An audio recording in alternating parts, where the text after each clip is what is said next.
Warcraft action. I hope you're having a good start so far into your Monday. Today we're gonna have a smaller tournament. It is called the ML Cup. Today is ML Cup 2. ML Cup 1 happened, I think, last week or something. This always seems to be a little 4-player tournament, round robin. So 4 players means 6 matches total, at the end of which we're going to count the points. And it is a tournament designed to foster a little bit the tier 2, tier 3 scene. Not the huge names playing here, but rather the level right below of players possibly trying to improve their skills and maybe catch up to those top dogs a little bit. Today we're going to have 4 players, of course, as makes sense for a 4-player round robin. We have Deathnote, Arrow, Luci, and Sonik. And we're a little bit behind the time. I thought this was going to start, as always, at 1 p.m., but it started at 10 a.m. So tomorrow, when we're going to have another one, I'm going to try to be on time for that one. Heartsuit emoji. MW3886 with the resub. Thank you very much. What else? Wait, there's something else I want to say. Ah, yeah, of course, this tournament always has one of each race represented. So, no mirrors, all different matchups. I think that's really cool. And also, we're going to feature some new maps right here.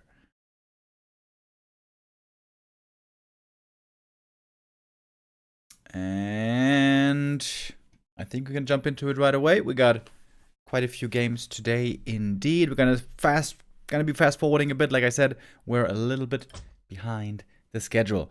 My bad. I thought we're starting at the normal time, as we normally always do. But yeah, today we're a bit earlier.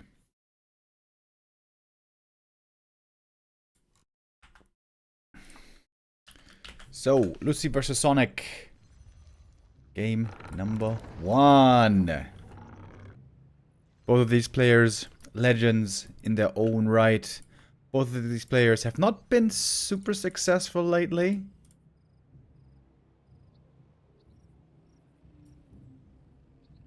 Looking to reclaim, perhaps, former glory. Gonna start our best of 3 on Last Refuge. Oh, and Luci is going for a late hero. Is he going for an ultra hero, maybe? A player's forces are under attack. Keeper first by Sonik. That is very, very unusual these days. Keeper right now just doesn't seem to be a great choice to be going for. Seems to be rather weak. Oh, there she is! Dark Ranger first, baby. Okay. Sonik loves going for Entangle first. Looking for kills. And the Dark Ranger nowadays can heal the ghouls, of course, with Life Drain. Okay, this is going to be an interesting series, isn't it? Double Ancient of War. Okay. Most Night Elves with Keeper would go for Treants first, I mean. Trying to improve the creeping ability. A player's forces are under attack. Right now it's the Dark Ranger creeping. Life Drain we've seen quite a bit on this new patch.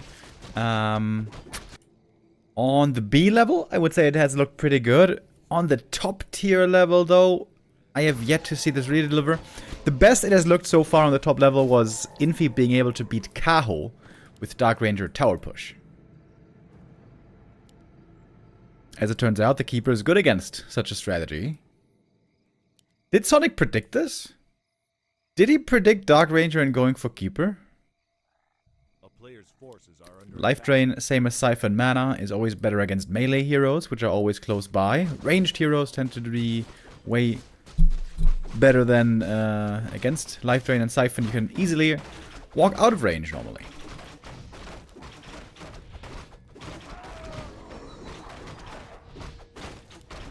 Level 2 now for both heroes.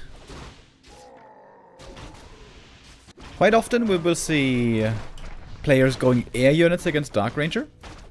No air units means no corpses, means no skellies. Oh, this could be a Hippo Rider game, maybe. Double Ancient of War. Tech is a bit later. Luci ahead on the tech. Captain Cola with the resub. Thank you very much.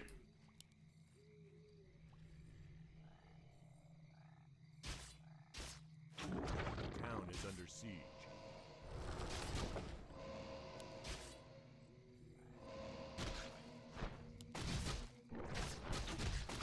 A player's forces are under attack. Keeper trying to be annoying here. Oh, maybe now we can get a kill. No life drain save this time. Hey, finally a kill going to the Keeper. Oh, and he gets level 3 here. Goes for level 2 right away. That's the Sonik way. Oh, almost getting the entangle on the ghoul, but that one got fogged. A player's forces are under attack. Is the Acolyte gonna go down if he doesn't life drain it? I think there's another Acolyte somewhere. Oh, yeah. That is still... Okay, it's not that much gold lost, but a little bit of mining time lost here. And what's coming up next? Drop pretty early here for Sonik.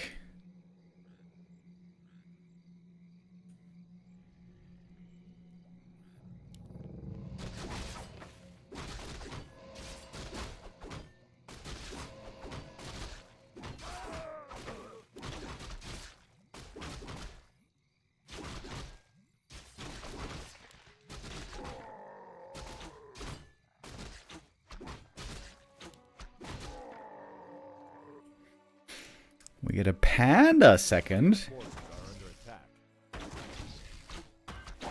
I'm still not a big fan of the panda. I would say he has some decent use cases. Against air units, he's still good. Against lots of small melee units, he's still good. That's mainly footies and ghouls. But if you play against a ranged army, the decrease in AoE, the decrease in range in the Breath of Fire is really, really noticeable. Panda, another hero by Blizzard that got over-nerfed.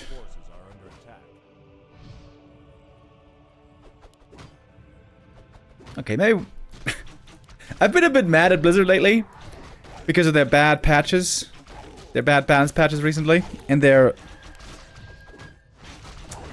negligence in easy wins. There are so many easy wins for Blizzard to go for.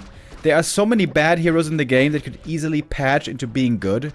Keeper is one of them. Potom is one of them. Tinker is one of them. Beastmaster, Firelord, you take your pick.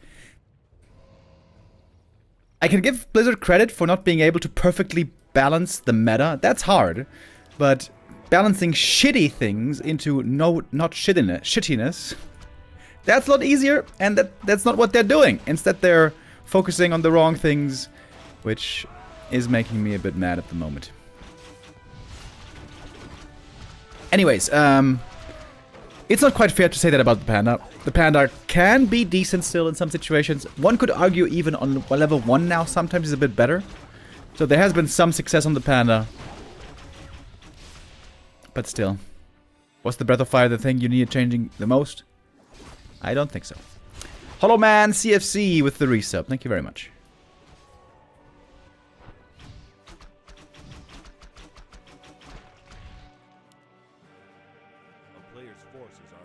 So in the end, Sonik is going to go Dryad Bear here, as we see most of the time. Oh, that's a lot of stuff queued right here. Lower inactive for a while. Demon Naga combo is the one we normally see, but Sonik here trying to innovate, trying to play something different. Trying to go for an Invis steal also, but that was scouted by a Skelly. So this won't achieve too much. Oh, maybe he can kill a ghoul. Nope.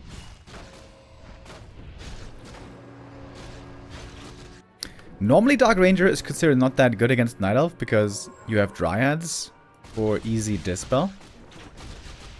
Doppelstrix with the resub. Thank you very much.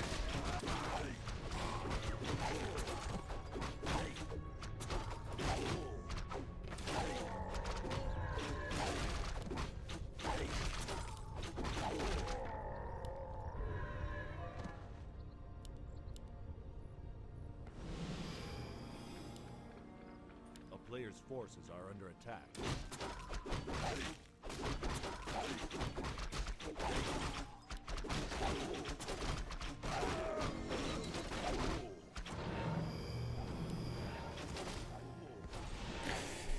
Luci now got the triple hero out. Starting to look like a decent army here. Fiends, destroyers, always the staple for undead.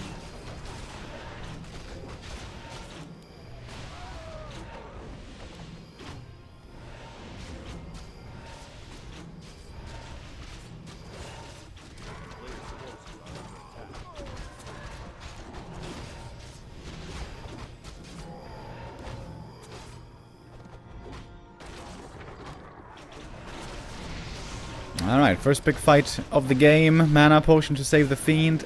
Coil so far only level 1. It's a lot of archers here, by the way, for Sonik. This is going to backfire heavily. Maybe against Dark Ranger shouldn't have made that many archers. The Black Arrow is really good against these, as it turns out. Destroyers well positioned here by Luci. Very hard to take out. Drunken Hates Breath of Fire. Didn't even hit the other fiend. Did you see that? God damn, this new Breath of Fire seems to hit nothing. I feel like it's fine if Blizzard wants to have this Breath of Fire be short AoE. I think it's a lot less cool, covering less ground, but they feel like the Breath of Fire AoE should match the animation of the fire that we see from the panda. And if they want to insist on that, then okay, but then you have to heavily buff the damage. Again, he didn't even hit the fiend here, did you see that? It's also so weird about the panda now. When you're hitting something that's right in front of you, then to the left and to the right, you hit nothing. It's like a tiny width of AoE right in front of you. For the shortest distance, for the point blank range. It's a very weird feeling on the Breath of Fire right now. It feels a ton worse than it used to be. Yeah, I think Panda at the very least should have his damage significantly increased if his range is so much decreased. They increased the damage minimally. I think by like, what was it, 5%, 10%? That was absolutely not enough to make up for the deficits. I think on level 1 actually it's quite a bit stronger now, but of course Panda isn't so much about level 1.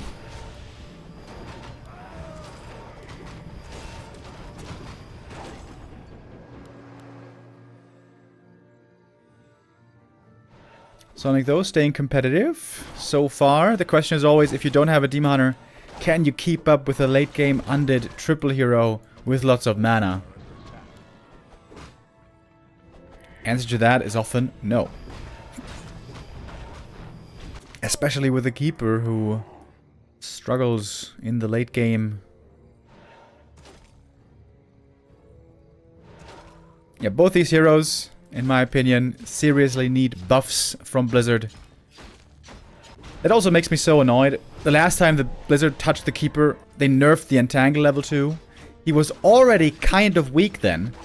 That finally gave him the nail in the coffin to make him close to unplayable. And the keeper is so easy to fix. It's so easy to make the keeper playable. Give him one more int base and a little bit more attack speed, and there you go. Keeper is decent again.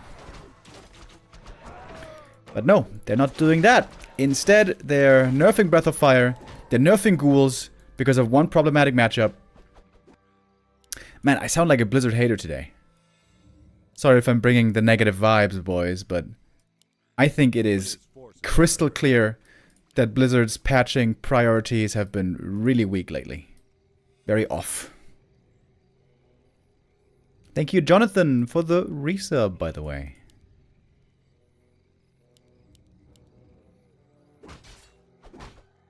Alright, Luci now with the expo.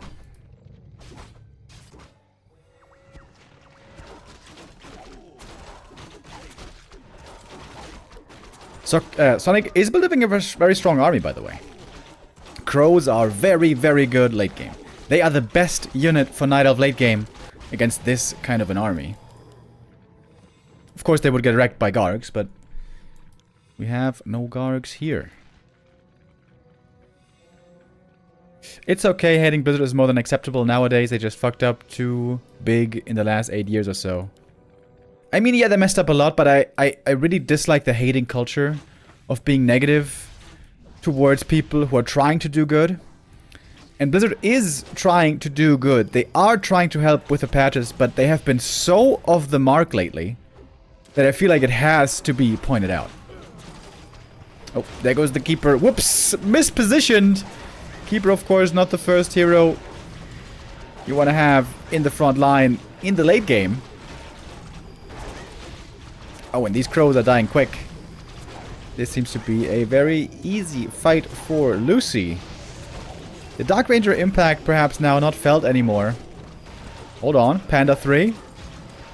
You need to line up these Breath of Fire perfectly, though. Could get a double kill here. You see the Breath of Fire again doesn't hit the Burrowed Fiend. The Breath of Fire AoE is so weird these days, man.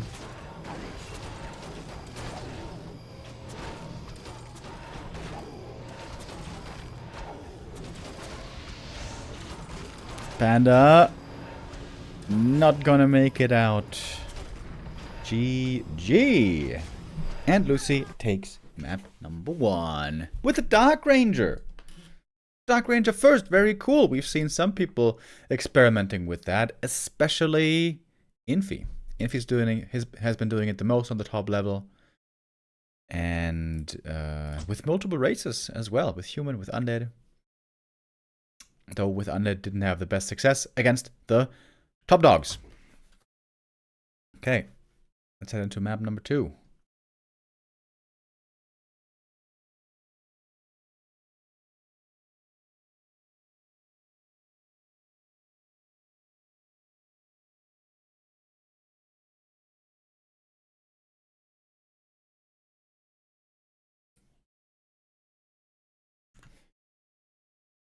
Springtime, here we go. I'm gonna fast forward a little bit again.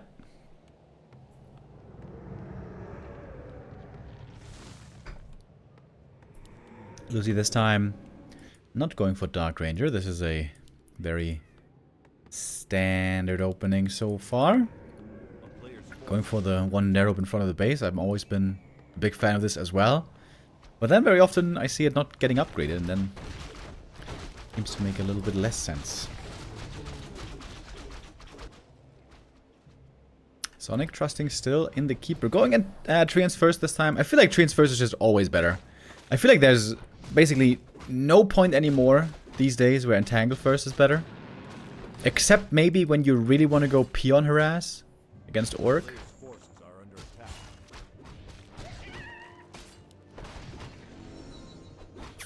These would have been really good items for a Demon Hunter.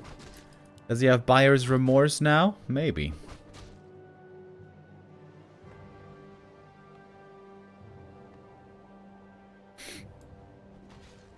The Crestfallen saying, I wasn't even talking about Warcraft 3 alone, but about the stuff they did with Overwatch. Reforged, boring WoW updates, and don't even get me started on D4. Anybody remember Heroes of the Storm? I never played Heroes of the Storm. I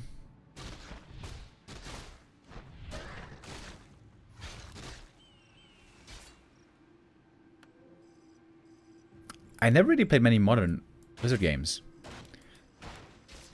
This might be controversial, I guess, among our old school viewers, but I feel like D4 is a fine game.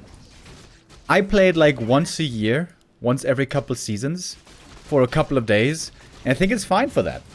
I have lots of friends who are ARPG nerds, and they say the game is way too shallow. And I believe them, I guess, but I don't play ARPGs, you know, for months and months and months. I think playing D4 is kind of fun. You know, building a powerful character, destroying everything for like a couple days, at tops a week. I think the world is kind of cool, although the, you know, pacing design and quest design is whatever. But I think it's fun when you know, at least for me. To be honest, I never played Diablo 2, and I never played Path of Exile. That's always what people say are the actual good ARPG games. And if I knew those games, then maybe I would, you know, also not approve so much of Diablo 4. But I enjoy it, kind of, every now and then. Level 3 Keeper Harass, going for the Graveyard. It's very annoying for Undead. This means a big delay on the Slaughterhouse. The truth is glaring. Blizzard is dead. People are saying in the chat. Yeah, I feel like Blizzard is definitely very bloated. How many employees do they have? Like 3,000 or 4,000 or whatever? It seems like when studios get that big, it's like... You know what I'm talking about? Hold on. I want to make a comparison here. Elden Ring Studio. I don't even know what that studio is called, but everyone knows Elden Ring is an amazing game. From Software. That's right. From Software. Number of employees. How many do they have?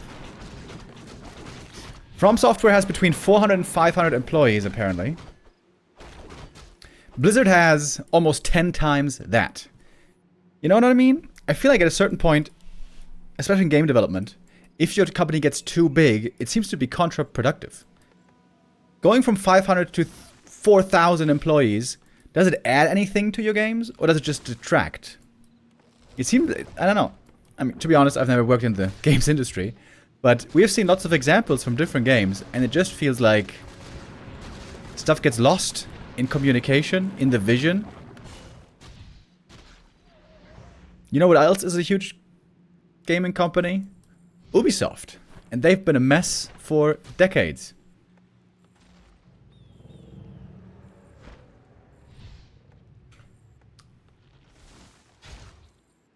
Valerian Studios. Okay. It's also very clear to see that Baldur's Gate is a phenomenon. Amazing game. Valerian Studios has 500 to 550 employees. What about CDPR? CDPR, that's CD Projekt Red. They have 800 employees.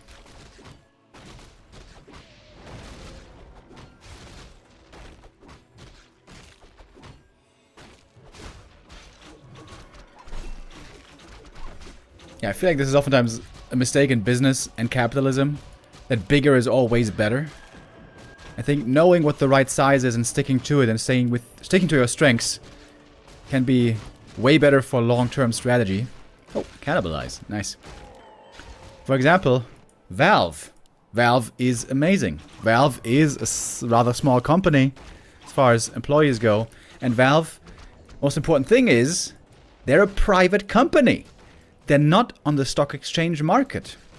What does that mean? That means they don't have shareholders. That means shareholders can't tell them, you have to make more money. You have to make more games. You have to make more season pass and consumables. I mean, what's it called? God, I'm blanking on the word. Wait a minute. God damn it. Microtransactions. What am I thinking about? Microtransactions, basically. Cosmetics. Cosmetics, that's the one.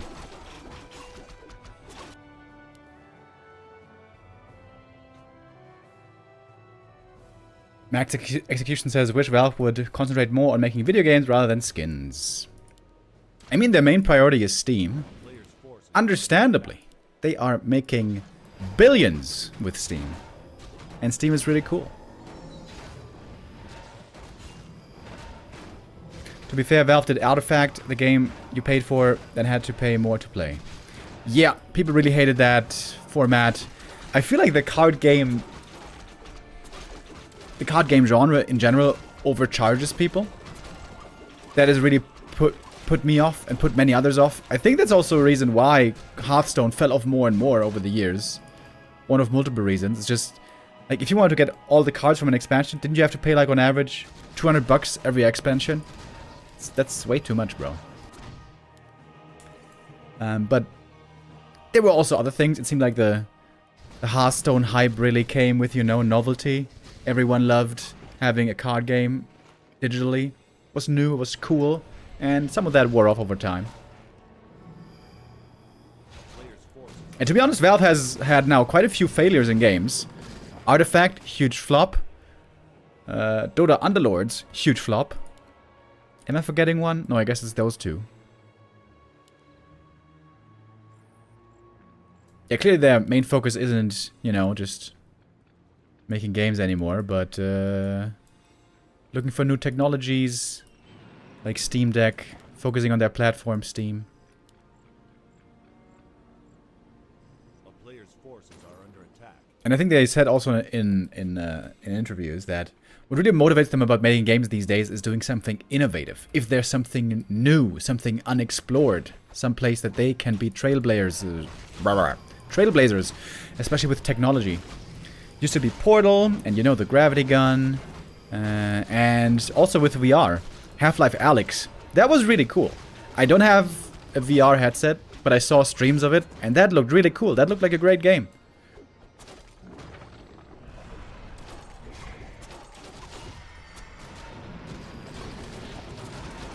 Okay, big fight here. Demon Hunter has unbelievable items. These are like perfect items. Keeper of the Groovy. He is looking a lot more squishy. Has to TP out, but Sonik got the Naga kill. Pretty even exchange, I guess. A player's forces are under attack. What was the red camp item? I was talking about something else. Wait, who got the red camp item? Ah, DK, of course, yeah. Cloak of Flames. They could do Half-Life 3, Left 4 Dead 3, Portal 3, and Team Fortress 3. Yeah, that would be the most hype release ever. That would be Orange Box 2.0. That would be so insane.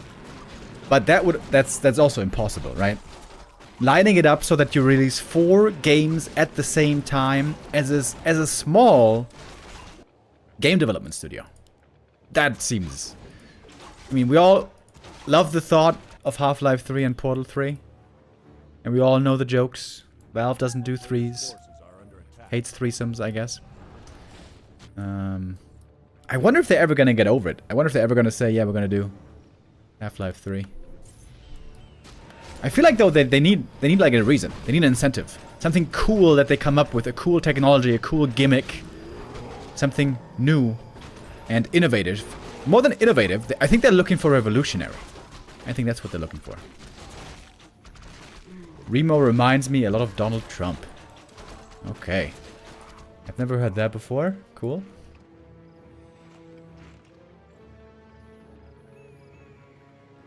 Left 4 Dead 3 isn't happening. Left 4 Dead, interesting game. Lots of people love that game. And lots of people didn't get the hype. And I was one of those. I played Left 4 Dead a couple times. With friends in co-op where it's supposed to be the most fun. And I was just kind of like, eh. I mean, I didn't think it was a bad game by any means. I thought it was pretty nice. But didn't blow me away by any means. Remo, did you know people are still playing Warcraft 2? I mean, I guess. There's also still people playing Pokemon Red Edition, if you know. Okay, wait a minute. Warcraft 2 Twitch. Let's take a look how many people are streaming on Twitch. First, though, let's take a look at this fight. Oh, Archer's caught in the back. He's got hippogriffs, by the way. Those should be getting webbed, though. Looking like a pretty good fight here for Luci. Would love to be fighting on Blight right here.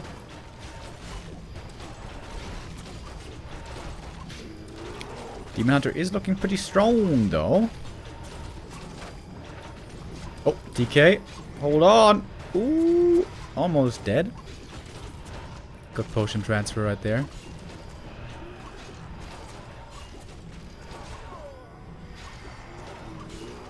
Keeper very hurt again.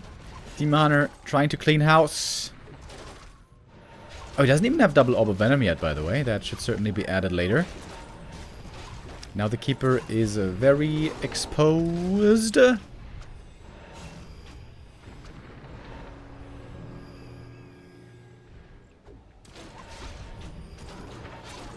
No, trying to kill the DK. He was too far forward.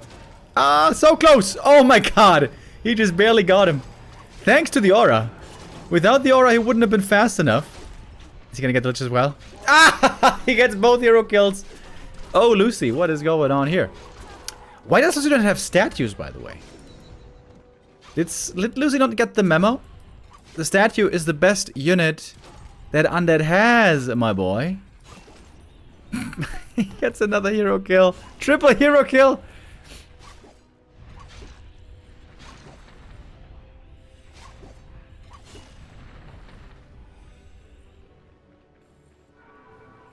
Okay, this is very weird now. A player's forces are under attack. Sonik has an expansion coming up. He's got a Demon Hunter who might be level 6 soon.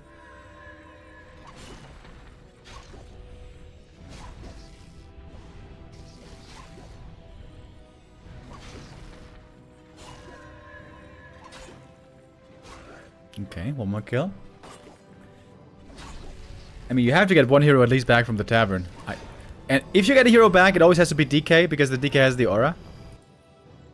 Luci is making a couple mistakes here.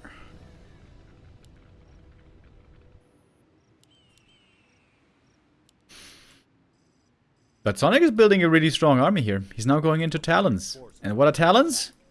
They're the best late game unit against Undead. Against Fiend Destroyer.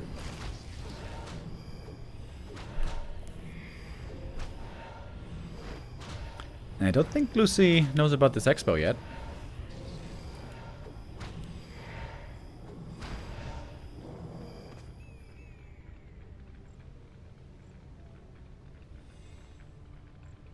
A town is under siege.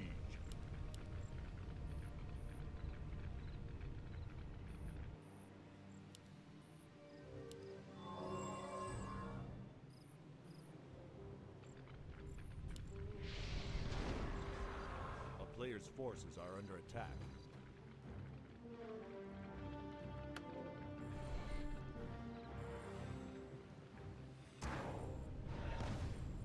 Okay, Luci now. Oh, he just found out about the expansion. And GG's out right away. So Sonik ties it up. Alright, well done.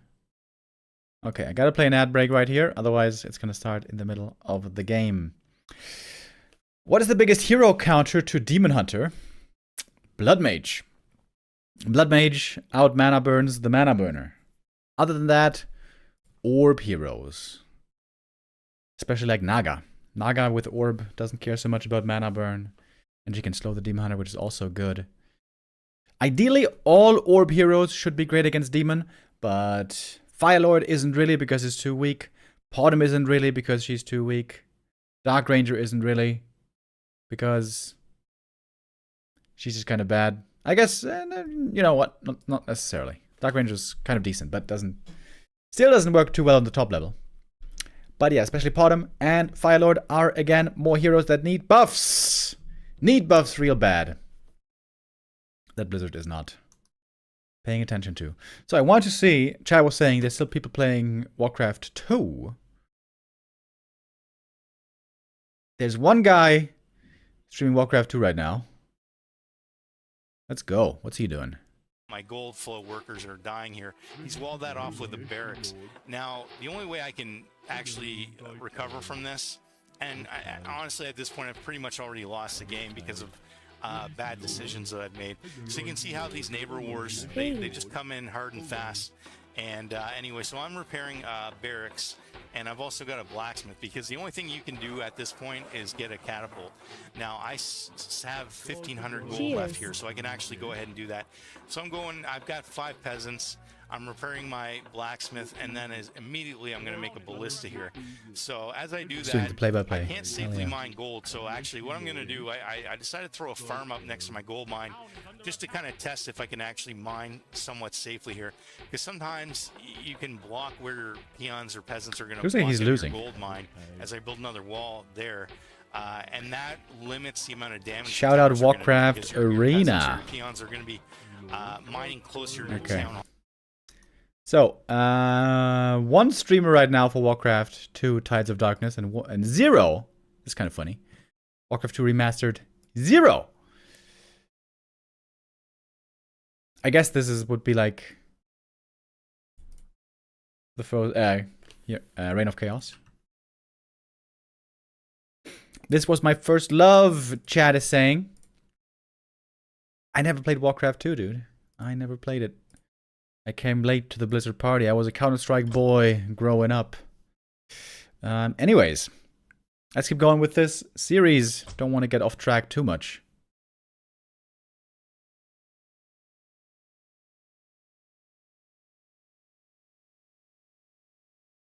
It's a map from Warcraft 3, Garden of War. Garden of War? That doesn't say anything to me.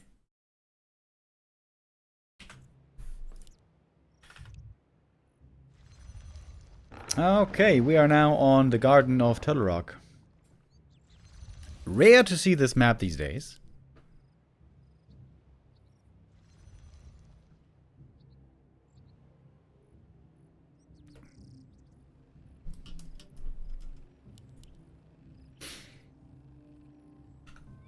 Oh wait, let me change the names up here.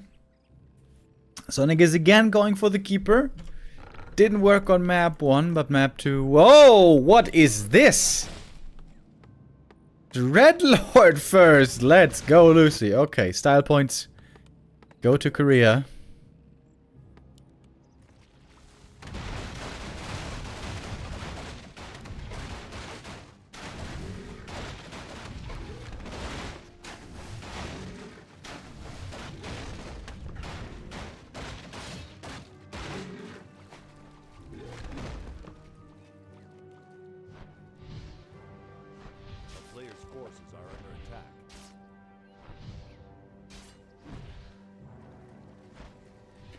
Wait a minute, guys. I just had a balance idea.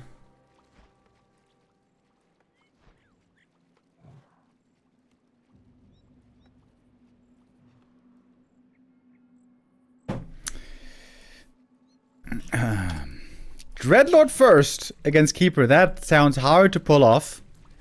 Dreadlord normally very, very reliant on expansion.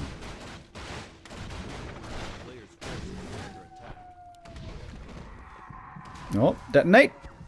Ah, a little bit too late. That's a shame.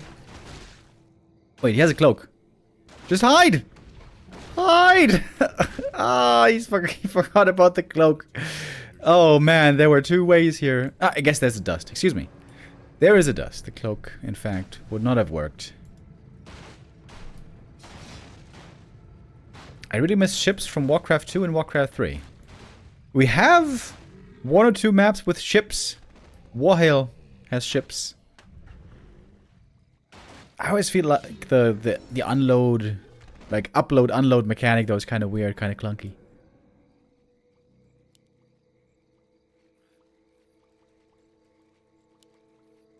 A player's forces are under attack. Oh, sleep again. Uh-oh. Ooh, that was almost a surround. Archer's trying to counter surround. Keeper. Oh, still not stuck. Last surround. Last sleep. Oh, nice detonate. Well then, this looks like a great early game for Sonik, doesn't it? He is going Huntress. Luci already on the way to tier 2. Playing 1 base Dreadlord. My dog. Very interesting.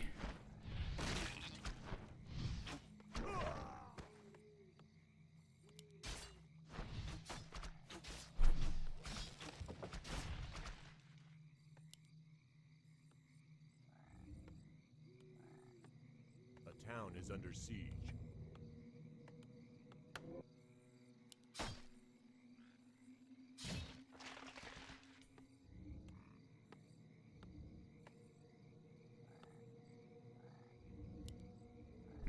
Time for a second hero again. Shall it be Panda once more?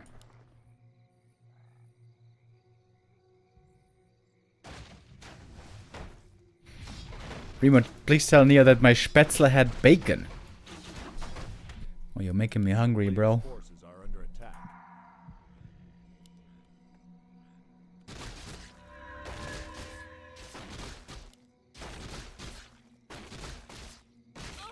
Spätzle with bacon sounds delicious, actually. Or as Danger would say, delicious. Yeah, with cheese? Käse Spätzle, bro? Oh, that's good. That's some good shit.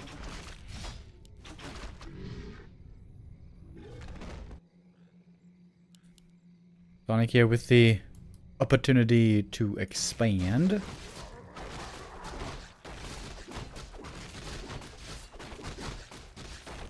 Oh, I like the one of negation here. Easy dispel against the keeper. Sonic a little bit in the dark. He's not going for an expo yet. Wisp scouting could perhaps be a little bit better. Oh, and cannibalize again. The Luci special. Keep a level 3. Going for level 2 and Tangle. There could be a couple of easy kills here.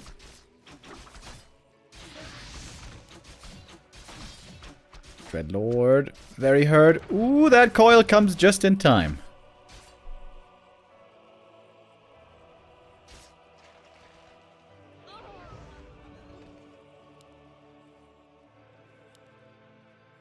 Yeah, one of negation is really, really good against Entangle. Oh, trying to surround. That was pretty close, actually.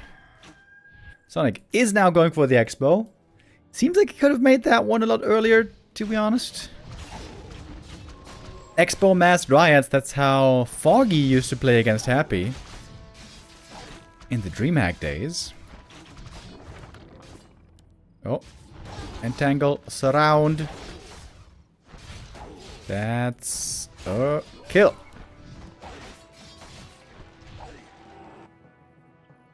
You know what would be super swag here? If Sonic actually goes Hippogriffs. Hunts to kill the ground units. Hippos to kill the air units. But the better way to go might just be Dryads. First lore coming up. Lumber is very low though on Sonic. He needs to make some more wisps. Plenty wisps.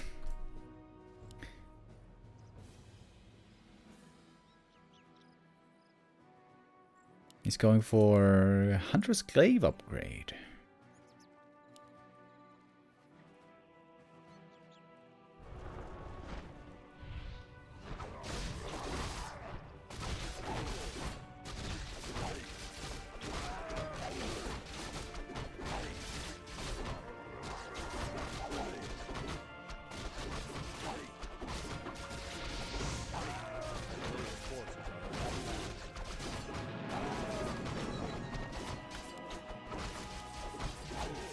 Alright, now we have heavy armor on the hunts with the upgrade finishing.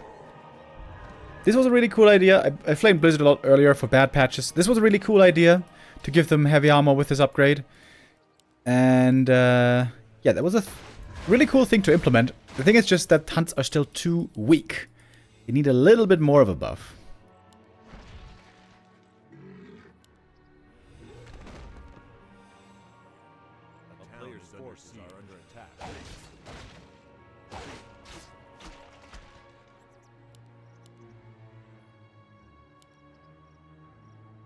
Very surprised that he's going archers here.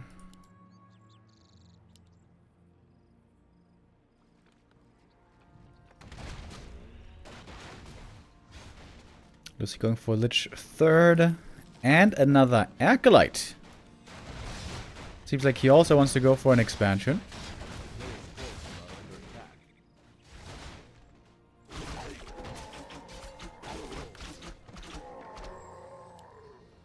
Do you remember when people just said that heavy armor hunts were so broken before the patch? Yeah. I do remember.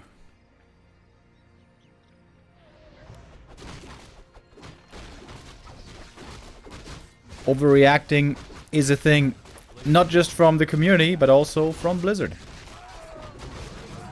Labby wins the group stage in Super League, and Blizzard thinks that ghouls have to be nerfed. That was also a big overreaction.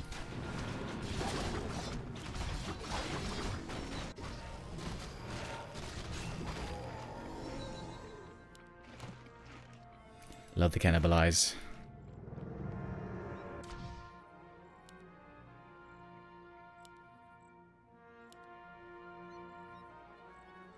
So, Sonic needs to find out about this expansion, and Sonic needs to cancel this expo.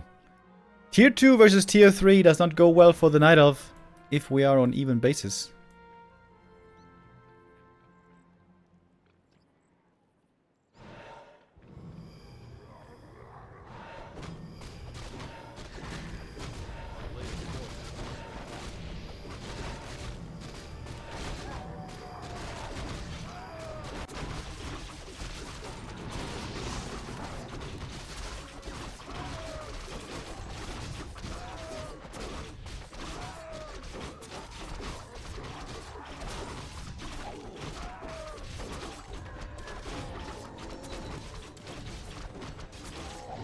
Big heal scroll coming in right here.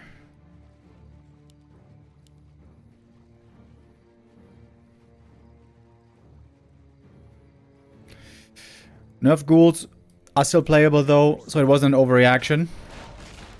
Oh yes, it was an overreaction. That's like saying, well, I mean, they nerfed the peons, but we still see peons, so no problem. You have to play ghouls. There's no way around it. You have to play them.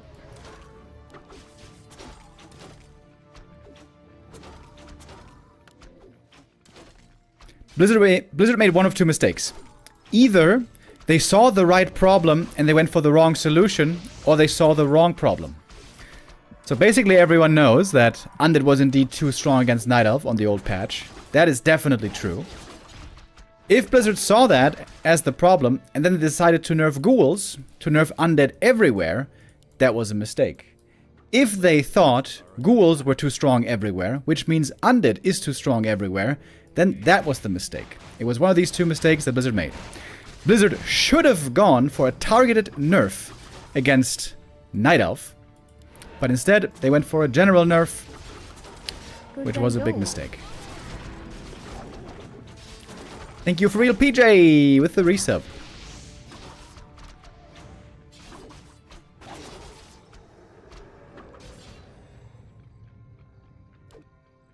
Maz Archers is a weird army to go for against Undead, especially without marksmanship.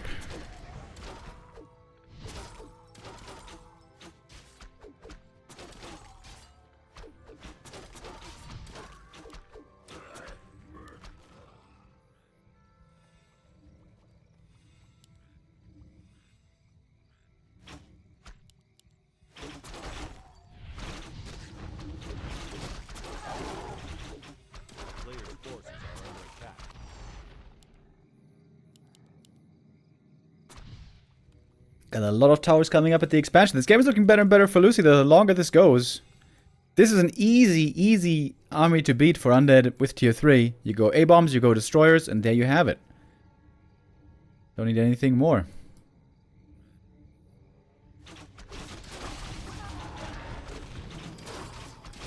Oh, wait a minute. We got a suggestion from AI. That's nice. Hold on.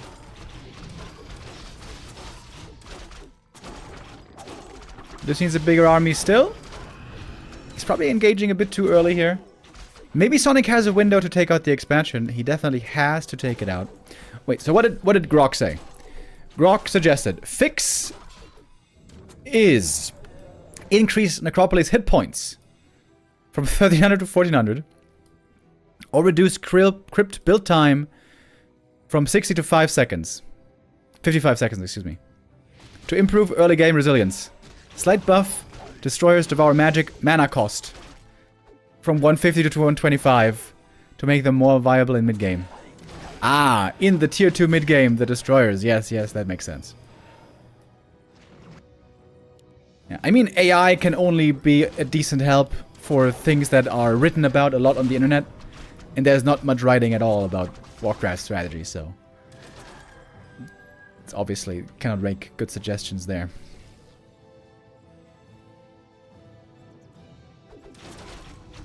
To be fair, those do sound like Blizzard patch notes.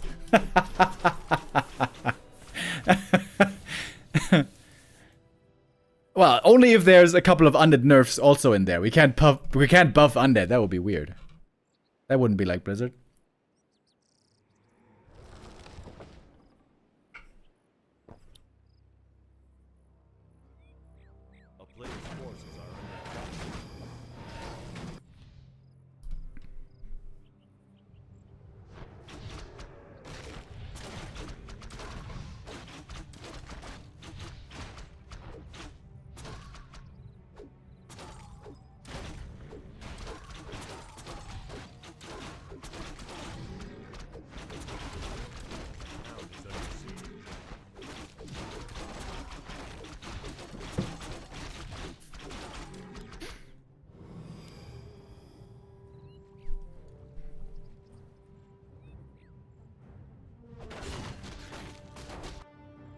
This might become a mass expansion game.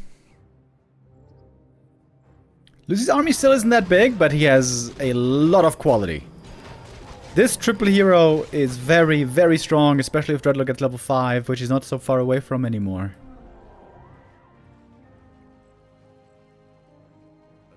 Sonic's finally tier 3 though. He's getting a big damage upgrade with marksmanship.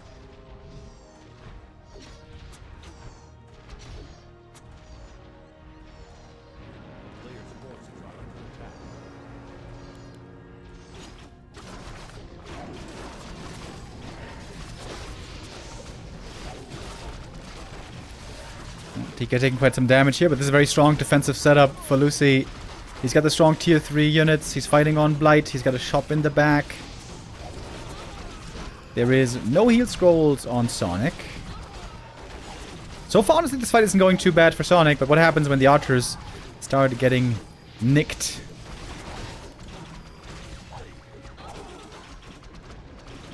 Sonic now running out of mana.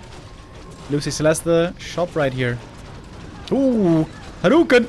Lich level 3. Oh, and now the archers all getting railed. Sonic playing a bit too passive in the mid game. This expansion, something he could not afford to allow.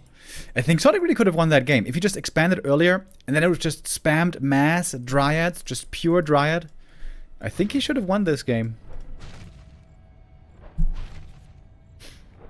But now it's looking bad. Very bad. Oh! Cannibalize on A-bombs! Look at the value. So much healing for just 50 gold. It is so good. A player's forces are under attack.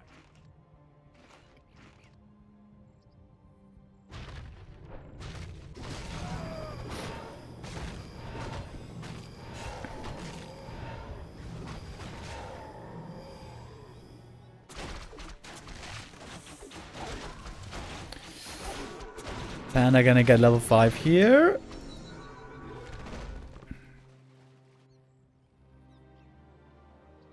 A town is under siege. But the keeper's the problem now.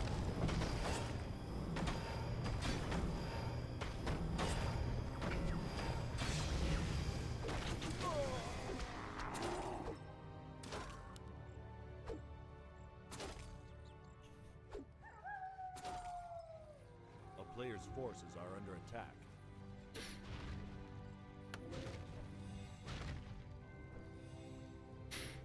Sonic not giving up yet. It seems like Sonic played a lot of archers in every game. Which, especially against undead, normally is a bit of a, you know, not so impressive unit.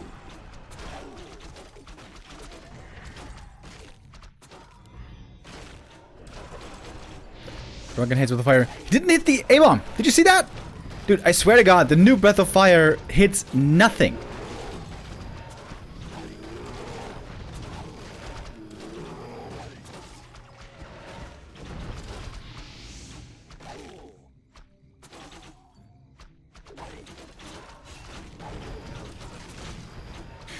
My next balance. My alkaline with the resub, thank you. In the next balance patch video, I definitely have to talk about the Panda Breath as well.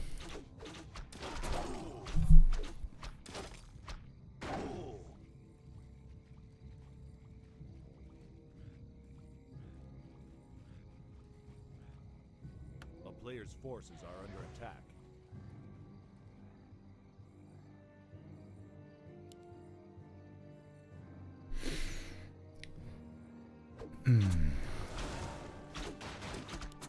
Now when the mana's low again, this might be an easier time for Luci to go into the next fight. Oh, where's the Carrion Swarm? Carrion Swarm! Boom! And a Nova!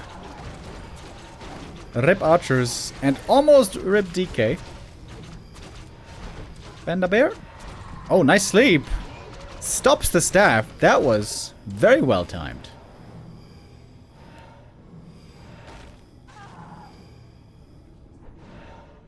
A player's forces are under attack.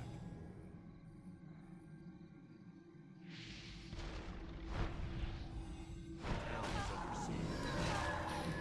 5-4-4 heroes. That's gonna do it. Okay, let's fast forward. This game is over.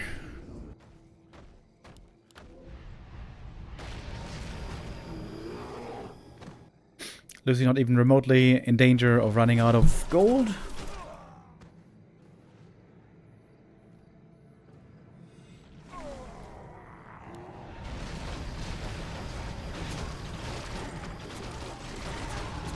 Oh, Nova Carrion Swarm. That's how Undead used to play on Reign of Chaos, right? I wasn't there for the Reign of Chaos days.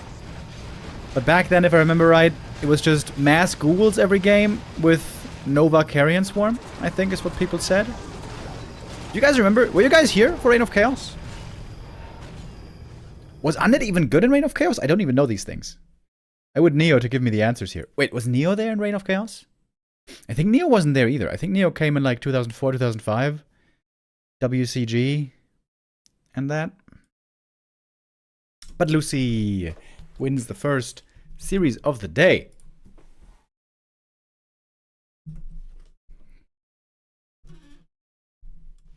I played Human in Reign of Chaos. It was a long time ago, eh? Yeah, there was no shop. That was kind of crazy, dude. There used to be no shop. No heal salves, no rod. No regen scrolls. Different time. And no magic damage. Oh wait, was there magic damage? Casters had piercing damage. And heroes had normal damage.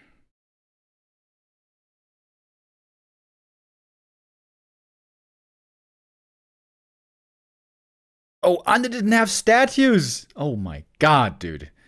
Oh my god, playing Undead must have been the worst experience in the world. Maybe that's why Tillerman was always so mad. Having to play Undead without statues, dude. It sounds like torture. We're gonna get into our next game here. Deathnote versus Arrow. The Undead, successful in the first series of the day. Next game coming up between the Orcs and Humans. That's how Warcraft started. Warcraft. Orcs and Humans.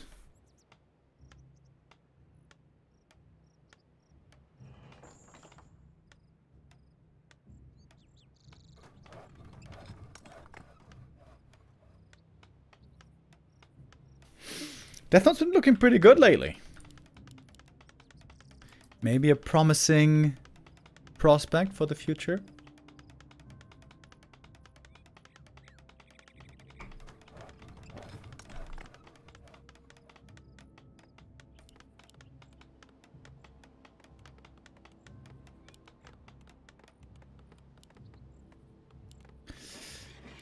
Whilst the headhunter opening here, this looking pretty standard so far. I don't really know much about Deathnote's playstyle. I feel like he's especially always been amazing against Undead. I would imagine he's gonna completely own Luci later.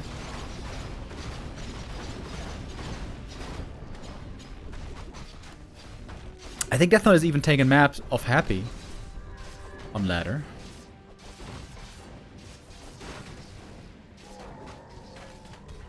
To me, it feels like Reign of Chaos was incomplete.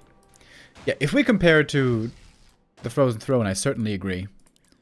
And I imagine if Blizzard had made a third expansion, a second expansion, how much more depth and variety could have been added with that, man. It would have been so cool.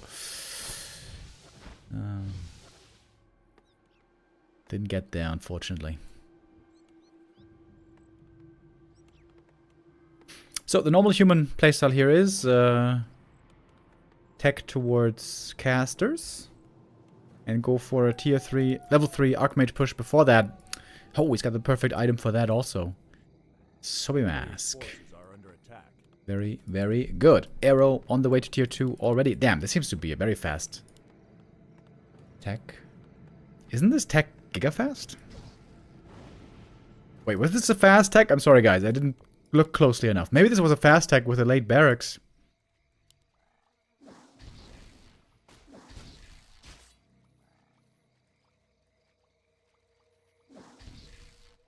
What would you make in a second expansion? I want to make one. That is not something I'm good at. I'm not very creative at making new things. At coming up with new skills, new heroes, new units, new concepts.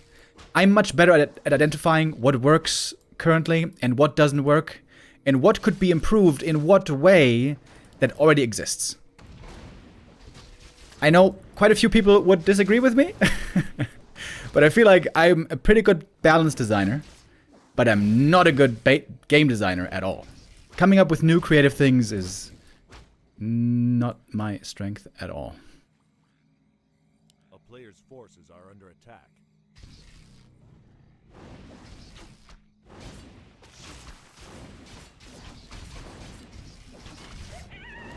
So here's level 3.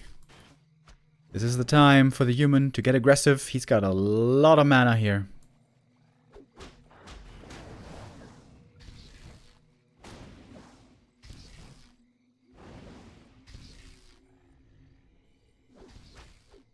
StarCraft 2 had 3 expansions and it only got worse. Wait a minute. It was Wings of Liberty. Wait, didn't they have 2 expansions? They had Heart of the Swarm and Legacy of the Void, right? Did they have 3 expansions? I thought it was 2. Yeah, of course, we were all traumatized by Swarm hosts. Holy shit, that was a bad idea by Blizzard. Endless free units to lame until the end of days. What a terrible idea that was. But I think people said that Legacy of the Void was pretty good. I mean, it seemed to me like, from the outside, like StarCraft 2 was quite the good game. It was never really my kind of game. I think that's something that many of us feel, you know, who grew up with Warcraft 3. I feel like when a game just only has units, clones, you know, every unit is like the other. Marines and zealots and whatever, you have a million of them. It doesn't matter what the first one does or what the 10th one does.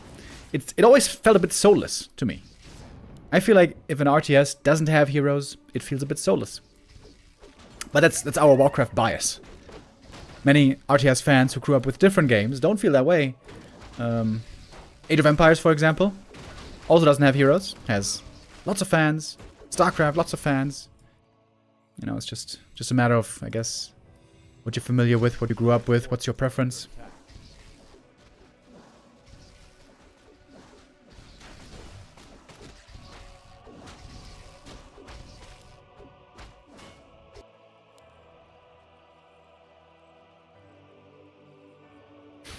Age of Empires has heroes now? Wait, in Age of Empires 4 or 2, whatever, they have heroes in competitive? Hero units? Really? A player's forces are under attack.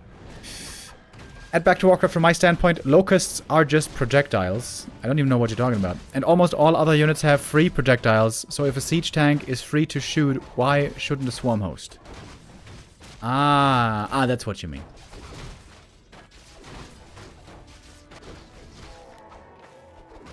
I mean, the big difference is the amount of devastation and the risk of not losing them. You used to be able to like, if this is the StarCraft base, then you could put swarm hosts here, or here maybe, I forget exactly how many. You could just run in wave after wave, and they keep doing damage, and those units are free. They're just on a cooldown.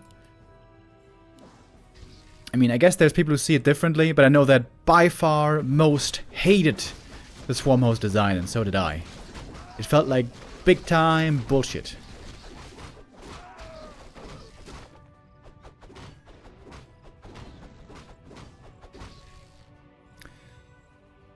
At Back to Warcraft, don't you get tired from Warcraft 3 all these years? Is it time to close this game and make 10-hour marathon of Cyberpunk? Nah, man, I love this game. I love this game, and I think there's still lots of depth and innovation to be found, especially if Blizzard was doing a better job patching. But they've been failing hard lately.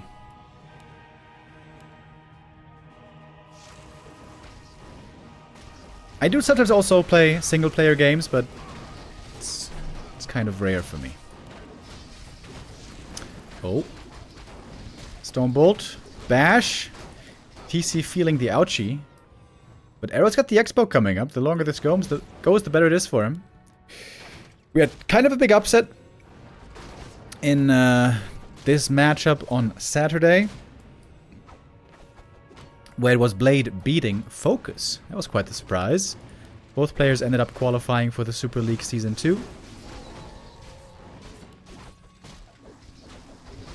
Deathnote definitely under pressure here. He knows an expo's coming up. He knows he has to win very, very soon. Taking out the Kodo is good, but we're fighting close to the Orc base. Arrow has very fast reinforcements. Got a lot of Shaman, by the way. So those Water Elementals right now not doing much.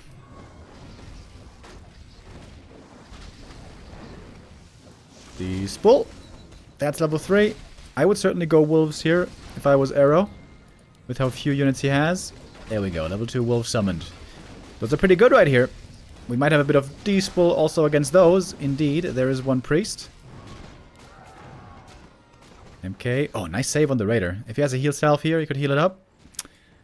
Arrow a bit too slow to punish the MK. With Focus Fire and Purge, he could have forced the invuln here.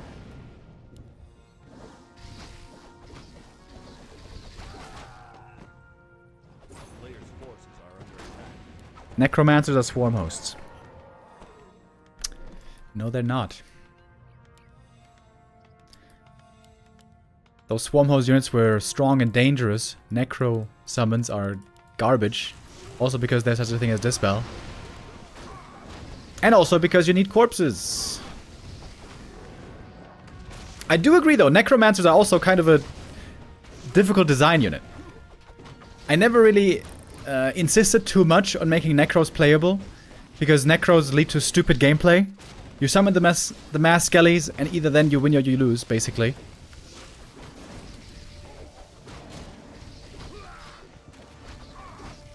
But they are weak. And I think it's a good thing that Necros are weak. If Mass Skellies was a very strong strat, I think it would be kind of like the tower push meta, you know? When human used to play tower push for years, you just rock up to the opponent base, go for your tower push, and then, let's see, in the next 2 minutes if you win or lose. Mass Necros will be the same. From a fantasy standpoint, Necros are cool. Yes, agreed. Necros are very, very fitting thematically. But that doesn't mean... Missed the shockwave, lol. That doesn't mean it leads to good gameplay.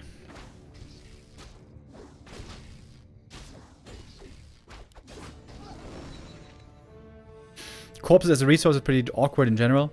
I think that's really cool. I think corpses as a resource is really cool. And with the Rod and with Cryptlord, it works well. Just Necros are awkward, man. Necros are so weird. Also, like, Necros don't seem to make any sense. Like, on paper, Unholy Frenzy is insanely good. It's a 75% damage increase. That's crazy. 75% attack speed. Only 75% on units, though. On heroes, it's a lot less because of base attack time. It's more like 50%. But still, 50 to 75% attack increase. That's crazy good. On paper, at least, but it never seems to work in reality.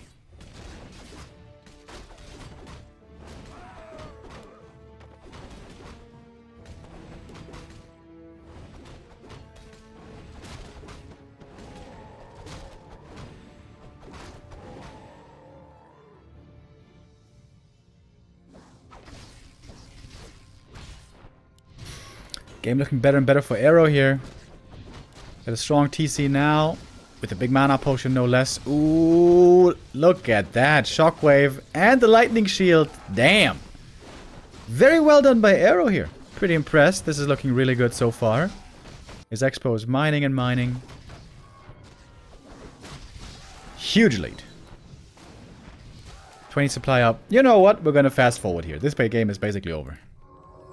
There's no way, really, that Deathnote can win this. What do you think about switching the order of Necro abilities? Skeletons first makes them useless for anything aside from Necro all-ins. Yeah, they tried that. Remember? A couple of years ago, we tried giving them Cripple on tier 2? Or was it Apprentice? I'm not sure how to save the Necros, to be honest. I think they're weird. I think the easiest way to save them to make them playable and to balance them would be also an awkward way. So the problem with Necros is you have to consider their max potential. You have to make them good in such a way that having 12 to 20 skellies out isn't going to be completely broken. That's a problem. That means that 12 to 20 skellies have to be manageable, which means that having like 4 to 5 skellies out doesn't do anything. Balance issue. The way that you could make Necros a lot more approachable from a balance standpoint would be if Necromancers didn't summon skellies, but they would buff the skellies from the Rod of Necromancy. Then you can balance around the fact how many skellies can appear from Rod. But that sounds stupid. Like, thematically, that is so offbeat that it just sounds dumb. Like, a Necromancer cannot summon the dead. That's the whole point of the unit. You know? It's weird. Necros are weird. I think the best chance for the Necro is just ignore the skellies and try to balance around the other two abilities.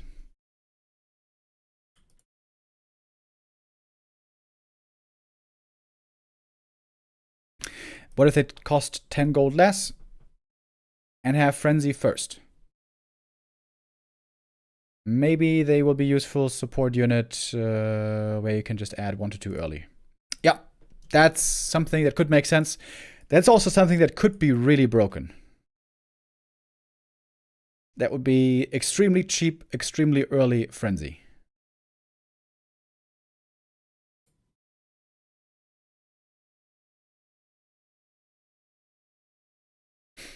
Skeletal Mastery to make it that skellies cannot be dispelled by AoE dispels. That would be so toxic, dude. Mass summons that you can't dispel? Oh, God. Yeah, that would be fun. Totally. Tons of fun.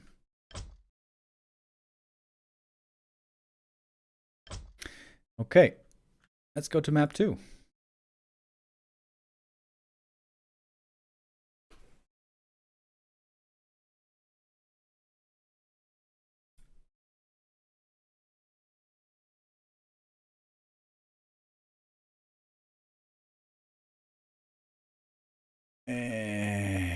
Am I in the right game?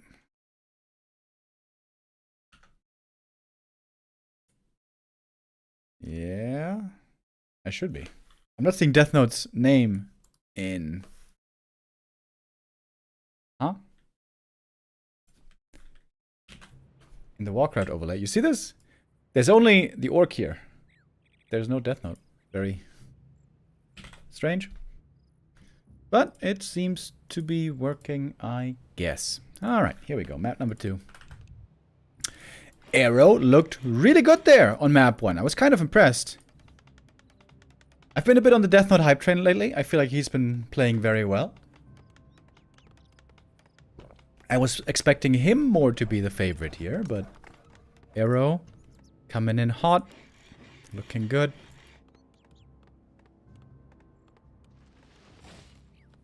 A player's forces are under attack.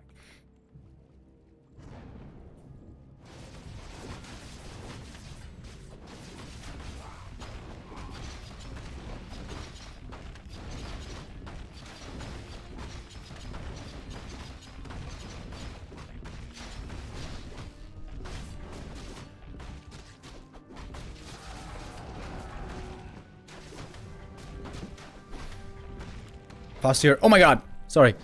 I was looking at something else. He stole the potion! Oh, Jesus. How did that happen? Stole the big potion. Oh, this is not a good start for Deathnote at all. He wanted to get a fast level 2 and then move on to level 3. Creeping the lab. You know, when 40 does it, it always seems to work. Goes to show that it's harder than it looks. Now he's level 2 finally, but the Fussy got 3 peasants already and he stole the goddamn big heal potion. That is a phenomenal start for Arrow. I bet Remo is watching the other 2 streams on the side, or Age of Empires. You know... How should I say this? I can be quite relaxed sometimes so far that some people might call it a bit unprofessional. But I have never, while casting, had another stream open. That would be next level unprofessionalism. No, I don't do that. No, I've been taking lots of notes on my phone for balance patch suggestions that I have. I'm gonna make a video soon where I'm gonna lay it all out.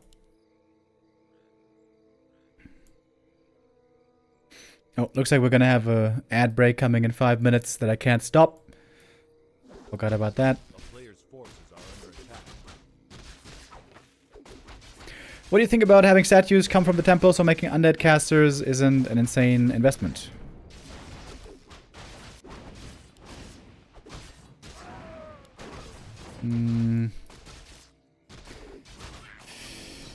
I think I prefer it this way.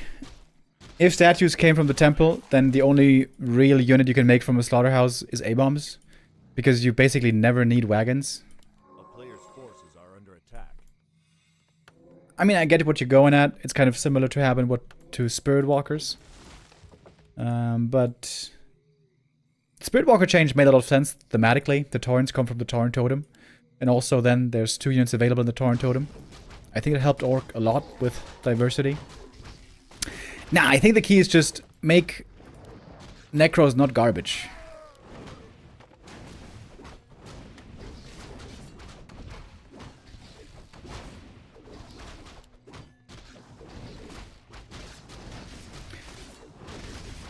I think it would be cool if there was a niche opportunity to play Necros. I really, really don't want Necros to be strong. I really don't want the main meta to be mass Necro game after mass Necro game. That would be so retarded. But if they could find a spot in the meta, that would be kind of cool. The town is under siege.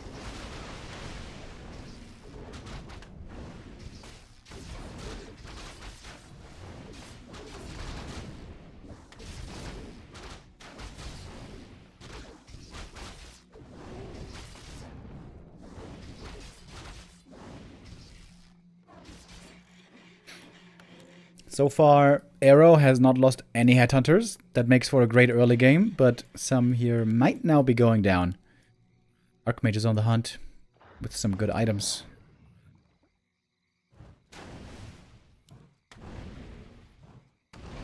Cripple on tanks was a good idea in theory. Yeah, true. And if tanks were the meta, I'm sure we would be seeing Necros. Maybe that's the reason why tanks aren't the meta. Because they get Giga countered by Necros. I think we're all glad that tanks aren't the meta anymore. We now sometimes see tanks against Night Elf, like rarely. I think that's the perfect spot for tanks. Sometimes, rarely, we see a tank game. But it's not the overwhelming amount. Dude, do you guys remember the meta in like 2010? It was so terrible. It was 1/3 the time mass talents versus orc, 1/3 the time human tower push, and the other third the time mass tanks. Holy crap, that was awful. And orcs and undeads could never expand.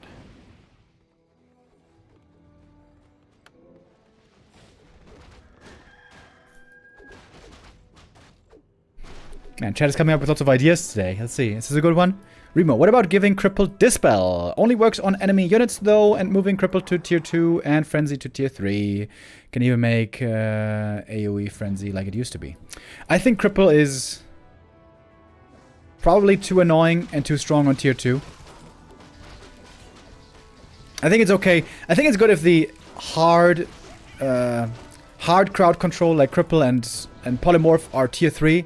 It's really annoying when you have to face that on tier 2 with a little Dispel. I suggested that thing with Dispel on the Necros. I think it would be good if, like Purge, Unholy Frenzy first dispelled and then applied the buff/debuff. I suggested that in the past. Instead, Blizzard went for the Wand of Negation. The Wand of Negation has been a success, actually. I've been flaming Blizzard a lot today for all the mistakes they made. Wand of Negation, while I think it isn't as good of a change as the Necro Dispel thing would be, it still did work. It did give Undead a tier 2 Dispel that opened up possibly new playstyles.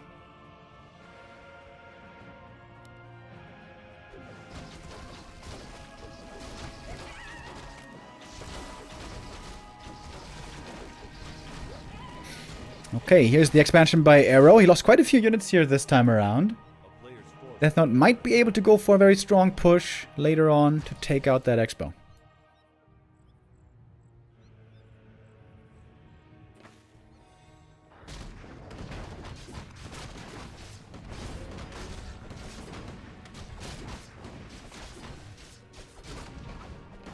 Oh, big creep drag right here. 2 end snares available. TC with the shockwave didn't hit too well. Took out the militia, I guess. One could say, though, that is their purpose. Arrow's army very weak right now. Very small. He's running low on mana. This is a difficult time for the Orc. Oh, wow, wait. TC's level 3. How's he level 3 so fast? Oh, Shaman positioning here. Ugh, very off the mark. That's a little bit of a novice mistake. In an otherwise really good game by Arrow so far. Gets the priests, though.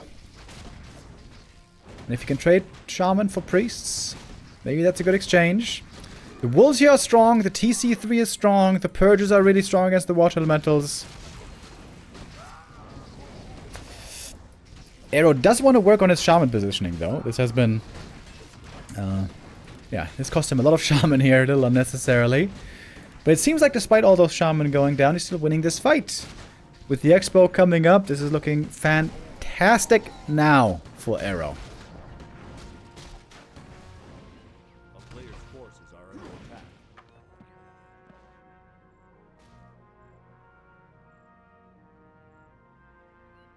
Did the Death Knight ult change lead to anything interesting ever? Yeah, I've seen a couple of games. The ult is way, way better now. You can use it to block enemy attacks, and they can use abilities. This was a good change.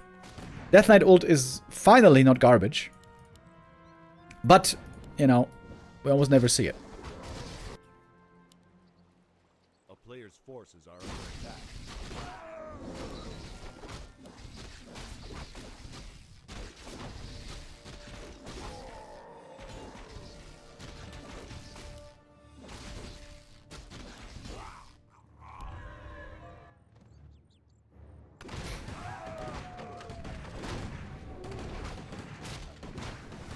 MK items here also not too impressive. He's got no rings, no circlets. Normally you really want to have something to tank up the MK first and foremost, and ideally also something to give him more mana. This MK is looking rather weak. Also, he really needs level 3. Player's Oh, forces is there... are under Oh, attack. there's a Zeppelin, hell yeah. Wolf to scout ahead. And... drop the base. One Shaman here for possible lightning shield, maybe. Oh, chain wave! All the peasants actually got to survive this? Oh my god, all in the red! Arrow is so thirsty for these kills. Fascia out of mana. Shockwave there finally gets the kill. 3 peasants dead. And 1 priest. And a nice save also on the Zeppelin.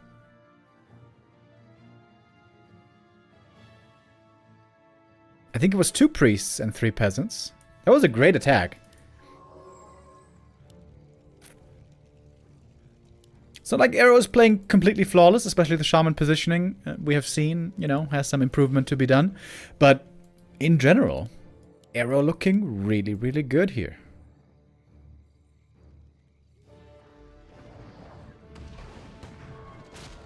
What is the new DK ult? I mean, it's still the same ult. Raise dead. You raise dead corpses. But they used to be invulnerable, which means they could not be targeted by the opponent. And that's bad. You want those to be targeted so the opponent wastes damage on those summoned units which expire. Nowadays, they are targetable. And not only are they targetable, so they have HP and you know, you can kill them. But also they have abilities. So the units you res can use their abilities. They used to be able to do that. So priests can use, bears can use rejuve and so on.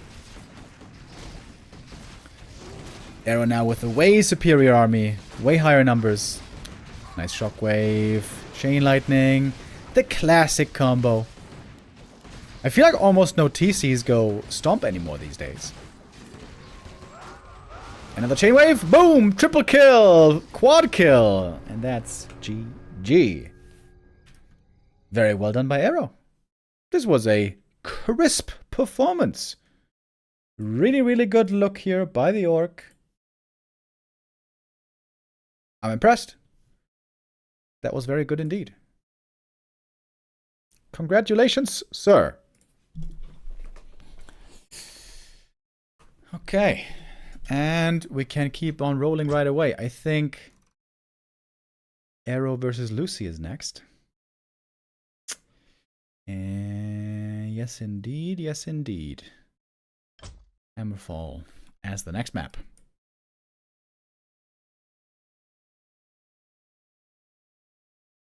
Give raised skellies spell resistance to reduce magic and dispel damage. Can't really do that because the skellies from Raised Dead are the same skellies from Rod of Necromancy. And that would be very broken. Yeah, I think we just have to accept that the Necro Raised Dead is shit. And we have to focus on the other abilities. Would be my approach.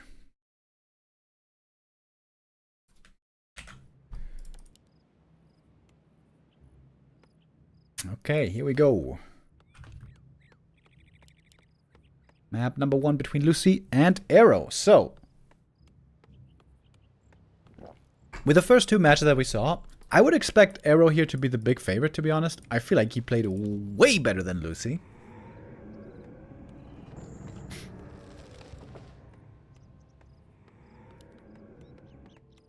Let's see how this is gonna go. Arrow seems to be a big fan of Farseer Headhunter. This is not exactly the meta choice right now at the top level in this matchup, but we see more reliance on Blade Master.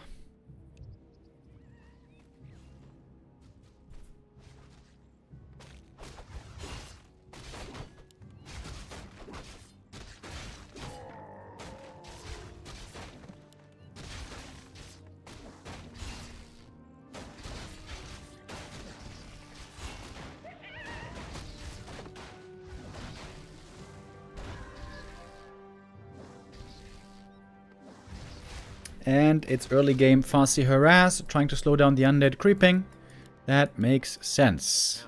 Double barracks after a fast tech to reach tier 2 fast and then go heavy into headhunters. I feel like orcs always, when they don't respect the undead very much, they go TC second, which is the greedier choice as a second hero. And if they respect the undead a lot, then they go for Shadowhunter second, which is the safer choice. Shadowhunter second makes for a way safer mid-game with Hex and Heal Wave, but TC second makes for a way better late game. TC second will very often get level 4 and 5, and then he is a Giga Chad. Rima, do you play Undead on ladder yourself? I used to play Undead a lot, not at the moment.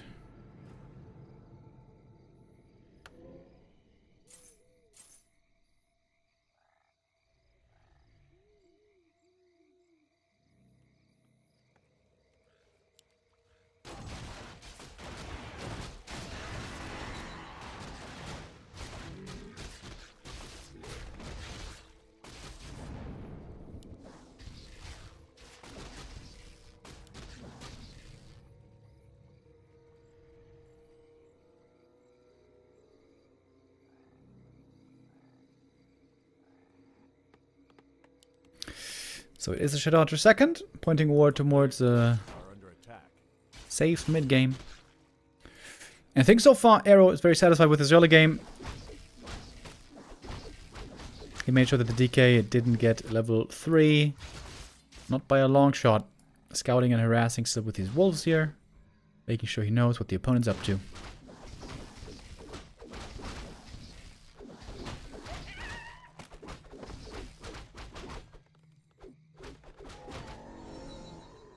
Player's forces are under attack.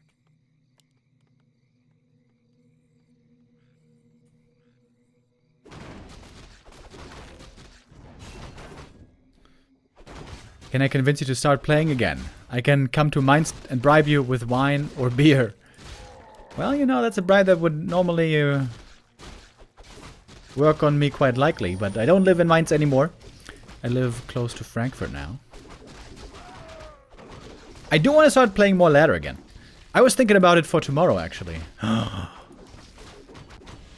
Hottest news. We'll see what we have tomorrow. Maybe if there's nothing going on, I'm gonna play a bit of ladder. Dark Ranger 2nd is very reasonable against Mass Headhunter play. Always love seeing the cannibalize for Luci.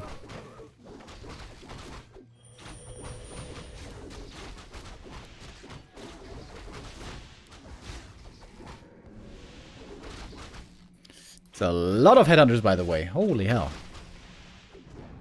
It's 9 headhunters already. Against top undeads, normally it's very hard to keep these headhunters alive. All of them moving to the late game. So far, Arrow has managed this very well. Yeah, Luci, to be honest, he didn't go for the right early game. Oh, he found a steal, though. Almost got surrounded for it. He stole the last hit, got level 3. That's pretty sick, actually. And the way you want to play this as undead is either you go for heavy creeping for a fast level 3, or you go for aggression right away when you hit level 2, looking for surrounds to kill headhunters early. Luci here stopped right before level 3, and then started harassing. That's not the way really you're supposed to play this. What do you do for a living, Remo? This is what I do. This is what I do.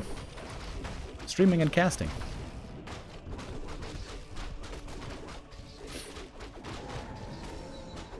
Yeah, we got some nice items here. When you have this many headhunters, it's easy to creep fast. Both for the level 2 chain lightning. I like that quite a bit as well.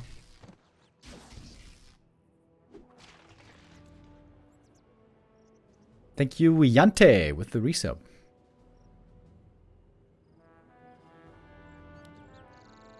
A player's forces are under attack. Pretty even game still so far. I would say Arrow has a bit of a lead. Got more items. Looking better on the experience. And to be honest, I hope this doesn't sound too mean. I don't really trust Luci's late game micro ability. Compared to other top undeads, Luci's micro is just kind of bad, to be honest. If this was Happy playing right now, I would say Happy is favored, just because Dark Ranger is amazing against headhunters. But with Luci, I'm not so sure.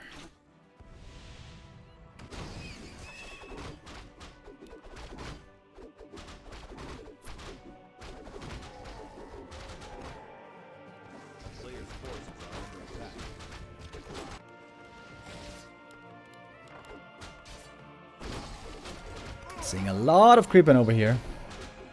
There's not going to be too much left for the TC.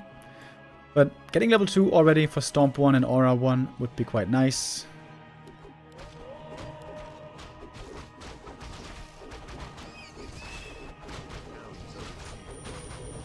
There's lots of gold as well. He's not going for a Tiny Great Hall, which would have been pretty risky. Going for an Orb of Lightning. Love that item. I feel like Orcs, if they go tier 3 nowadays, Orb of Lightning is just the better Raider. You don't need Ensnare upgrade. You don't need to make the Raider. You don't need to lose the Raider. You don't even need to make a Bestiary. Just get an Orb of Lightning, and then you have Catch.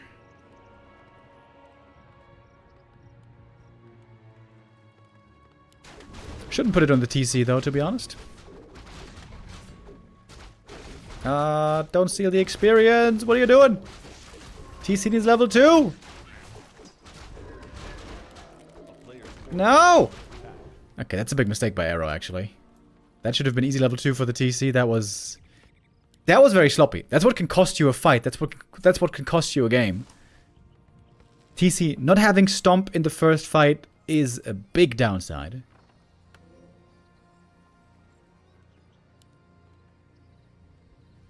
Luci now setting up an expansion. The whole map is crept.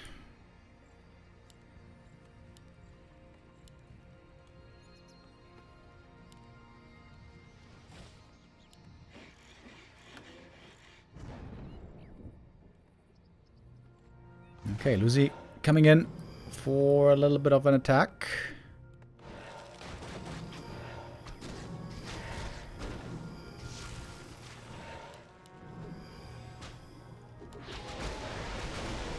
Nova, easy to find some kills here. TC finally made up for it. He got the level 2.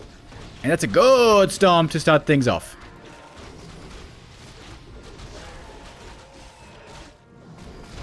I love always when orcs here go for Zeppelin to stop the Skelly snowball.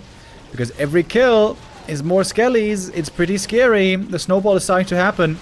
Heal scroll being used on both sides. Meantime, Luci has his expansion coming up. It's looking better and better for Luci, isn't it?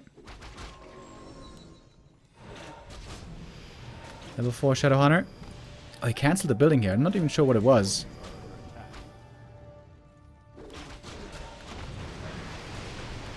Stomp. Chain lightning. But even if there's no units left for the undead, there's always more coming. Hoping for the purge here on the destroyer. Oh, there it is. That is one more kill. Stomp comes in. If there's a hex on the DK, this could be a kill. Invo potion, though, well timed. Death Knight threatened to be surrounded, but he got out of there. Wow, Headhunter upgrades are insane, by the way. 3-1, that's crazy good. TC now gonna drop, but he's gonna return. Shadowhunter level 4, he's pretty strong as well. Fascia still has a bunch of mana left over, by the way. Oh, there's a purge on the hero. Looking for a surround against this Lich. It's kind of awkward. Both might end up being surrounded here. I think the Lich is dead, though. We got a Chain Lightning. Surround is opened up. But the zap is enough for the kill. It almost seemed like Luci was taking control of this game. But now it's a lot of kills for Arrow. Oh, he's so fast with these upgrades, dude. 3-1 done already at like 10 minutes. That's kind of crazy. I really appreciate the armor upgrade. Just one armor upgrade goes a long way on these Burzies.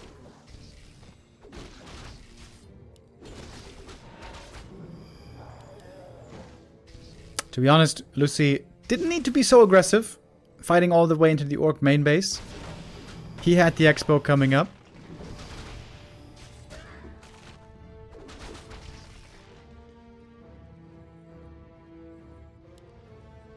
A player's forces are under attack. But with the expansion, maybe he can still win this. There's not so much mana on Arrow.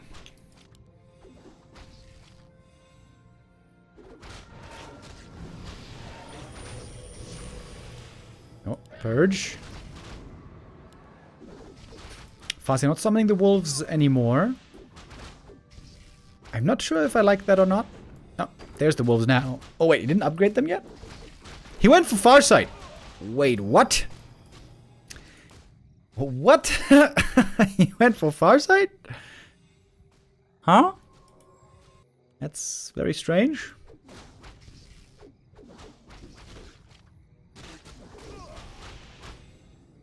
Town is under siege.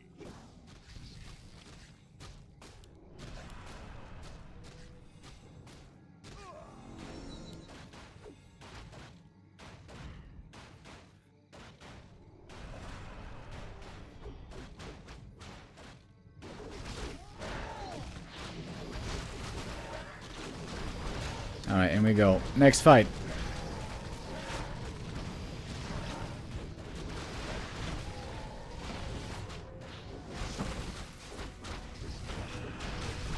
Where are the skellies? It seems like there's not enough coming.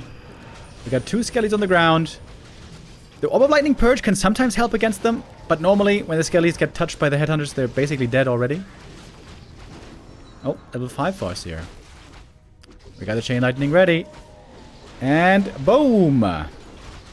Second kill on the Lich. I guess that's gonna do it. GG. Arrow continuing to look good here. But this game was very close to tipping. Luci almost took full control here and almost fully took over the game. If he fights a bit better, if he fights in a bit of a better position, that game absolutely could have been his. Overextension by Luci, giving away a pretty good position. Unfortunately, it's, as so often, Luci not microing so well in these late game fights.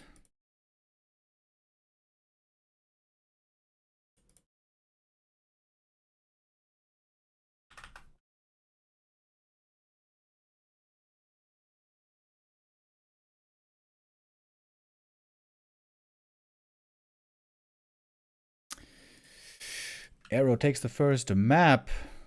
Another win here would make it 2 wins for him right away.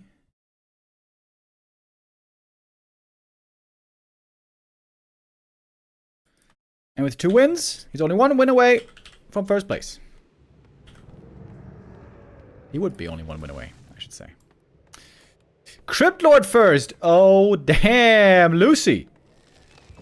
Trying something a little extra spicy here. Okay. Reminds me of Juan. You guys remember that? ESL Meisterschaft? Juan was playing a lot of Crypt Lord against Orc. Lots of surrounding happened then. Here we're gonna have a fast expansion. Ooh. That is juicy. Orc doesn't really start scouting until later into the game. So Arrow right now is mostly in the dark.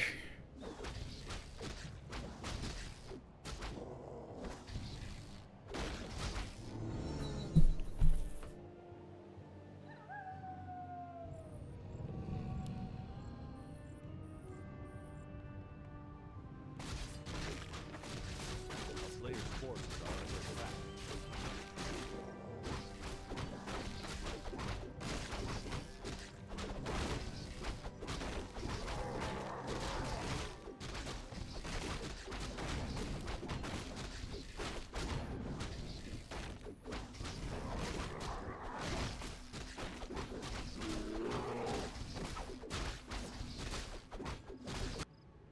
Expansion coming pretty late here. 2 ziggurats into Expo. Fast expansion is normally pretty bad against Orc because Orc can be very strong on tier 2 against an expanding Undead. Especially Raider Walker is insanely strong against Undead on tier 2 because when you fast expand, you don't have destroyers for a very long time. So the Raider Walker window is super powerful in this matchup with an Undead Fast Expo. Also, there is no anti-air for Undead for a long time, so Wyvern can be very effective. And also, Orc can just simply go tier 3 counter expansion while they have a lot of map control in the mid game, which means they're gonna have the Expo later, but way stronger heroes. In general, on the top level, it just seems like Fast Expo is kind of bad against Orc in most situations. But maybe Luci can make this work here. Beetle harass against peons. Haven't seen that in a while. Oh, good impale here. That could be 2 headhunter kills. Okay, now we're talking. Firelord second. Okay. Arrow with no hesitation. He is not waiting for the late game at all. This is all in right here, right now. Beetle harass starting to become expensive. And the Farseer has to TP away here, surely. Oof.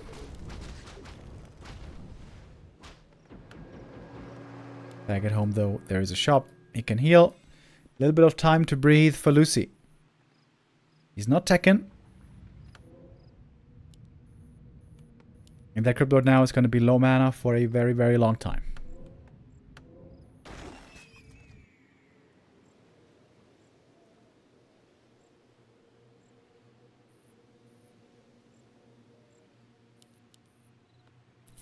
How much gold did he lose here? 200 gold? It's not that bad. Now attack into the main base, looking to take out the shop. Luci over here at the Merc. Oh, I like that a lot. Mercenaries would help him tremendously. He's close level 4, but he needs tier 2. He needs tier 2 for Death Knight statues and mana pots. But there ain't no tier 2.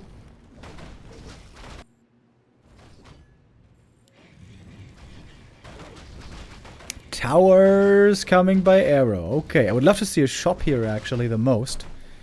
Shop over here will be neat. Okay, in we go. Scroll the Beast popped at the perfect moment here to hold against this defense attempt.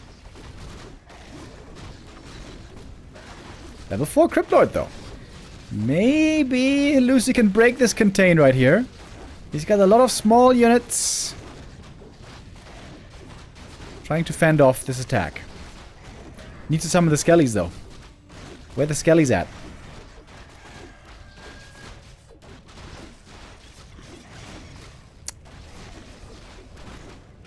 No shop, no skellies. Luci is running out of units here as it seems.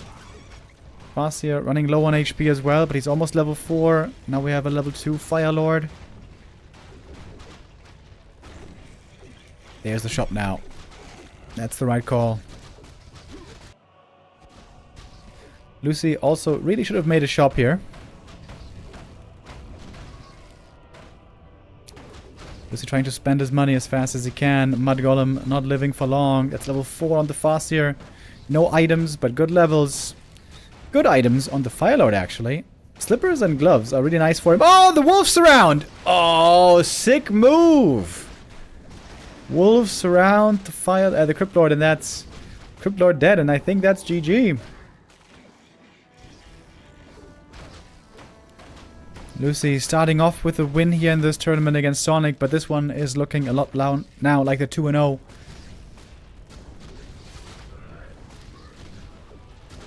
Arrow looking poised to take first place here today.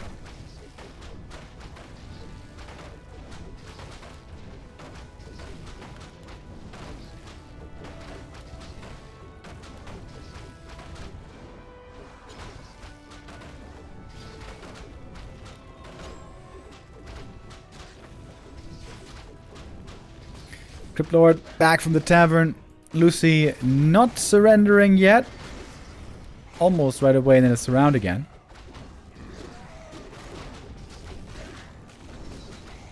Fire Lord 3. It's just too much. Tier 1 undead, not that impressive.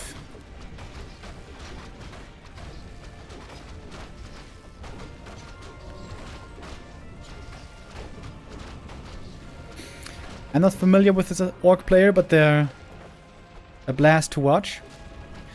Yeah, Arrow has played in many smaller tournaments, qualifiers and such, and I feel like this is the best I've ever seen him play.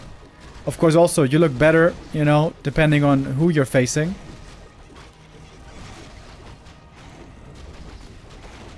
But yeah, Arrow has been looking really, really good here so far. He's gonna have another opponent. His last opponent in this group stage is gonna be Sonik. Yeah, Sonik.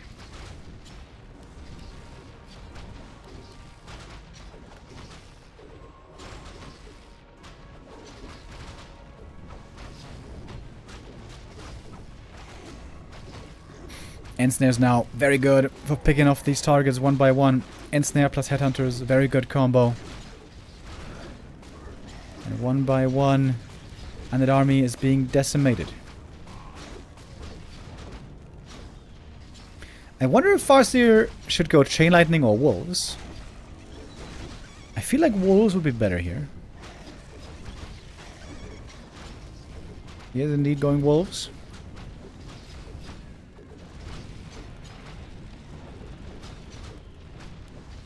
Shadow Wolf. Very strong.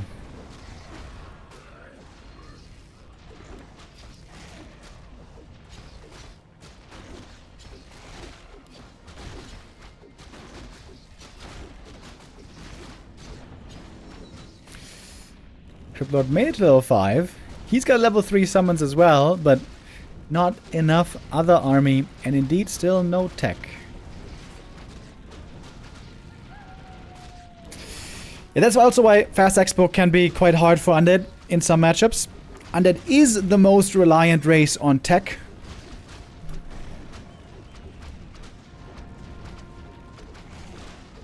Actually, you know what? Maybe Orc is more reliant on tier 2. But Undead is more reliant than anyone on tier 3.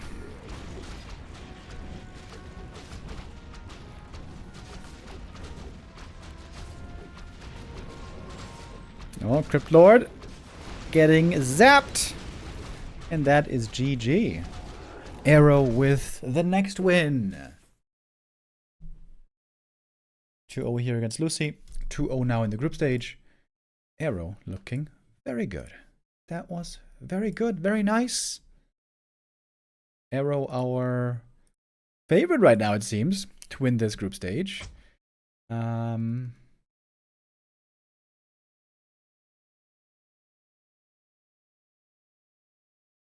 So Luci...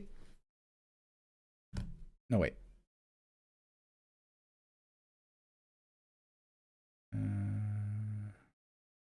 I guess Sonik is the only one who could take first place now.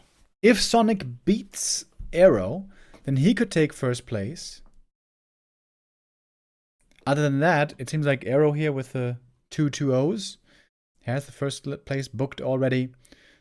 So Sonik would have to beat Deathnote and then also Arrow to take first. Let's see how these things continue. Indeed, Sonik versus Deathnote is our next game coming up. And we join in right here, right now.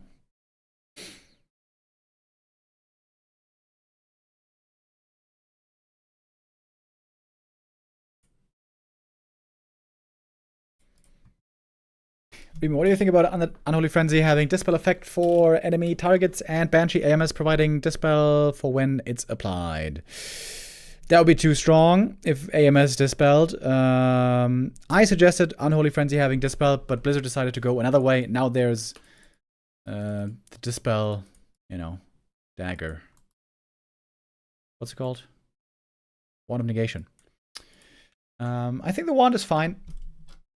I think Undead now has enough Dispel. I don't think it needs more.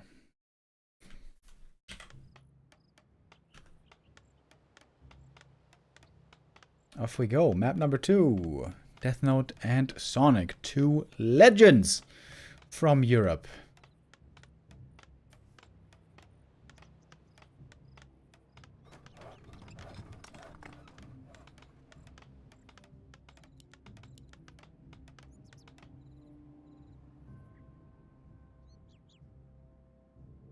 Todd says the Wand of Negation is the best item in the game. Oh. Is there lots of Wand of Negation usage in 4v4?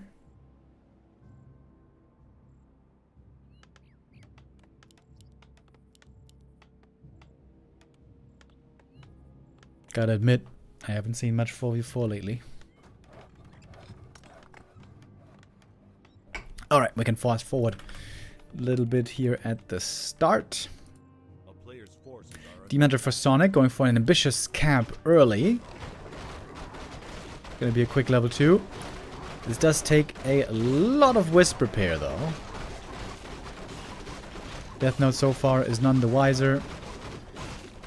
Wait, why isn't he scouting with a footy? That's strange, right? Normally humans always scout with a footman, especially when you take an easy camp first. It's easy to do.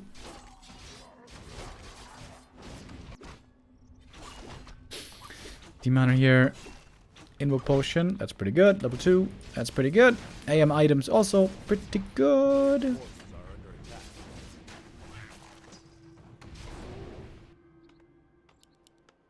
And Deathnote going for the fast expo.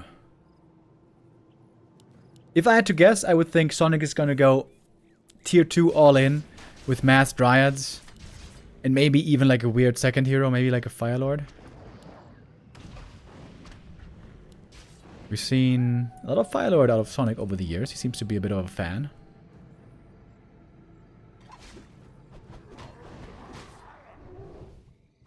Yeah, Alex, I responded to your idea earlier. I said AMS with Dispel would be too strong. And also, Undead has enough Dispel right now. If there was no Wand of Negation, I think it would be good for Necro to have Dispel. But now, with Wand, I think that would be too much. As I mentioned earlier, I think the focus should be to make Cripple and Unholy Frenzy good on their own.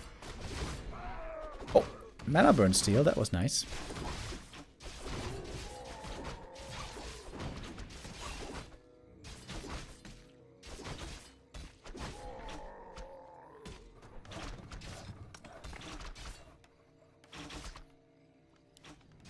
forces are under attack.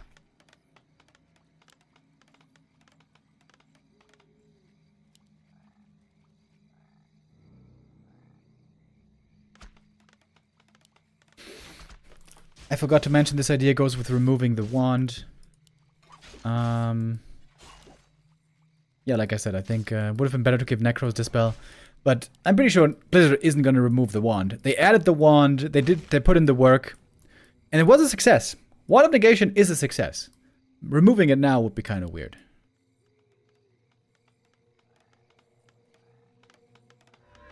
Why are Frenzy and Cripple not good? That's a good question. I don't really know why. They seem so good on paper, especially Frenzy seems so good on paper. Especially when you're playing defensively. When you're sitting on Blight, you don't even really lose HP from Frenzy. Sort of. It's 75% attack speed increase. It sounds insane. But whenever we see it in a real game, it just doesn't seem to work out. A player's forces are under attack.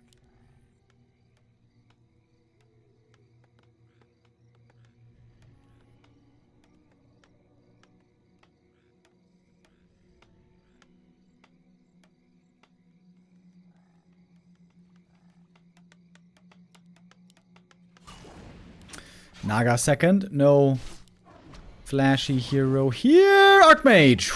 Whoa, that was 3 HP or something. Demon Hunter.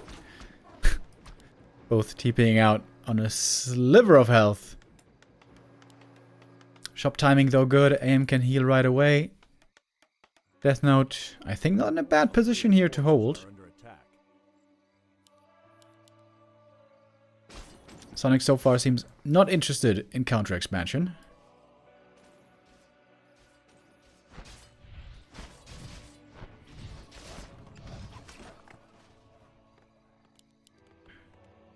No tech for Deathnote yet either, though. If he's stuck on tier 1 too long, this could become a problem.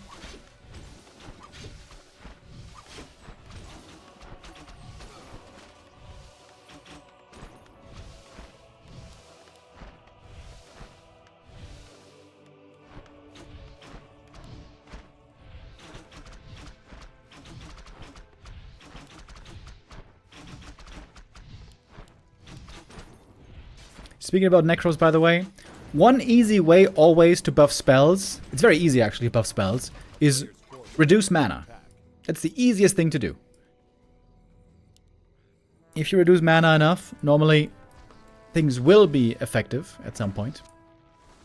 I'm not even sure how much the Necro spells cost. I feel like both Frenzy and Raise Dead are like 50 mana, and Cripple is like 175 or something.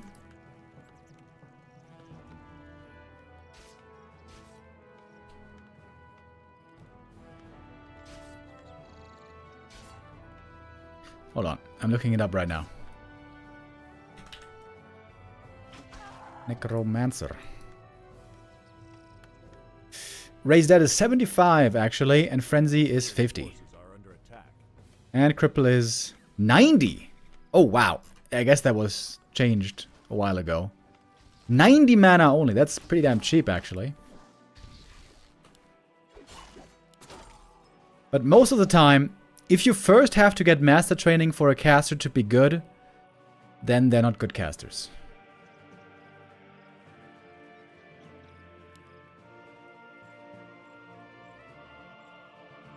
Oh, Archmage! Oh! Does end up dying! But he dies to the creeps, so it's not too bad. Deathnote on the way to tier 2 already. He's making a lot of gold here.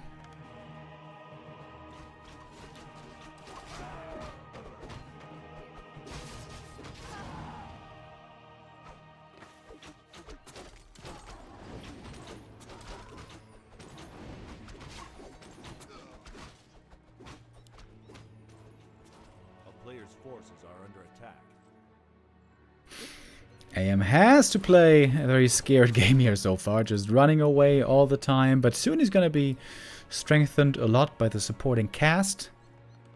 Is Deathnote going to go with the Blood Mage second? That would be the new school way of playing against Demon. Old school way would be Naga. I think Blood Mage is way, way better.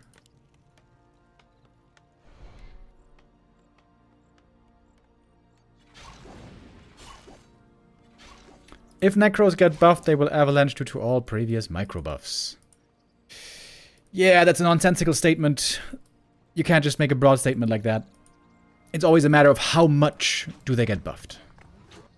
Just because they've been buffed in the past doesn't mean one more buff is gonna make them broken. In basically every game we saw Necros, they still looked pretty weak. So if they get buffed slightly, that would be still tenable.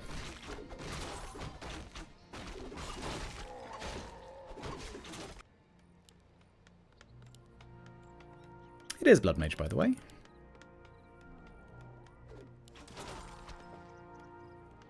Sonik is going for a counter expo, so it's not just the Davai crazy all-in Sonik.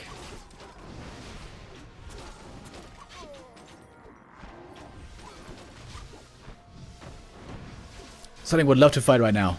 Fight out in the open with his strong tier 3 army would be perfect right now for him. A player's forces are under attack.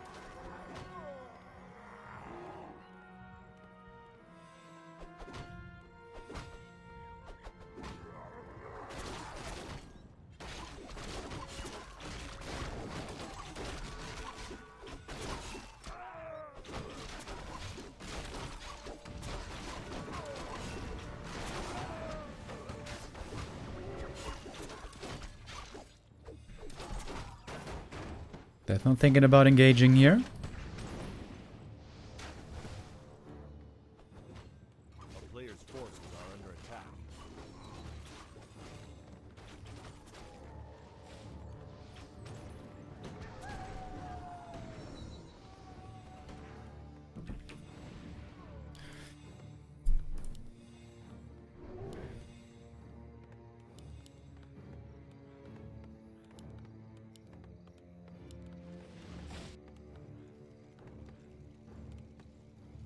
Deathnote building up a big army. We should be seeing a push pretty soon by Deathnote. Not yet though, he's taking his time, wants to creep one more camp. He doesn't have a TP right now, dangerous to go out on the map. Oh, nice wall off. Really nice wall off here. With a shop and a blacksmith. Perfect wall off just with 2 buildings. Oh, Deathnote though, late with the repair. Oh, that's gonna be painful. You want to be there with the repair immediately. All of a sudden, the wall off is gone. The shop is gone. That also means no breakers for the time being. Deathnote has to make a shop right away in the main base.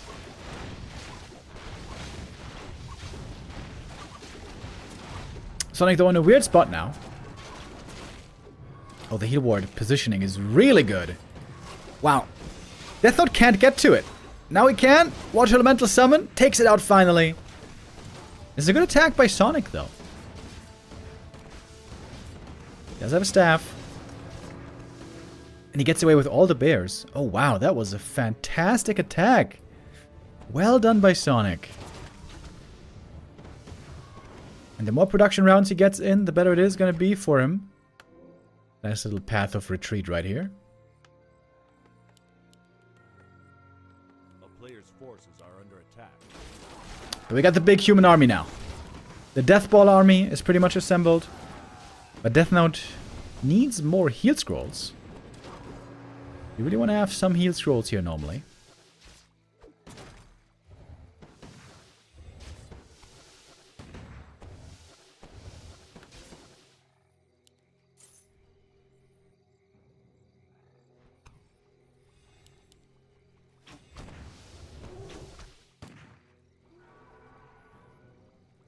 A player's forces are under attack.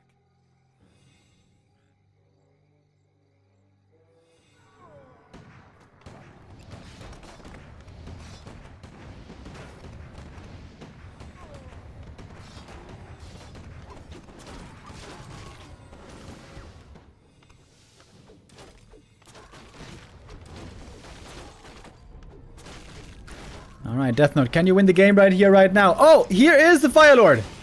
The Sonik special. Really cool with Rain of Fire. It's a lot of AoE damage on the human units. The positioning here for Deathnote seems a bit weird. Those heal scrolls are going to be necessary very soon. Here's the first. This fight's looking pretty good for Sonik though, isn't it? Pitlord, however, now out of mana. Doesn't have the cleave available yet. The bear frontline is still looking strong here for Sonik. One roar would be so sick.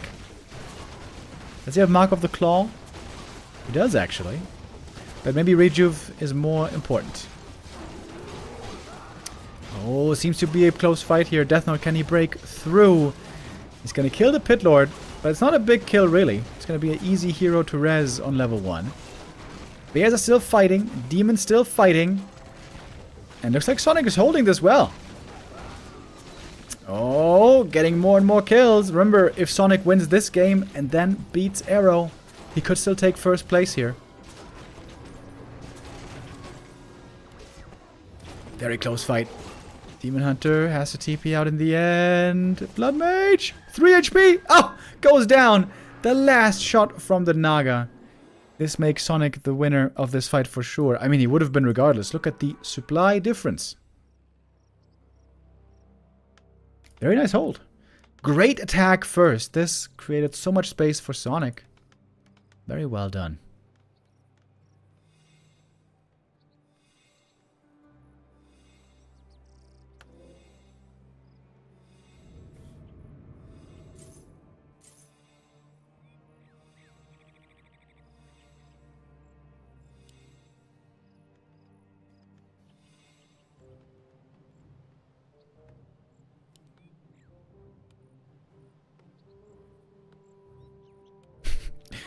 Shout out to Luci Supply in the chat.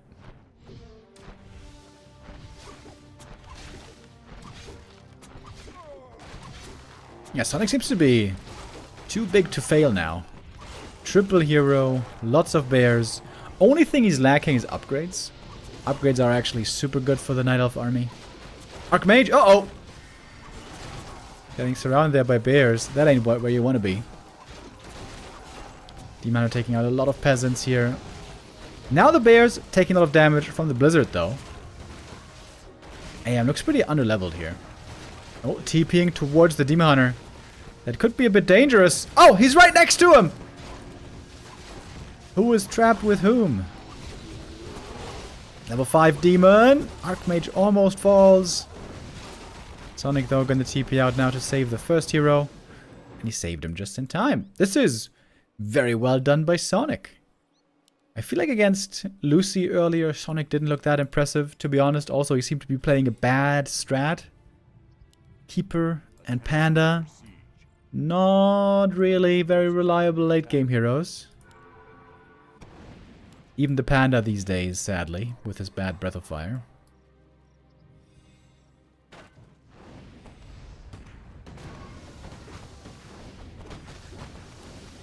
Early game belonged to Deathnote.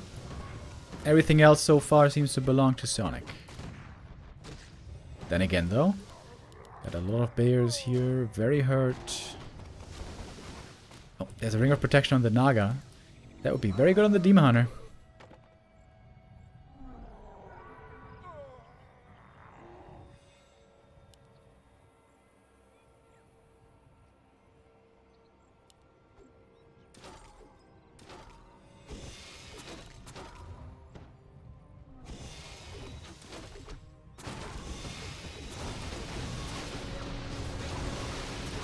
Blood Mage staff into a rough position.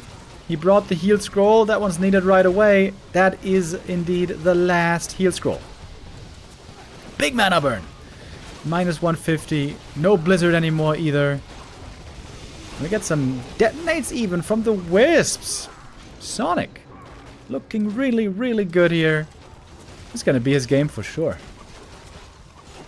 Yeah, let's speed it up a bit. Oh, there is the GG. Okay. Oh, wait, post-game, let's take a look. Not the most insane damage numbers by anybody here.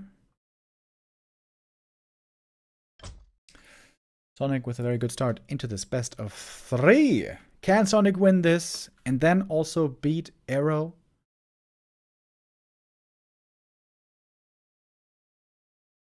That would give him first place. If the map score also is enough. We'll have to count the beans for that later.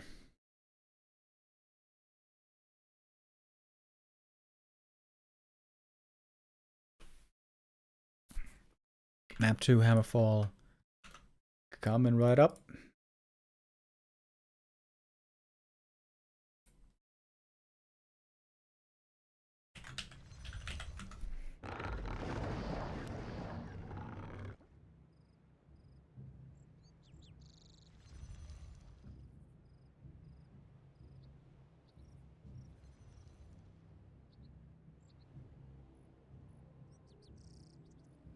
Okay. We got a Warden first this time by Sonic. Oh. I feel like the Warden was never a good hero for Sonic, to be honest. The Warden needs a lot of finesse, you know? You can't just go in, keep fighting, davai davai. The Moonwells will run out of mana very fast if you do too much fighting with the Warden. You need to know when to strike and when to show restraint. And showing restraint never really was Sonic's biggest strength. But maybe he can surprise us here. Let's take a look. Ooh, double Ancient of War. I like that. This is something that Moon played recently. I think it was in the Super League Ascension phase or something. Where he played a really strong Warden game on this map. This map is normally not considered very good for Warden. We usually see Demon Hunter here.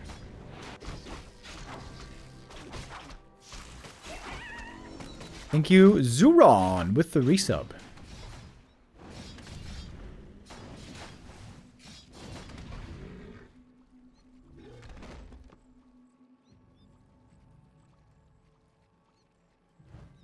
Claws plus 8 for the AM, by the way.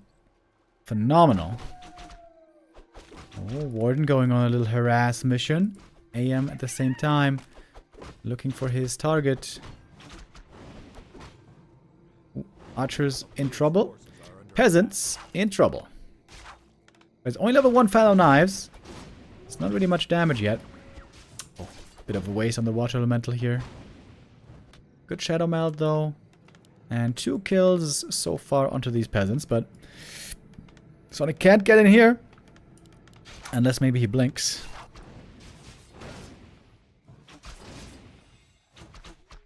Oh, 1 archer falls. Multitasking required by both players. 3 peasant kills is pretty good. Ooh, and that's almost 2 more.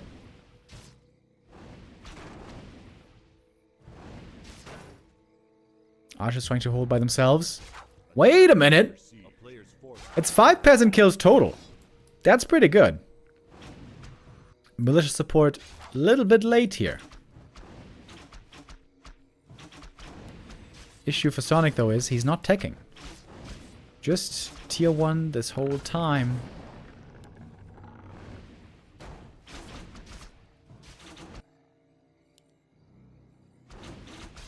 Warden chilling invis.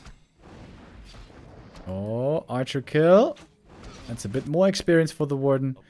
Getting quite close now to level 3.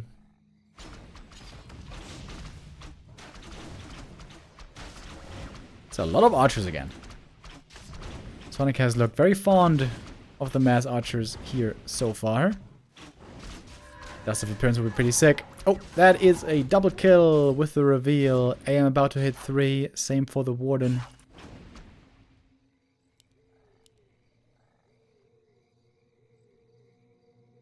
A player's forces are under attack.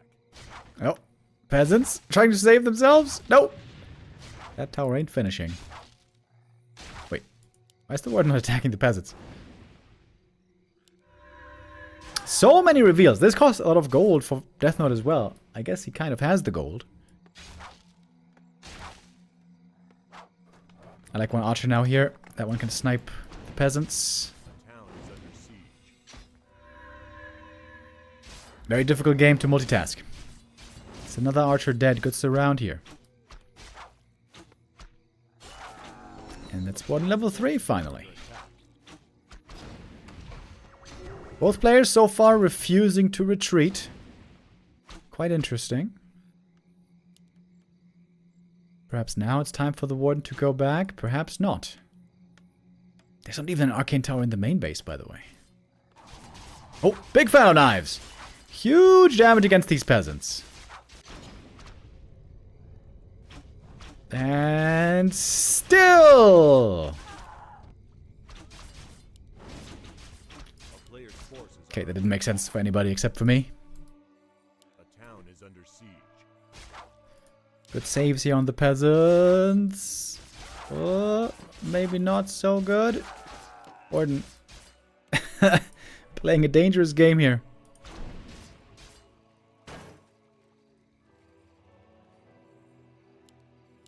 Are you guys excited for UFC this Saturday, by the way? I'm starting to become a UFC fan.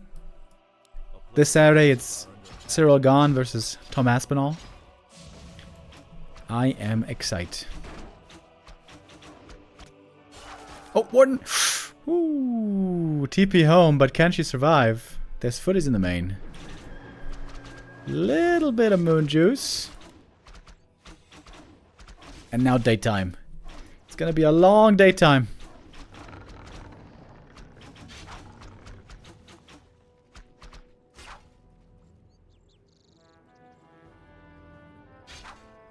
A player's forces are under attack.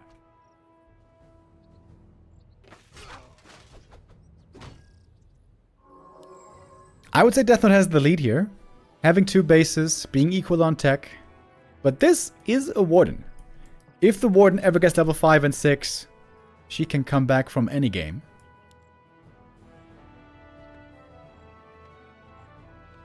Did you start to say Chama to everything? No. You mean like in real life? That would be weird. In my real life, nobody knows what Chama means.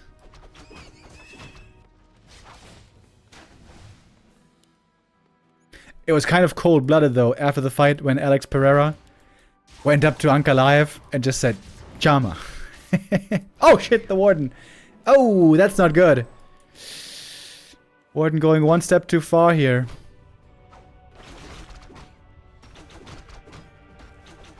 When Topuria? Yeah, I've never seen Topuria fight, actually.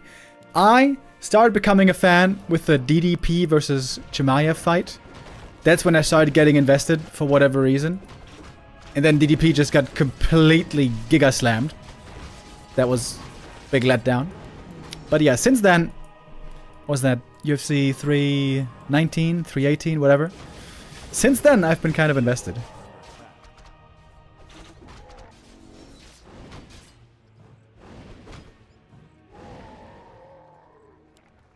What's Chama? Chama is a thing that one of the Brazilian fighters says. One of the best fighters of all time, apparently. And it means... What does it mean again? It's something in Portuguese. I forgot what it means. But it's his signature word.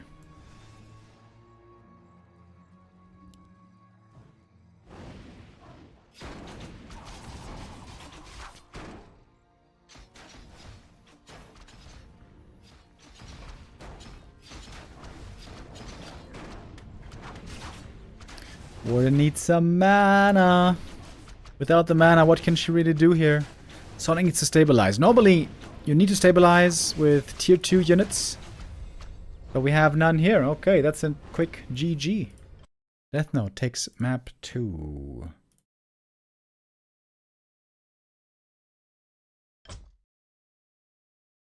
Chama is like, let's go. Oh, okay.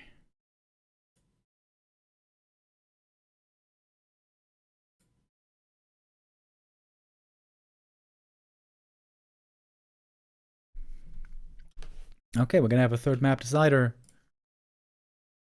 Oh, gotta play another ad break here. Hold on. Third place. Did I just say third place decider? I mean, third map decider.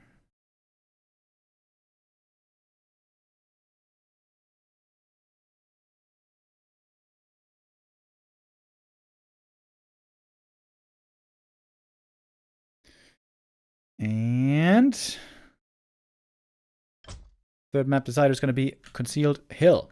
So if Sonik wins this, he could still take first place in this group. And if he loses, I think Arrow is first place guaranteed, isn't he? I think so.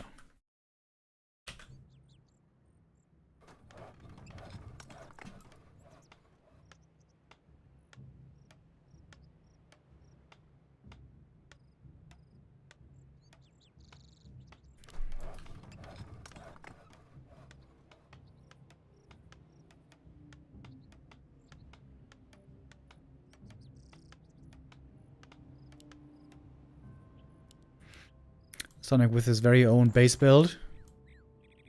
This one is safe against Peasant Pull, I think.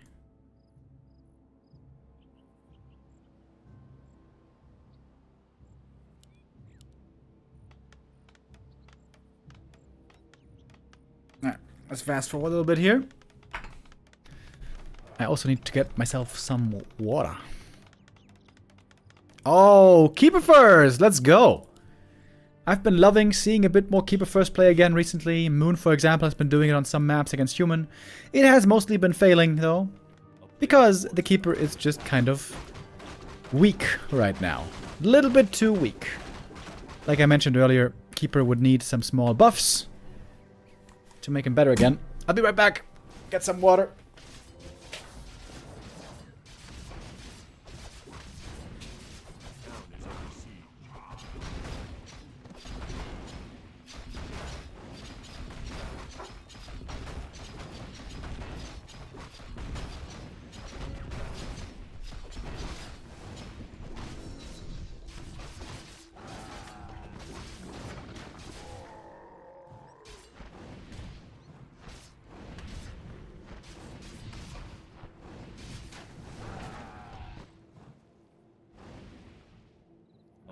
Forces are under attack.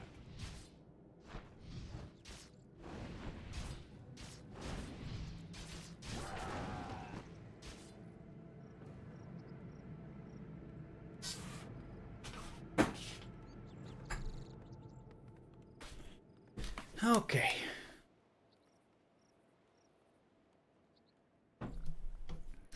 So. Keeper level 1 harass with Entangle first. The Sonic classic.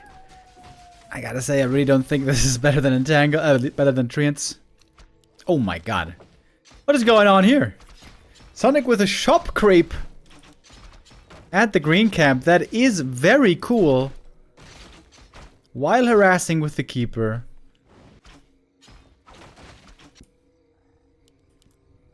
Wait, he's going hunts. Okay, Deathnote's playing one base. Sonic is cooking over here. I don't know what he's cooking yet.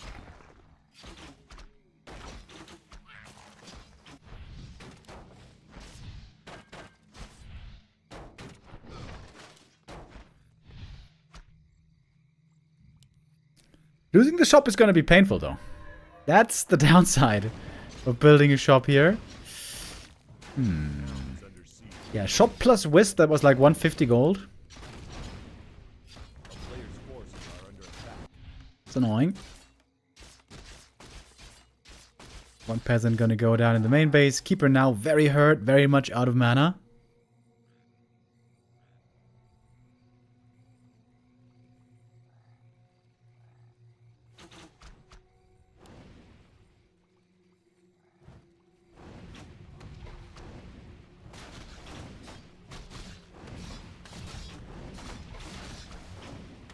Big last hit. AM gets it. Level 3. Now we got the water elementals. Especially good against the Huntress. This position doesn't look very good for Sonic, does it? Ooh, nice deny. That was crisp.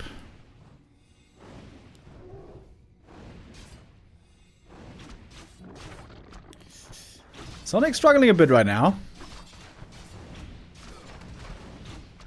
Normally if you go Treants first, you can creep level 3 very quickly, and then level 2 Entangle can be very good against the Footies.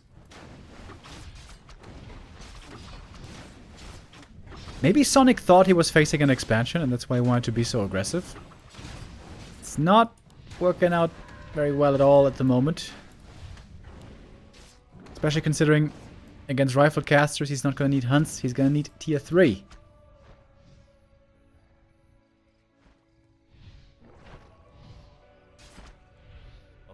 Forces are under attack. Keeper trying to get that level 3. He needs a little bit more. Ooh, Huntress. Hiding. Good deny. Again.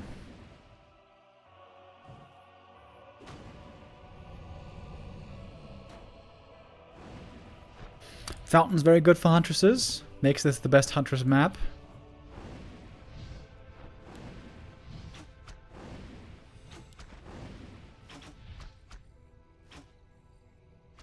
So Deathnote could have seen the Demon Hunter here being traded in the altar. I mean, could be a part of maybe, but how likely is that? So he's playing MK into Demon. That's not ideal for the human.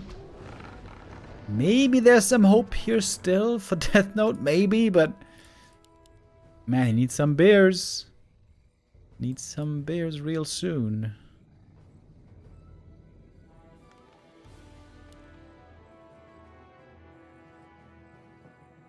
It's always fun to watch Sonik.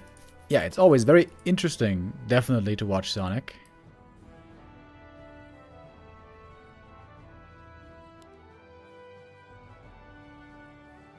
A player's forces are under attack.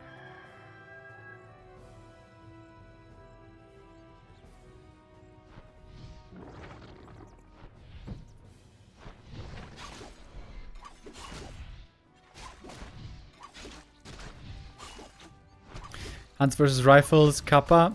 Yeah, that doesn't go too well normally. He's going for improved glaives, so that's going to give them heavy armor. I guess that's better. This is a very nice item. I guess Sonik isn't even going tier 3. He's going Hunts, Dryads. That is very interesting.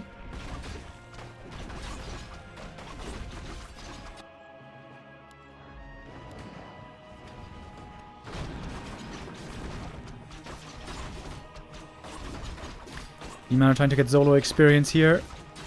Oh, maybe an item steal. Oh, yoink! MK stole the big heal potion. Oh my god, that would have been so good for the demon. Perfect Stormbolt right there. Keeper should have been a bit closer maybe.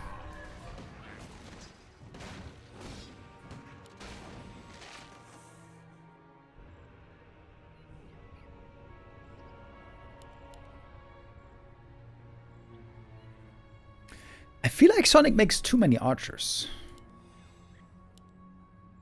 Like 5 archers every game, I feel like often this kind of backfires.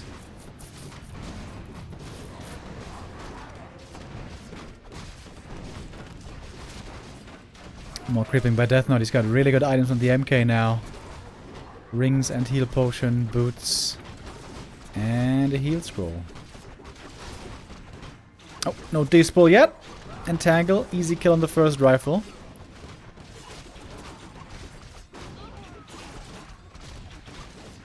Sonik is gunning for those riflemen. Same time though, his Dryads are taking a lot of damage. I think all the Hunts are already dead. Creeps are still a little bit involved. Militia coming now though, very good against those archers especially. Successfully killing off all the rifles though. Wait a minute. If Sonik was tier 3 now, this would be looking really good for him, but he's no tier 3. It's a brawl over here though. One unit after the next going down. All the priests dead, no more healing. Yo. Sonik might be able to win this. Demon level 3. Before the MK. Keeper though really has to get a move on.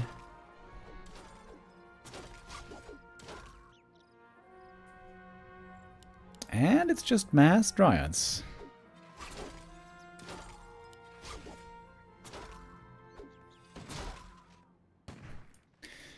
Cheeky bash right there.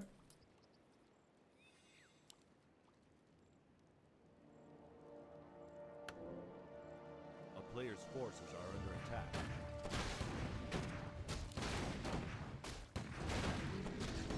Deathnote though still should be favored here. Normally, Mass Dryads does very, very poorly against rifles.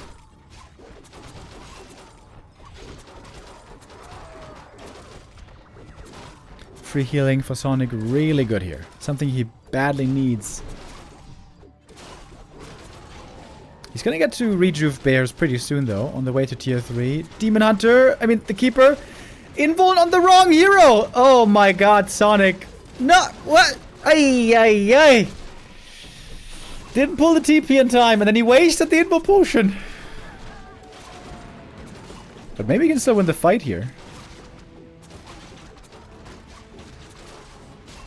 Target fire by Sonik is looking a little bit off, though.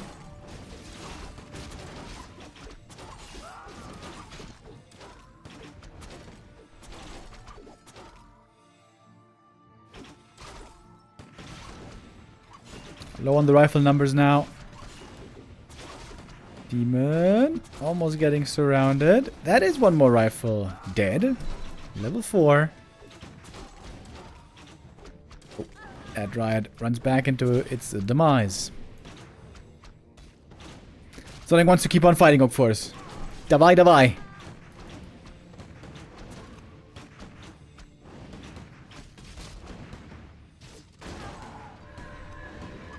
Bosh. Okay, well, if Sonik gets to bears and a decently sized bear army, there might still be a chance. Tier 3 is not too far away. Sonik has some good late game potential. Bears and double orb of venom have quite a lot of promise.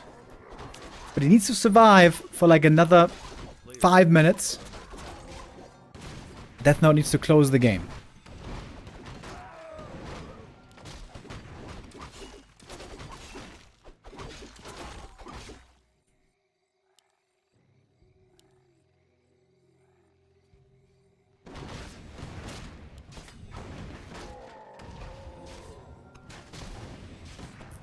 Mountain King about to hit level 4.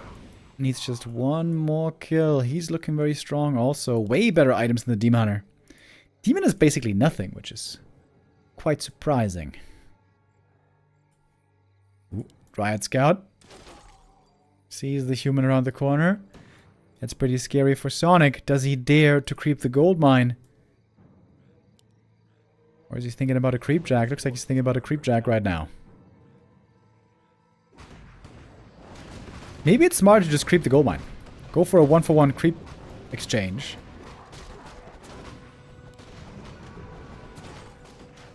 Good mana burns, though. Very nice burns. Last issue here would be sick. Demon. Very low HP. Dude, he's looking so squishy without any rings and without anything. He's just made of paper.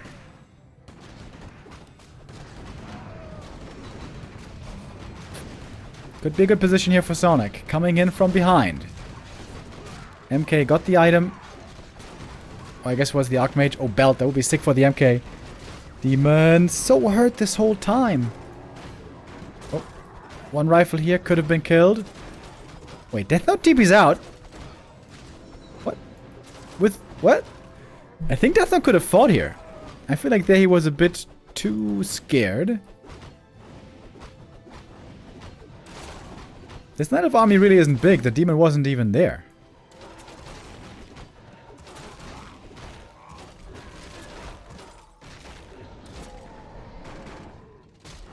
Back to the fountain now for Sonik. MK. He's surrounded. Got a big heal potion though. Might be able to fight out. Oh my god, is he gonna kill him? No, I don't think so. Keeper's way more squishy. Backing off towards the fountain.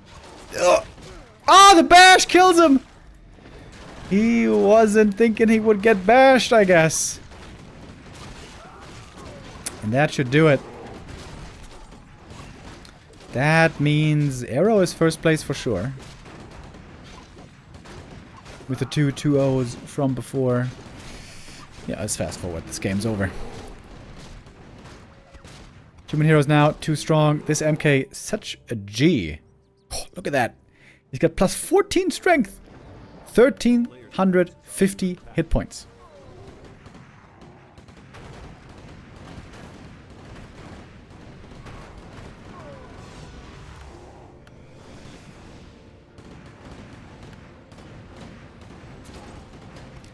Deathnote closing the game out just when he had to. He's playing against Luci next. I think Deathnote with a really good chance to beat Luci as well. Like I mentioned earlier, I think Deathnote's matchup against Undead has always been really, really good.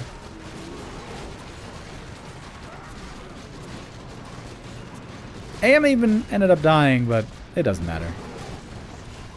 Army just simply not big enough for Sonik. Demon Hunter items were garbage this game. Garbaggio.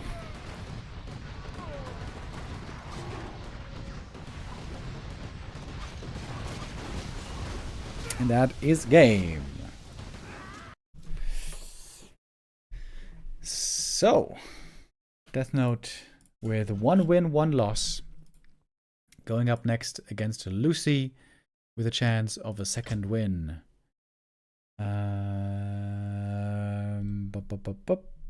Luci also with 1-1. So, Sonik is down 0-2.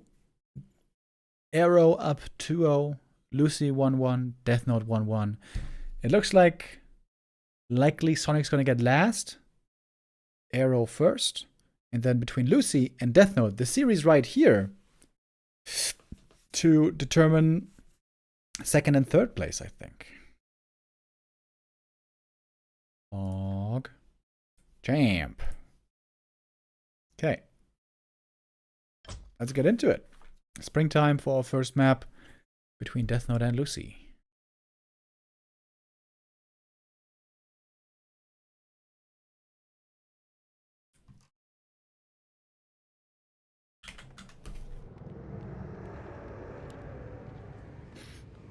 And Luci's playing a Ted Fiend build. Old school, something I've not seen from him in a long time.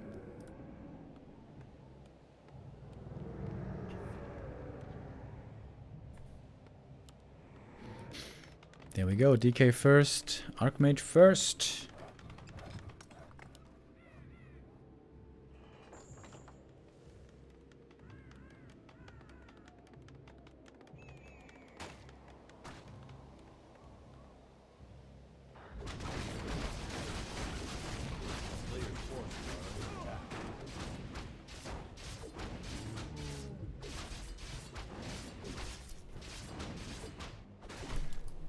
DK starts with a bit of creeping at the green camp. Footy Scout should be figuring out what's going on. That is indeed his purpose. Good start for the DK. Very early backpack, by the way. Interesting.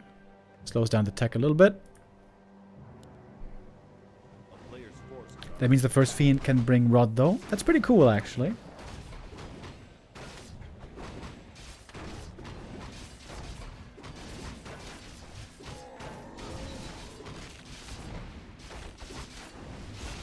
Last hits here are going to be huge. DK needs some steals to get level 2. Oh, playing around it. Oh, he almost had it. That was so close. No last hit steal there, but peasants are in danger. Militia duration over. Skelly's looking for more kills.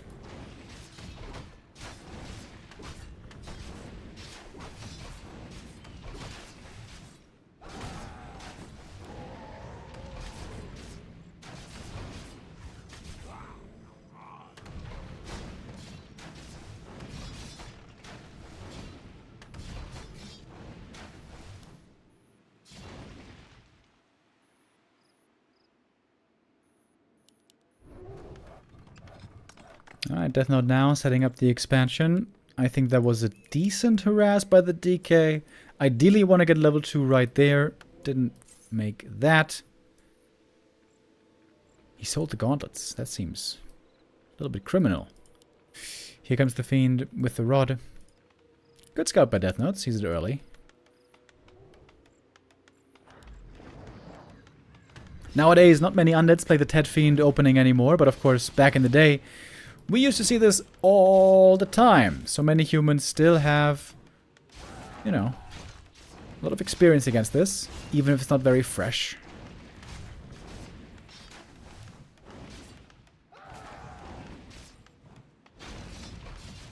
DK did end up getting a lot of experience here in the end. Almost level 2. Deathnote's denies could be looking a little bit better. Oh, great block. Did you see that? Pulled the peasant back. Puts the footy in. Great block. A little bit slow, though, with this peasant. This should also be a deny. This is also a reason, by the way, why Ted Fiends got weaker and weaker over time. Humans got better and better at denying. And when the Death Knight is not creeping anything, every bit of experience from peasants and footies early is important. If those get denied, that makes the under position a lot harder.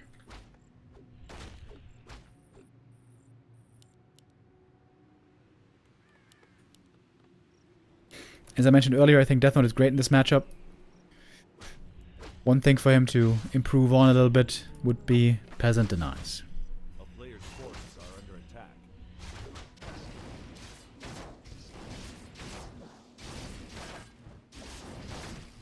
Thank you, Machine, with the $1 donation. Says, are huntresses considered ranged attack or melee attack? Does it get benefits from Potom Aura?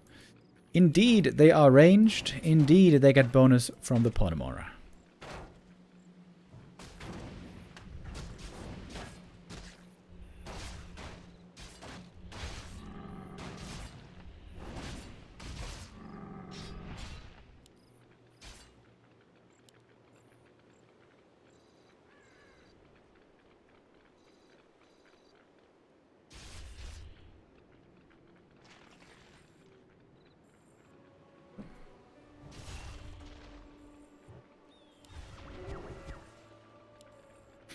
We got a 1 of negation here early. Very nice against those water elementals. And here's the first Nova. Defend early on the footman. And AM starting to run out of mana over here. Luci does need a statue though as well. Once he has a statue out, then it's not easy for the human here to hold against this pressure. Good last hit for the DK, that's level 3. And here you can see the denies stacking up, or the lack of denies. Just a few denies would have made it way harder for the Death Knight to be leveling up here. Death Knight on the way to tier 2. Of course, he's trying to get to tier 3. Get the Knight Gyros out. There's going to be a window here for Luci to kill the expansion before the human tier 3 is finished. Oh, Archmage going deep. Might even get a Fiend kill over here. Oh, almost. Excuse me. Good save by Luci. But still a little bit of time bought for Mr. Deathnote. Towering up at the expo. Low on lumber is Deathnote here. He can't rush tier 3 right away.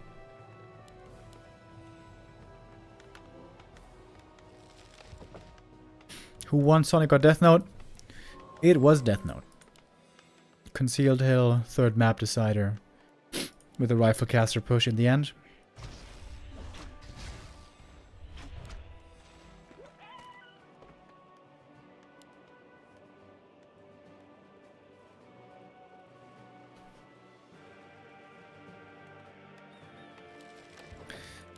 Seeing a lot of towers coming up. No tech yet. Archmage. Hoo-wee! That hurt. Heal potion necessary here. 3 towers isn't really much. This could definitely be broken by destroyers. And especially if there's a pit lord. Now the tier 3 coming. It's a very hard choice to make perfectly. When to go tier 3 and when not to. Big item here for Luci.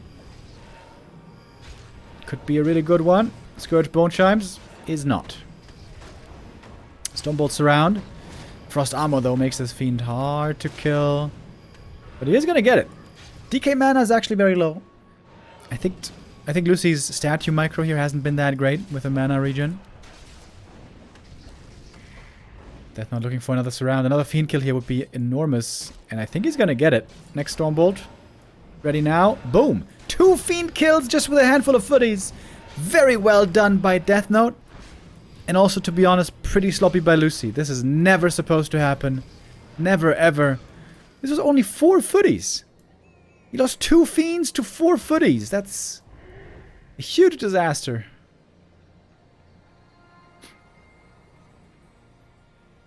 Dreadlord third for Luci, though. He's looking for the late game. And also counter expo. He's got a 6th acolyte coming.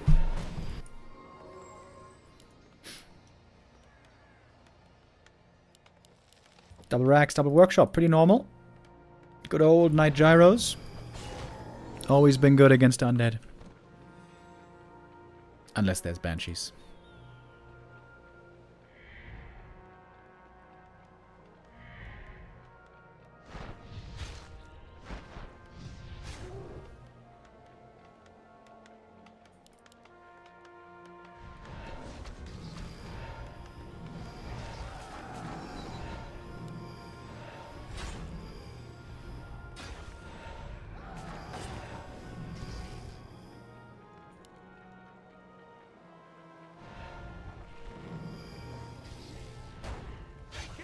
Deathnote, I don't think, wants to really fight yet.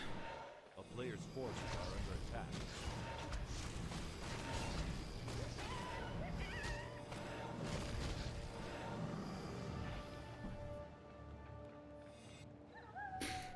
And look at Luci. Cheeky expo in the middle of the map. This should be a pretty easy cancel then. Meantime, human expansion under fire. Oh, Nova Carrion Swarm. Some good damage. 3 peasants taken out right away. A player's forces are under attack. Deathnote waiting for his strong tier 3 reinforcements. Oh, I think that was supposed to be a wall, but it wasn't actually one.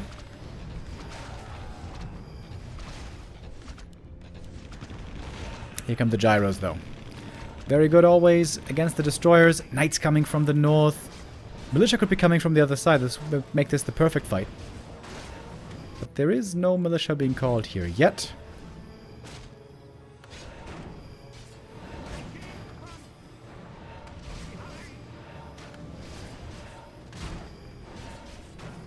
Statues still doing a phenomenal job. This human army not really good at taking out statues. Oh, unless maybe they're left behind like this.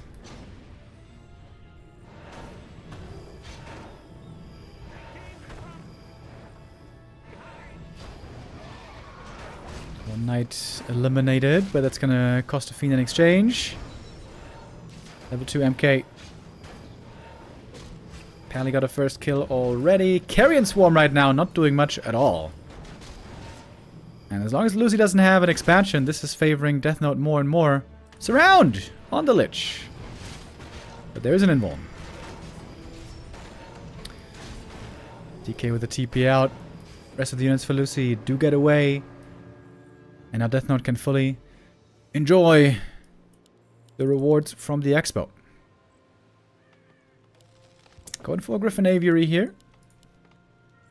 Would be very good against A-bombs.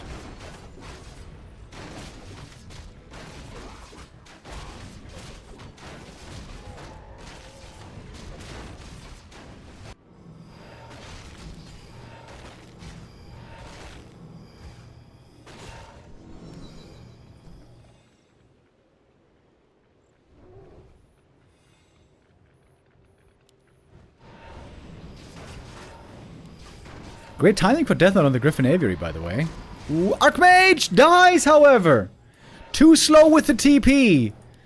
Sleep to prevent the Holy Light. And all of a sudden, there's a bit of an opening here for Luci.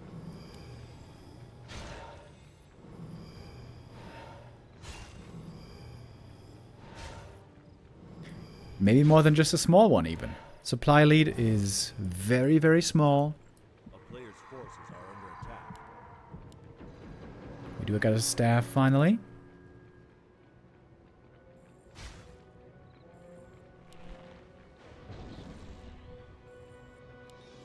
Deathnote trying to retreat. Get back to the safety of the expansion. Needs to get to the shop.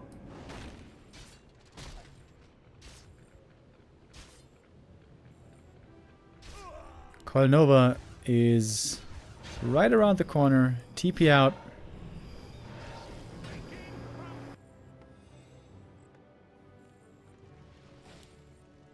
No griffins yet. There we go. Now, first one being made. A player's forces are under attack. Deathnote starting to build a big army. Would love to see a second staff here.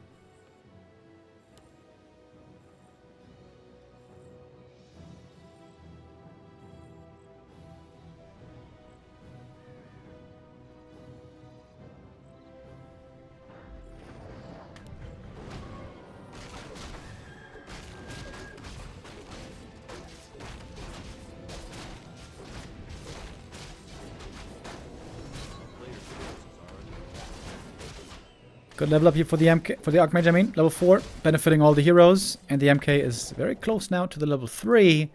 Red camp creep would be huge. This is always pretty awkward to creep with knights, though. Without any ranged units. Luci crept the red already. His heroes are looking really good all of a sudden. Oh, no expansion yet, though. Gyro have... Look how much damage they do to trappers. Just like 0. Gyro bombs, only good against buildings, and maybe okay against heavy armor. Oh, that's a sick item right here. Double aura now for Deathnote. He got the Vamp aura and the Endurance aura, both great for the Knights. And importantly, level 3s on MK and Pally. Really big.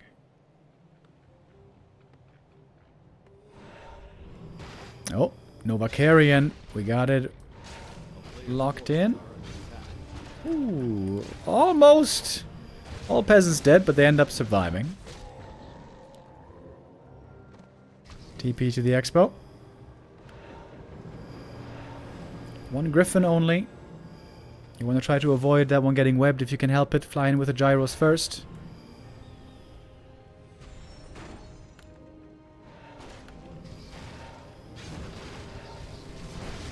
Oh, griffin webbed.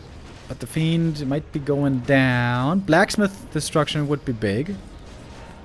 Pally, pretty low over here. Has to go for the divine shield. Never mind, he has aura. Sorry, my bad. Archmage taking a lot of damage. It is pure hero focus here from Luci. Carrying Swarm. Archmage. Oh my god, he's almost dead. Archmage. Oh, he's not looking. Another Archmage loss unnecessarily. Oh, Deathnote, is he giving this game away? It was looking really good for him earlier. Going for the DK surround, but he's hard to kill. He's gonna fight out. Level 5, Death Pact. He couldn't go for it. I think he tried to. Yeah, it was just slightly off the mark. Looks like Deathnote does have enough now to bulldoze his way through. Almost giving this away. 2 Archmage losses, needlessly. Almost costing him the game here, but now it's again looking very good. Supply-wise, he's still far up. On that expo, not really mining yet. And the MK got so much experience. Jesus. Bunch of solo XP. He's about to get level 5. Oh, look at that A-bomb melt. And that's level 5. And that's one hell of a strong Mountain King. I am back from the tavern. Pally back kind of soon also.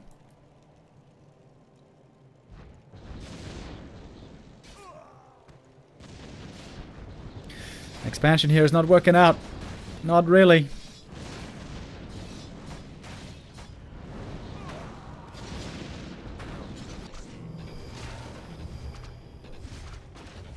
Okay. That's gonna be some more peasants falling. DK is 5. But the human army is so strong now. First and foremost, the Mountain King. Behold the level 3 Stormbolt. Lich, almost surrounded. Bit of a missed opportunity there. That could have been a surround. Behold, again, the Stormbolt. Oh, he's going for the Lich. Oh, he's gonna kill him. Behold the Stormbolt indeed. I thought that was gonna be a coil, but not really. And that is GG. And Deathnote takes map number 1. In my opinion, this is his best matchup. Looking quite good here. Some small mistakes here and there. Not enough denies in the early game was the problem at the start. And then, of course, losing the AM twice was painful. But Deathnote in strong enough of a position to still carry it through.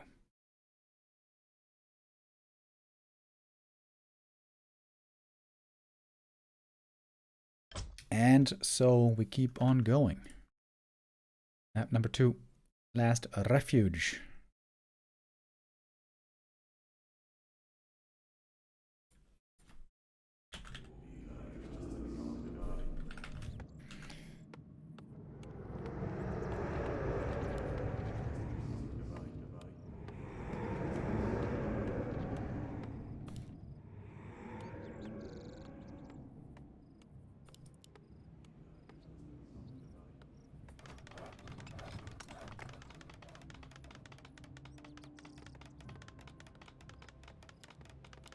Oh, a Lich First by Luci.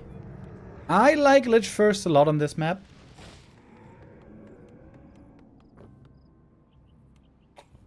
I think whenever there's mercs, the Lich is good. You go for mercenaries, and then you kill mercenaries with Nova. That's good. And it's very good for the Lich. Both gonna go for the merc camp creep first. Of course, humans can always creep faster than anybody else, as we know, so Deathnote should be reaching the level ups here a little bit quicker. Flute of Accuracy. That's really good, especially with mercs.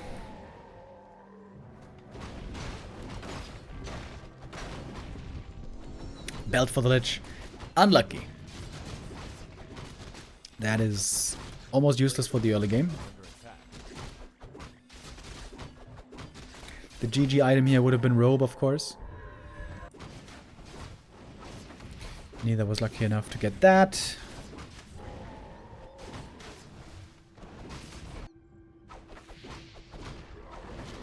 I think most units creep this camp first, set up the expo, and then creep this second. This is a pretty late expansion for unit standards. Deathnote definitely is going to have a window here to go for a cancel. More than just once, probably. This could be a very strong game for the Lich, though. If he gets level 3 and 4 quickly, the Lich can dominate. Especially the more we get to the late game. On level 5, the Lich gets crazy.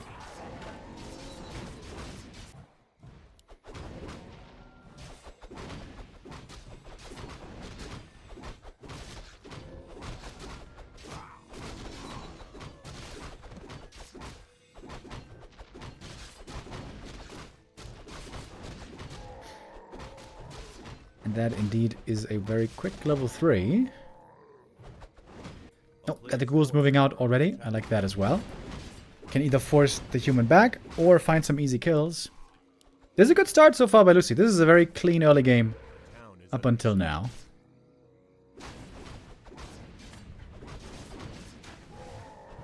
Nova, instant kill. Oh, he missed the Bursey. I missed the Bursey as well. Could have gotten the bigger target even. But look at the strength of the Lich against mercenaries. We see it right away. Ideally here you want to have backpack. I keep saying this also to 120 indirectly through the cast.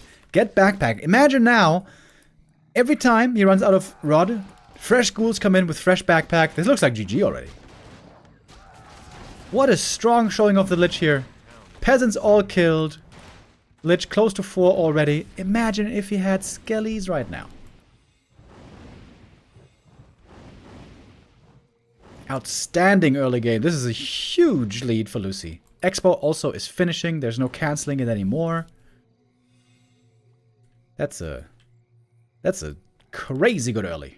Luci has to win this game.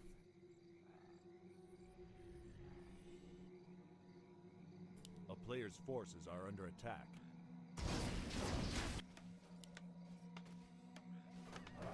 Really late on the expo. And that expansion is finished first. Lich might be getting level 4 first. Actually, no. Actually, AM is level 4 first, which is also really nice for him. Brother's gonna have level 2 Dark Ritual in just a moment, and that means mana for days. Eat it. Eat it. Nice. I was pretty critical of 1-0 lately, where he was not using enough Dark Ritual by any stretch of the imagination. Nova. Boom! Hitting all those units right away. Easy kills for the Lich. And you keep summoning Skellies, and you keep using Ritual.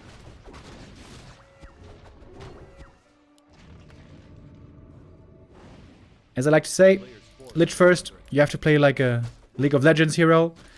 You gotta spam those cooldowns. Rod, Ritual, Nova. Spam that stuff all the time.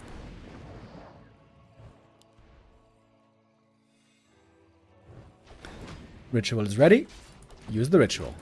Very nice, Luci. That's the way you want to do it.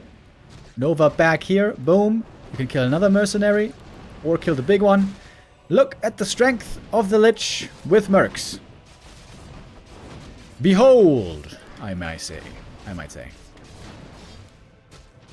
He could be spamming Dark Ritual a little bit more. But there it is again. Great start. Look at the Lich experience. 4.6 already.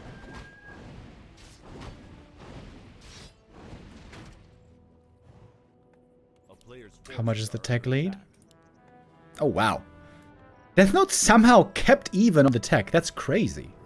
With all those footy losses, I mean peasant losses earlier, still kept even. That's impressive.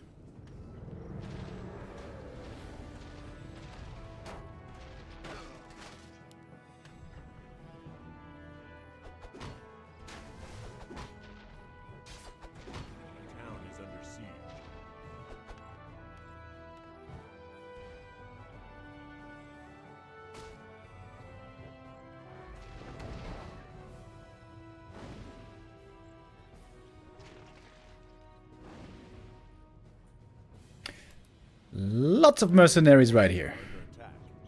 Eating some ghouls, I'm not against at all. Everything to fuel the mana engine of the Lich is good. But you want to keep fighting. With the Lich, you want to keep fighting all the time. And get to level 5 as fast as you can. The town is under siege. Luci has a big lead here. Mass Fiends and a couple A-bombs is the best army for the Lich.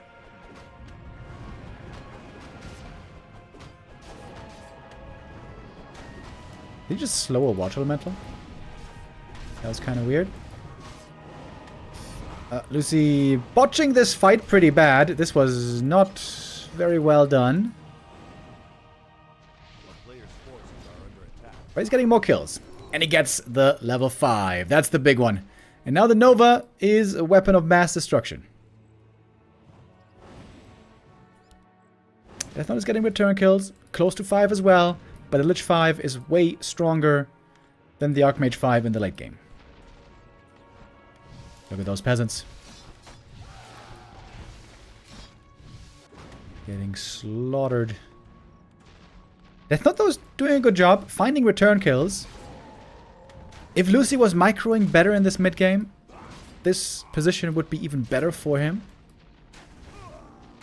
Look at the AM. He's almost level 5 now.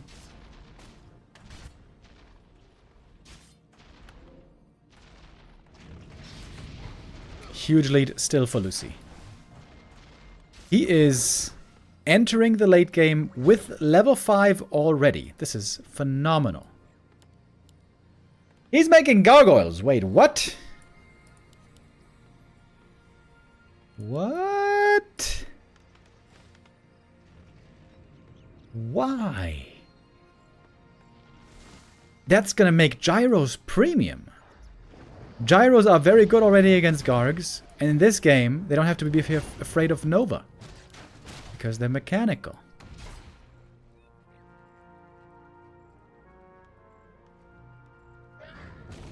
Good Stormbolt. Slows down the Lich with a Nova here. Scary game right now for the Archmage.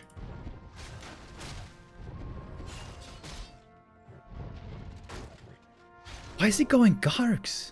What? Also, against an AM who's almost level 5.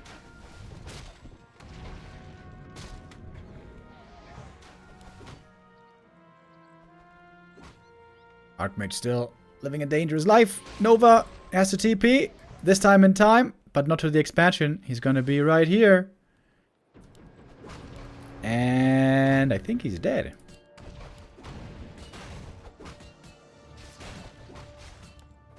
Oh! Wait! Wall off! Oh, sick! Deathnote with the wall off! To lock the undead away from the Archmage. That is so sick. What a sick save. Damn. That... Oh, no. Oh, Archmage. Oh, Jesus. Ah, he's so afraid.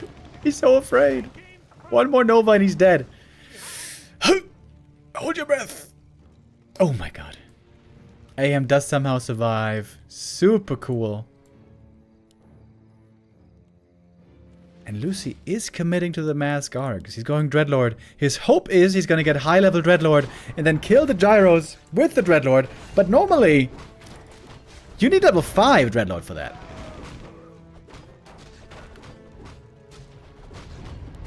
I think if Luci had just gone Fiends, this would have been an easy win.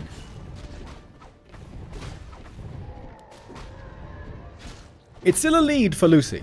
It's still a lead, but it's a risk. The Gyros should be able to beat the Gargs at some point. Let's see. Maybe Luci knows something that we don't. Pally was a welcome addition. Finally we got some Holy Light. Garg goes down. That's level 5. The Gyros. Oh. Forces are under attack. Not quite reaching there.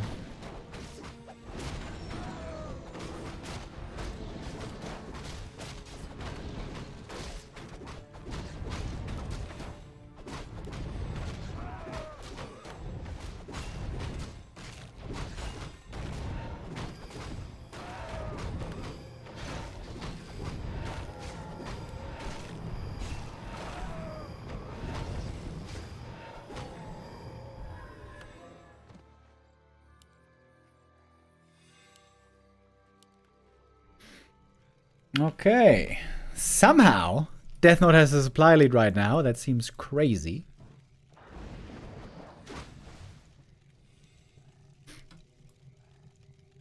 Waiting for the Carrion Swarm. That's a lot of flag cannon damage against these Gargs. Scroll of the Beast popped. Level 2 for the Pally. Nice and early. The Dreadlord is going to be going down here. Oh, Luci. Why did you go Gargs, buddy? Why did you go Gargs? Turns out he doesn't know anything that we don't know. Turns out that Gargs just really were not a good idea here. Because now, all of a sudden, Deathnote's got the huge lead.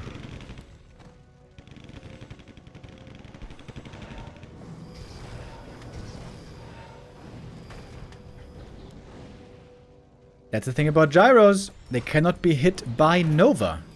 If Nova hit Gyros, then yeah, sure, this would be easy Katka. But no, it doesn't. Looking a lot like the 2-0 right here.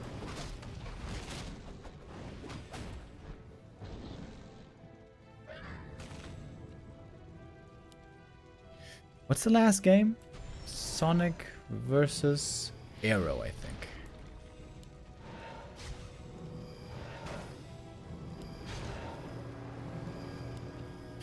DK no level 3 yet. The Coil Nova not that dangerous just yet.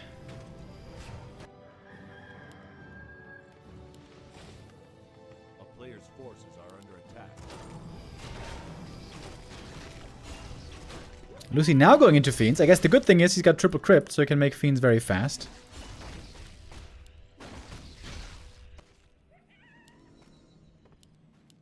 Maybe Luci can still win this.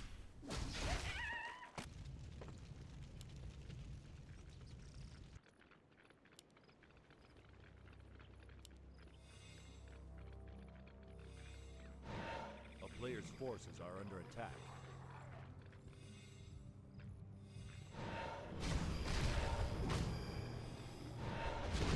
No lumber on Luci though. Normally you're supposed to have lots of fiends with lots of upgrades. These fiends have only one armor upgrade. MK dies though. Before the pally was back for the heal. TP out by Deathnote.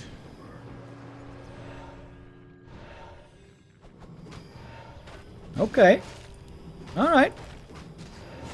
Lich should back away here to give more experience to the other two heroes. There's the chance here for Luci. Okay, never mind. Not backing away. Bit of cunning. That's pretty good for the Lich.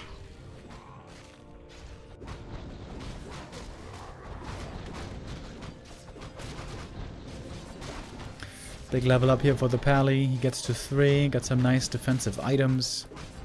What about the MK? What does he have?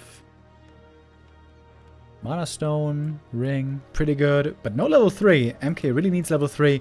MK really wants to have Clap as well against Mass Fiends.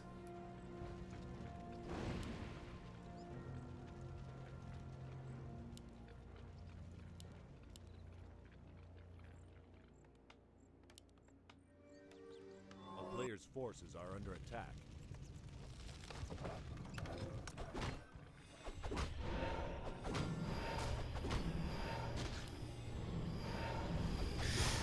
Dreadlord about to hit level 3 also.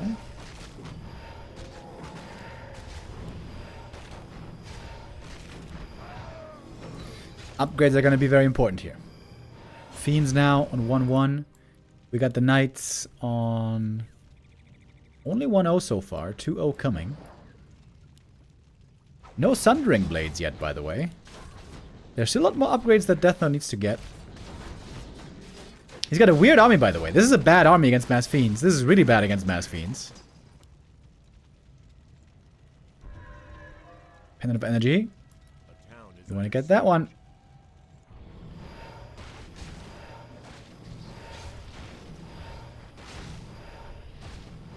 Okay. Good Nova. Not sure if that Carrion Swarm hit too much. Many gyros caught though. Oh, Fiends waking up the creeps. That makes things a bit awkward. Sleep on a Griffin. We call that creative.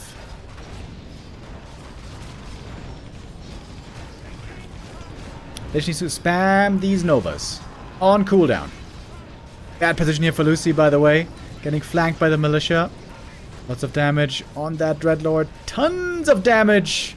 No TP passed. That would have saved him. MK going for the kill. Oh, the coil! Saves him last second. Hold up. Maybe Luci is winning right here, right now. He's getting lots of kills. Getting level 6. Dreadnought goes down, though, in the end. Could have saved him again. The Lich goes down as well. Didn't save him either. Oh, Luci. He had more than one chance to win this game. But now it looks like Deathnote's got it. AM level 6 even. We do got the mass teleport, mana stone, more storm bolts. And now 30 supply only left for Luci. Big yikes. Thinking about a third base. In my opinion, on level 6 Lich, you always gotta go Frost Armor. Most undeads don't agree most of the time.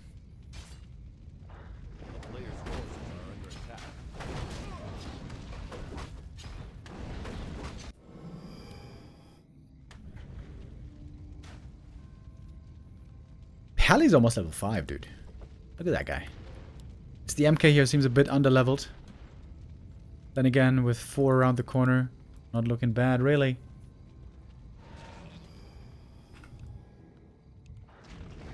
And Luci going back into Gargoyles. Good thing for Deathnote, he still has a bunch of gyros.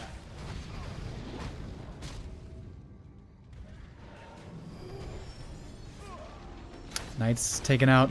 The Acolytes here easily. And Mass TP dealing with the ghouls. There were quite a few ghouls here, I guess. Lots of Acolytes killed. So Luci needs level 5 Dreadlord to win this game, but I don't think he's going to get it. Garg's getting shredded once again. Not much micro here on the gyros, to be honest. AM, very low HP, but the level 3 Holy Light is so good here. Dreadlord dead. And that is game. Deathnote wins his series 2-0 against Luci. Luci had chances to win in both maps, to be honest. He just played it too sloppy, is the truth. Okay. One more game for the day. One last match. We got Deathnote with 2-1.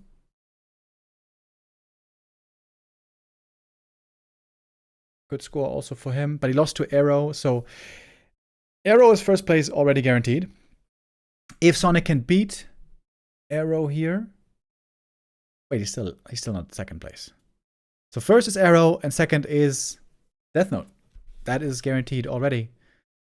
But we're still gonna check out the remaining games. The Gargs were a huge blunder. Yes. Yes, indeed. This would have been the easiest game with Fiend A-Bomb. Kind of a shame. He did the good legwork. He had a good early game with the Lich.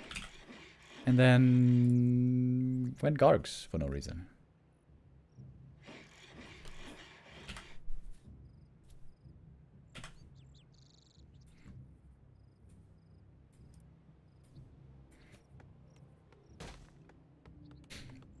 We saw lots of Farseer Headhunter earlier by Arrow. It seems to be his preferred strategy, but it's not really good against Night Elf, is it? It's going to be a Blade Master game this time. Blade and Grunts against Demon Hunter.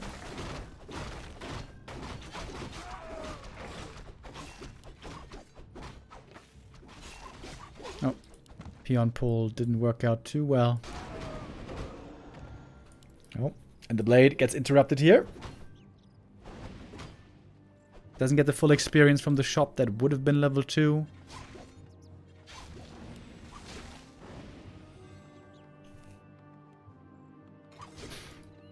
I feel like Arrow's Blade play is a lot worse than his Farseer play.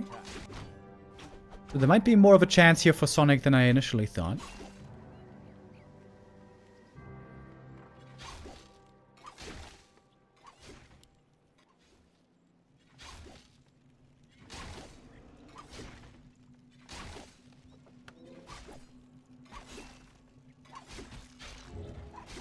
Ooh, almost a surround. That would have been sick. With the Wand of Illusion, he almost made the 3-pointer here. Good thing that Sonik has a quick reaction. Otherwise, that would have been a surround locked in.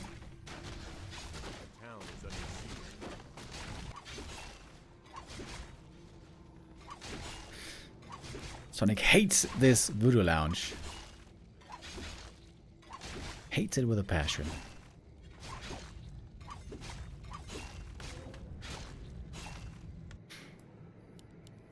Tech up by Sonik. He does have a Moonwell wall this time, but it's not really a closed Moonwell wall, I don't think.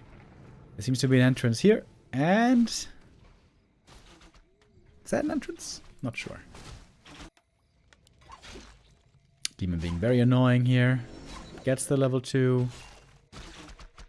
Thanks to the Archer creeping. It's a pretty good start for Sonik. Even gets a Peon. Frustrating early game for the Orc.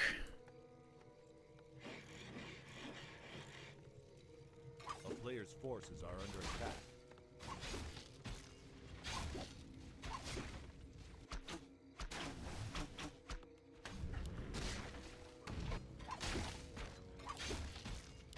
Is the demon gonna get it?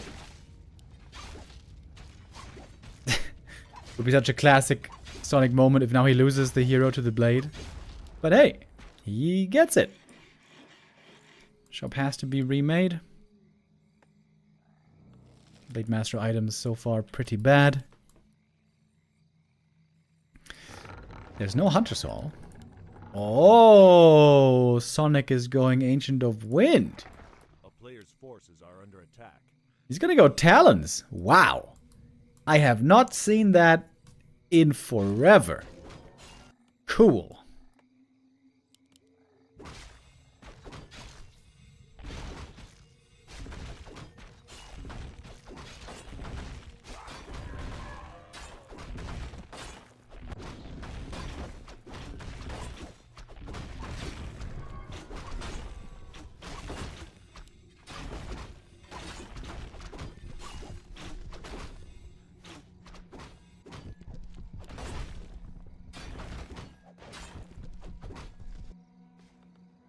It is Radar Walker for Arrow, which is definitely what you want against Talons. Very early Warmill. I wonder what that's about. Headhunters.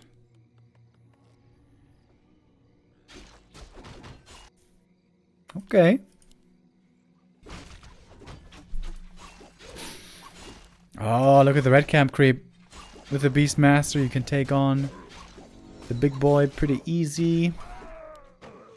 Great item as well. This is a great start for Sonik here. Fantastic start. And Arrow doesn't know yet what he's facing, does he? This blade definitely needs to do some scouting. He sees the red camp. Big creep is gone.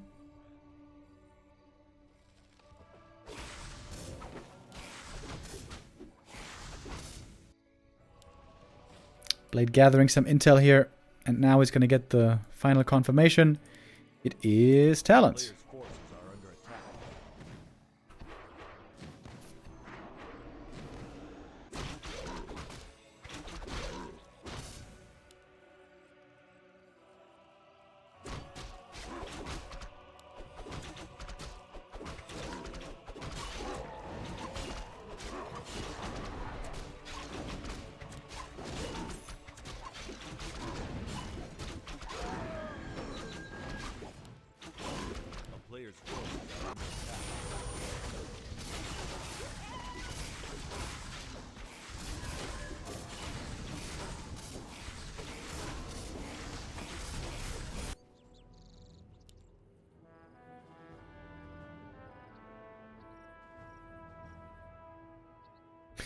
It took me an embarrassing amount of time to figure out that Arrow is 1-0.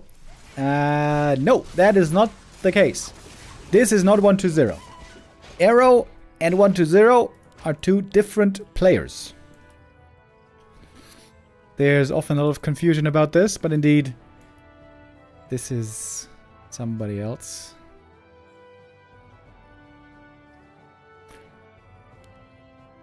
Master training about to be done.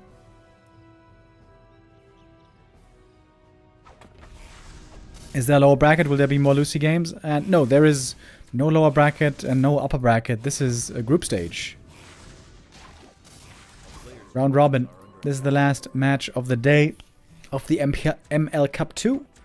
ML Cup 3 is happening tomorrow or the day after tomorrow. I'm gonna look that up in a moment. Wait, I can tell you right now actually. Hold on. ML Cup 3 is the day after tomorrow.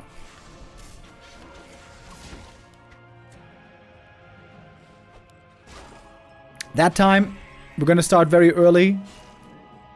10 a.m. when the games start.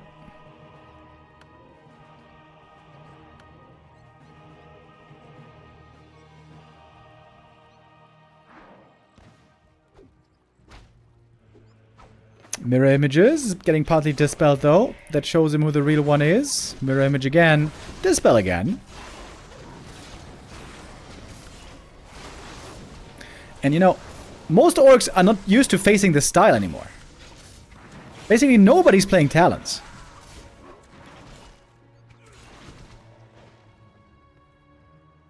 Shadowhunter can be good against Talons with Serpent Wards, but it takes a lot of micro to properly use them.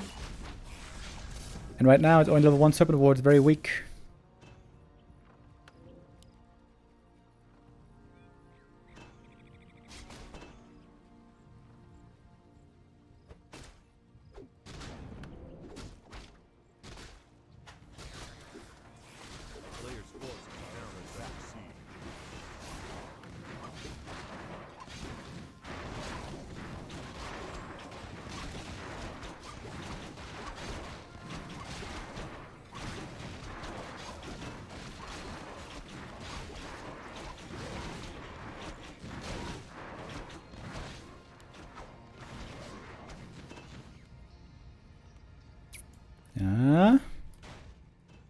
Arrow is looking for the right angle of engagement. This is the most lost I think Arrow has looked all day so far today.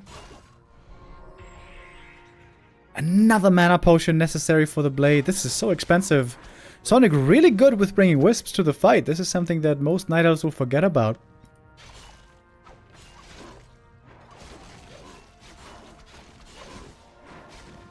Dude, I think this is the first time in over a year that I'm seeing Talons against Orc.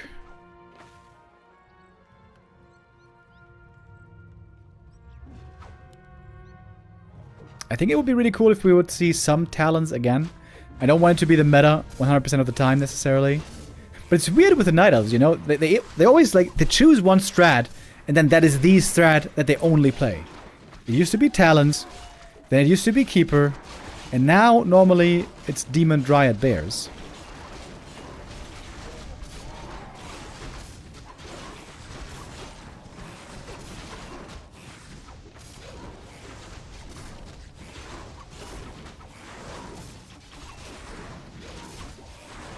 Seems to be an easy fight here for Sonik. Shadowhunter null up, final level 3. He's going for the level 2 Serpent Wards. Yeah, if you don't micro the Serpent Wards, very often they will be attacking archers or heroes or summons when they do no damage. You have to micro the Serpent Wards individually to focus the Talons. It takes a lot of effort.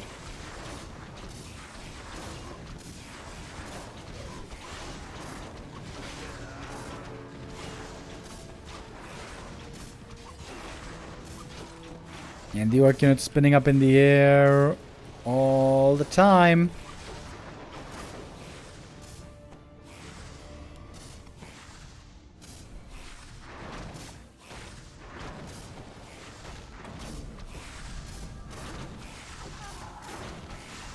Going for the kill here on the Shadow. There's a heal scroll though. There's also still an Invo potion. Beastmaster coming back. Full HP again. Sonik committing hard for this kill. Maybe he's overcommitting here. He's losing quite a few units. He has to get the Shadowhunter kill now. He has to get the Shadowhunter kill. But he gets to the shop. Oh, Sonik gave away a lot of his lead right here. Now there's no Cyclone anymore. The Blade Master can fight with the rest of the army. Sonik lost a lot. Same for Arrow though. Demon Hunter still looking very good on the items. Needs an Ensnare. Forces the invul. We're not done yet. Very hectic, these kinds of fights for the Orc. There's so many things going on. TP forced now. 2 more walkers have died, though. Big kills for Sonik. It looked like he almost gave away his... That's a trio life here. OMG. Didn't even see that until now. What a rascal.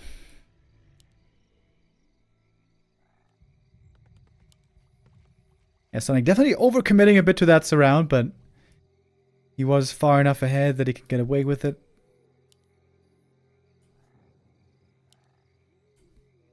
Good old Talons, dude. Feels like a trip down memory lane.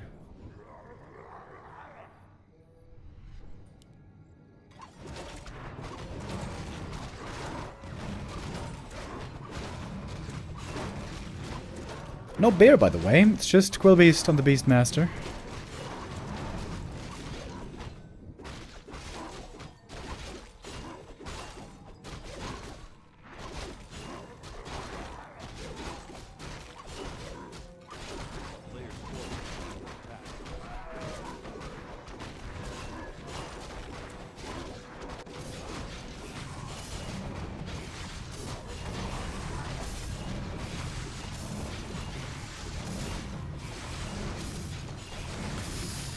Big camp over here for Arrow as well.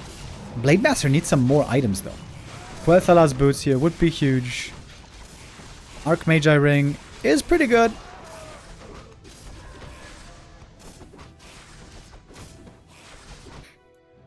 We got a running expansion here over somehow. Peon now. He's gonna try to expand himself maybe, or just scout. Oh, did he queue it already? No.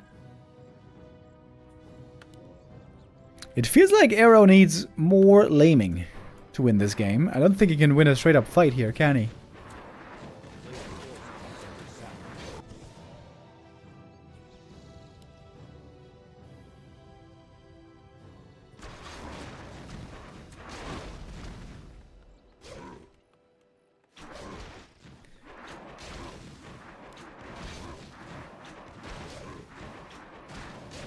TP home by Sonic.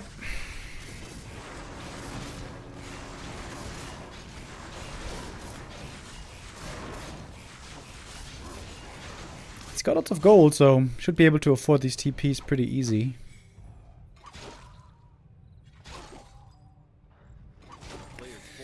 And Arrow is so completely oblivious about this other expansion. Wait, maybe he sees it with the peon. But if he sees it, I guess he should be taking it out.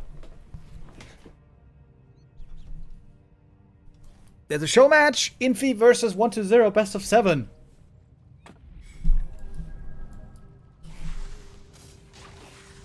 When is that starting? Is it happening like right now? Oh, excuse me.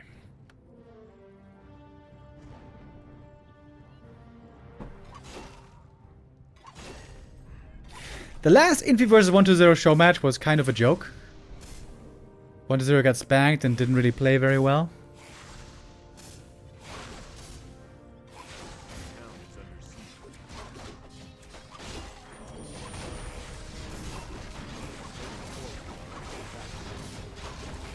Map 1 is happening now. Okay. Alright, I guess we're gonna go over to that after this game. This game isn't really consequential anyways, because Arrow is first place regardless.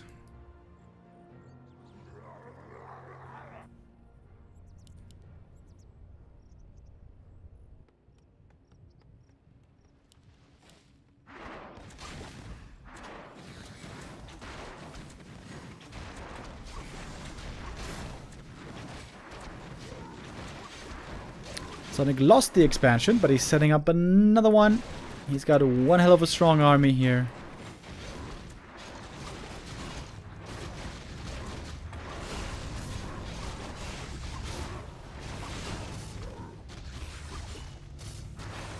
And again with the wisps, right?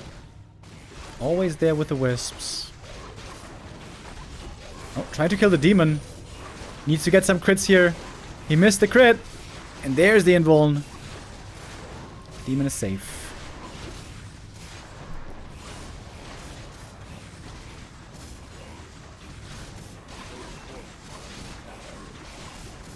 Level 4 on the Beastmaster even.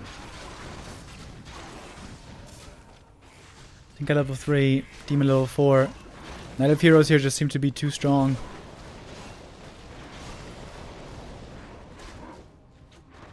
A town is under siege. That's a lot of herd raiders here.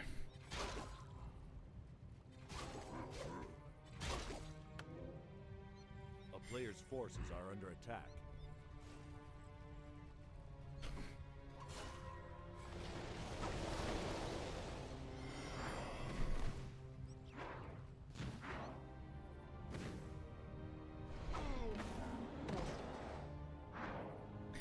Okay, should we fast forward?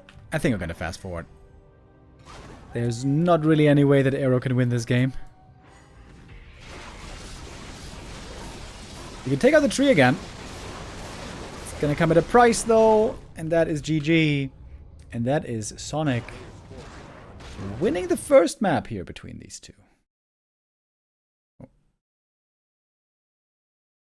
Cool play.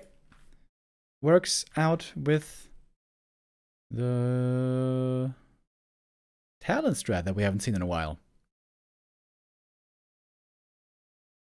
Alright. We're gonna go over now to the show match. Infy versus war3orcer0. We're gonna get into it in a moment. Best of 7. And here we have the results, by the way. Arrow got the comeback against Sonic in the end. Seems like Sonic didn't continue playing talents, but went rather for Dryad Bears. So Arrow, first place, as we knew already. Deathnote, first place, second place, as we knew already. Luci gets 3rd, and Sonic gets 4th. Sonic could have gotten 3rd if he won this last series. Arrow, really impressive. Dropping only one map. I wonder if we're going to see Arrow maybe do better in some other tournaments coming up. The next ML Cup is coming in just 2 days. Wednesday. It's going to be time for the next one. That day, Wednesday, I'm going to get up early. 10 a.m. we're going to start the stream. We're going to have Soima, Cash, Sheik, and Lecky playing. Sheik and Lecky have been looking pretty good in the War3 Champions qualifiers. Looking especially forward to see how Sheik's going to be doing. Very unique player indeed.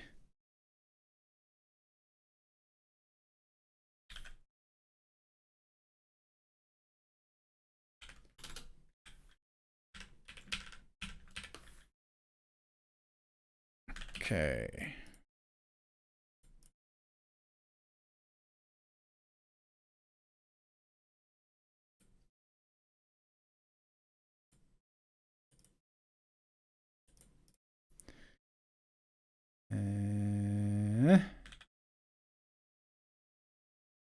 How far along are they in their game? They just started map 2! Shit! They just started map 2. God damn it.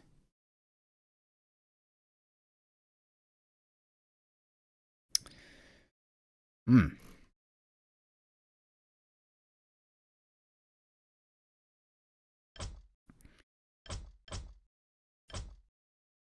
it's not on Flow TV because they don't want the replays to be out there. Okay. Well, then we're gonna have to go for a little bit of a restream here for this map.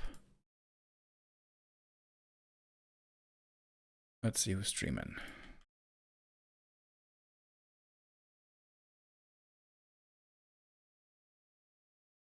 Nope, he's not streaming. He's not streaming. King Kong is streaming. Okay. Oh my god. The restream quality is so bad. Okay. Oh. Wait. Stoker got a link. What is that? Billy.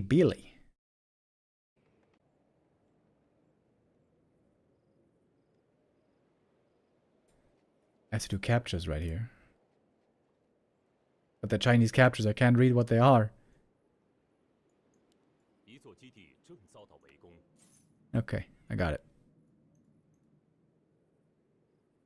Thank you, Stufka, as always. Ooh, this quality is really rough. Brother. This quality is very rough.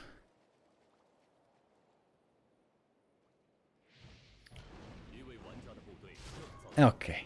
Well, for one map, here we have... Oh wait, I thought there was nobody casting.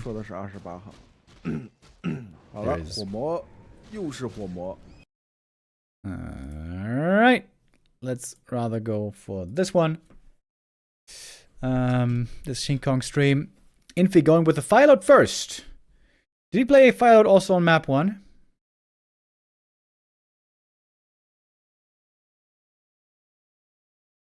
I wonder.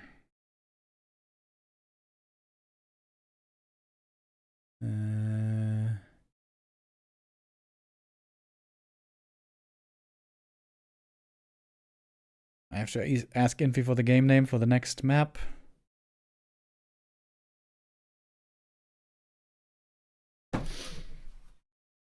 So 1-0 took the 2-1, the 1-0 lead in this best of 7.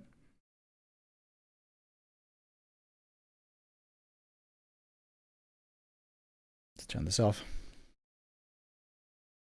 And map number 2 seems to be looking a lot better. With the Firelord here, applying a lot of pressure. Lich seems to be struggling so far. Gets to level 2 after the Firelord. Ooh, those right clicks. Those right clicks.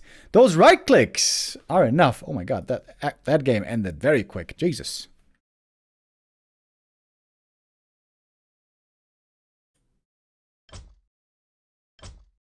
Okay, and I got in the lobby. Good. I guess we didn't end up missing too much.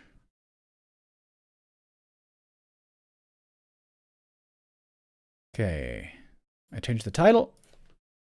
And now we are in the lobby.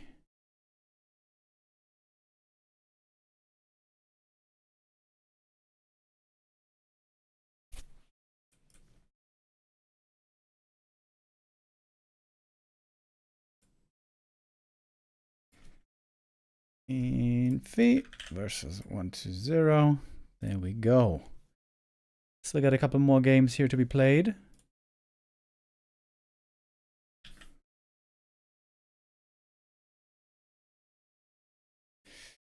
And concealed our first map that we see. Third map in this series. Autumn Leaves, Concealed Hill. There we go.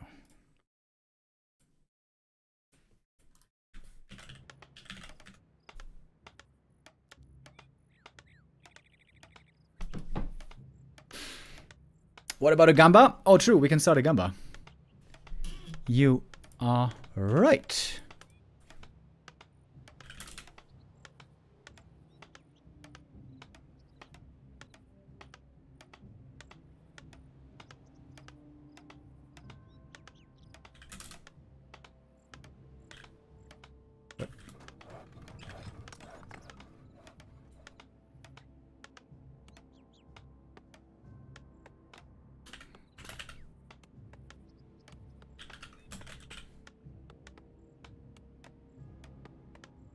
Alrighty, here we go.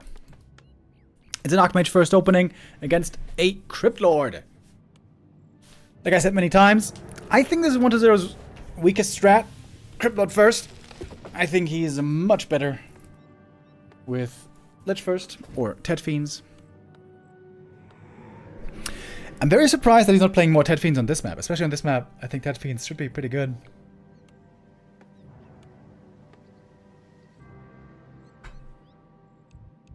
Oh, I'm lagging.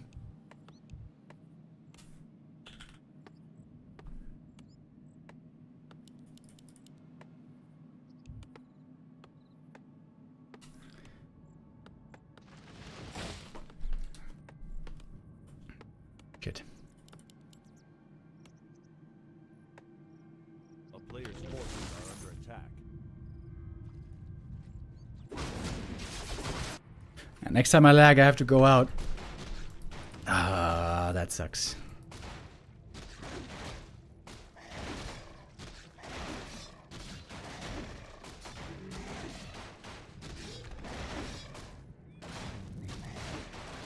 Okay, Crypt Lord first.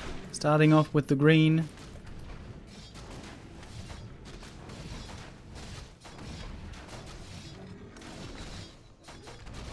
Ooh, that's a sick start for the Archmage right here. That's Claws and Mantle. Hallelujah. Mantle also good for the Crypt Lord.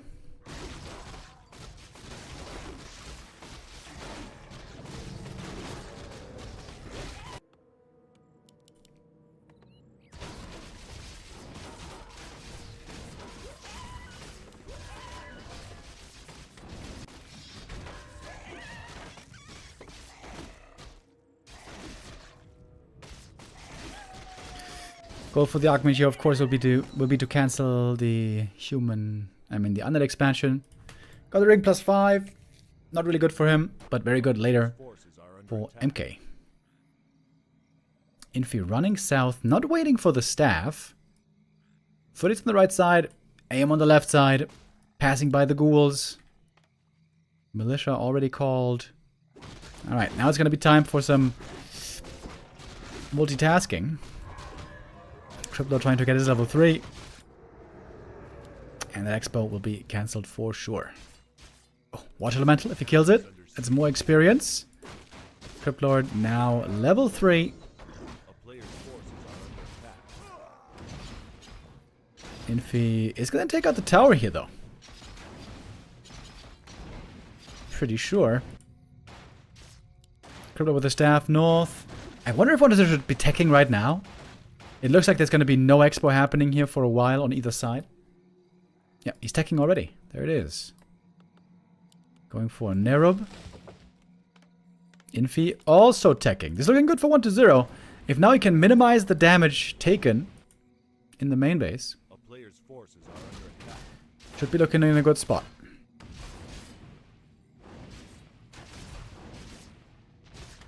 Fighting against the water elementals right now. Not easy for the undead.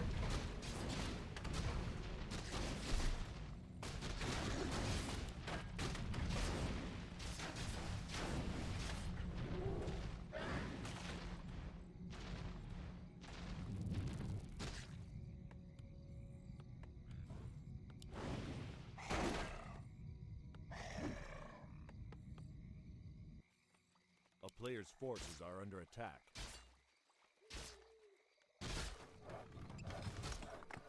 Still some units scouting in the north. And we can still keep fighting here.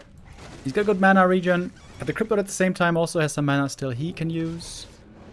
Looking for some surrounds here. Oh, that's a nice impale.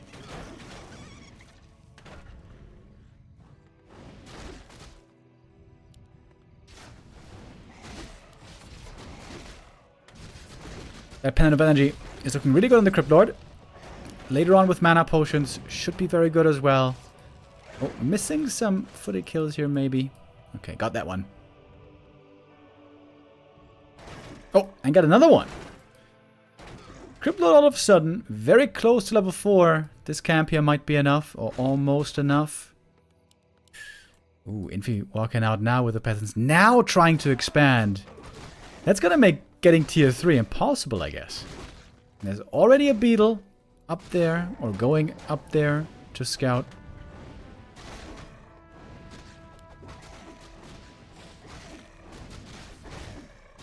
Infy trying to take out Foot as some ghouls. And he is going to get some of them. Didn't get that deny, though. And now onto Zero Nose.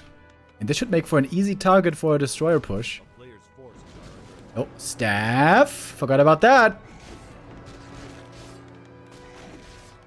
No corpses here at the moment, but there's going to be some coming. And level 4 Crypt Lord. He's almost got two new sets of beetles ready.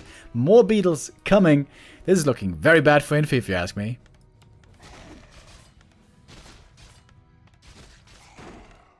Crypt Lord very strong at brawling in the early game against militia, against footies.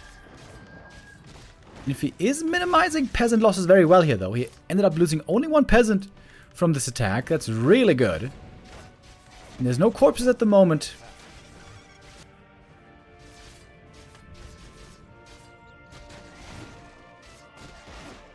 Oh! And that one also saved.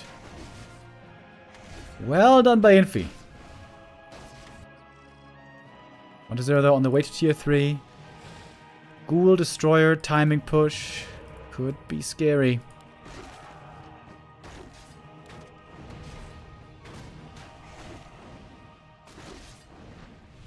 Arcane Tower finally up.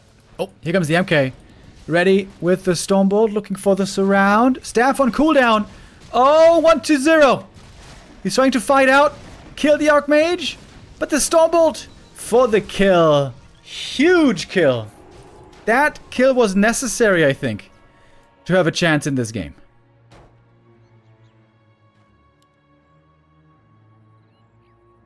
One to 0. Letting this game slip away. All it took was one surround with a Stormbolt.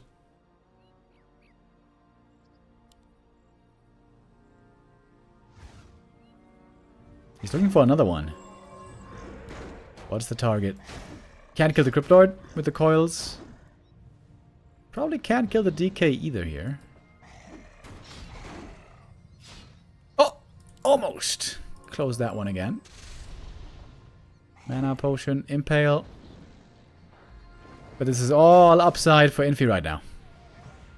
He was in such a tough spot. But now he's on the way to tier 3 and he's not even that far behind. Incredibly. How did that happen?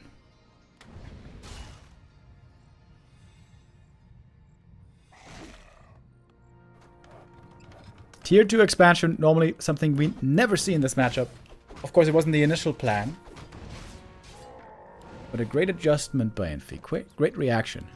Of course, it was the surround that changed everything.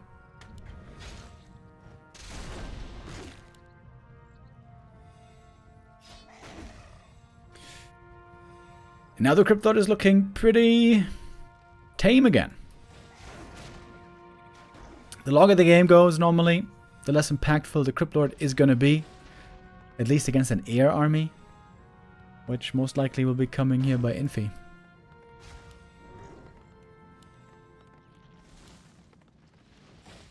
Ziggurat also late, so the Lich is going to be delayed. A player's forces are under attack.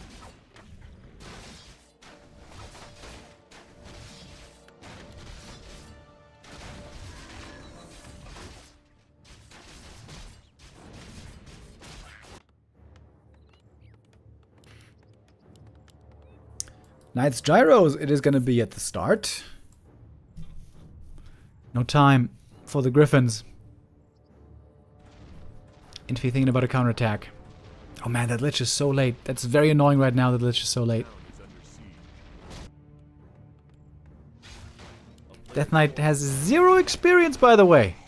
Oh man, no Unholy Aura here. 1-0 now in a very uncomfortable position. He's trying to defend with a Destroyer. TP home now.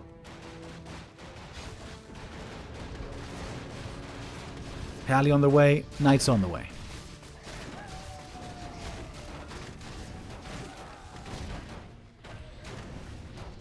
Watch Elemental's doing a good job here. There's no Destroyers in this fight at the moment.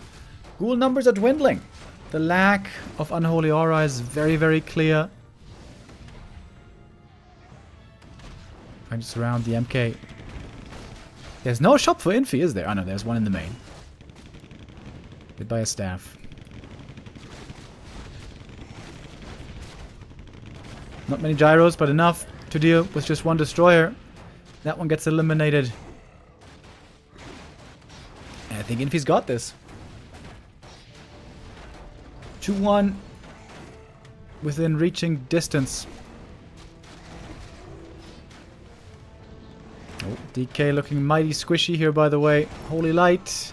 Not on the Death Knight, but on the MK. Pally getting saved as well. Yeah, this game's done. If I had a fast forward button here, I would hit it now. Because this game is over.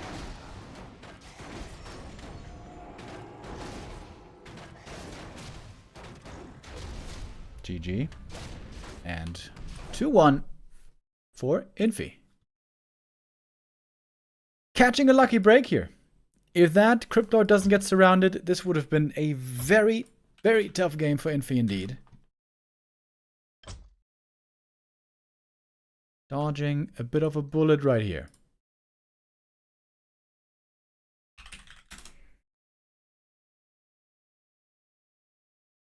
One map away from match point now is Infy. Best of 7. We might still have a lot of maps to play here. If 1-0 can find a little bit more excellence again. Oh, and for map 4, by the way, we're going to have a special. Little bit of a special over here with Terrana stand. Or maybe not. They left the game right away.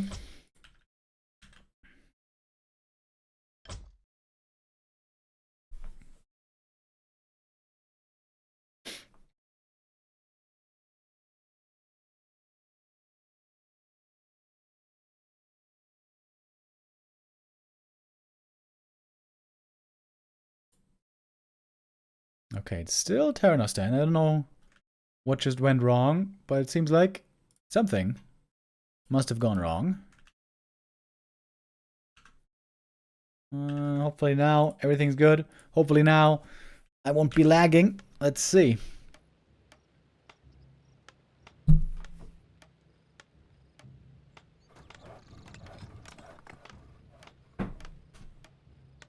Terrana stand.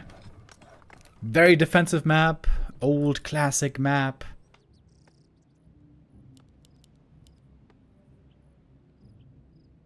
With the map being so defensive, you can go more easily for late game heroes here than on any other map. MK first, very playable here. Warden first, very playable here.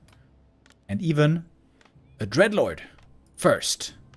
Very playable here.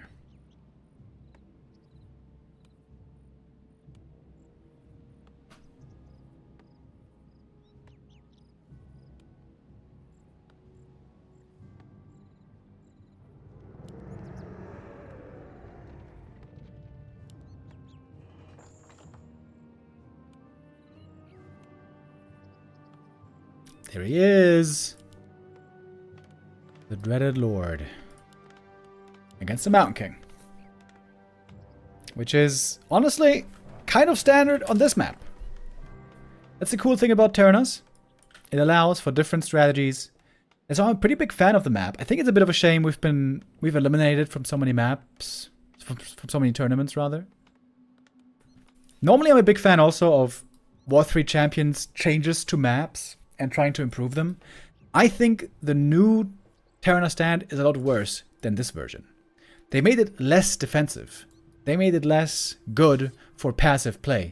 But that is the appeal of Terran stand. That's what makes the map unique. That's what makes it interesting with different strategies. I think that was a mistake by the map makers.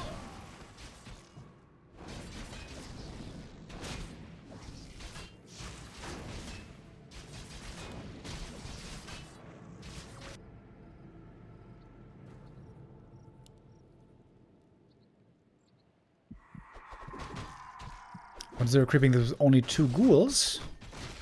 It's gonna take a little while, but especially with sleep, it's not hard to do. And he's gonna go for a very early haunted. Oh, okay, that's pretty nice.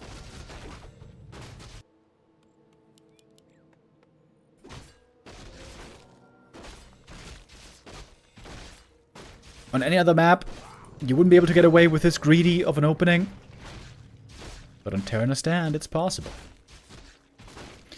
Item for the Dreadlord here. Not really very good. And of course the MK is going to get level 3 faster. Big mana potion for him. Really strong already. I feel like the MK against Dreadlord, he will be weaker in the late game. If both heroes get level 5, Dreadlord is actually stronger. And level 6 even more so. I think MK needs to get ahead, needs to get a bunch of kills in the early game.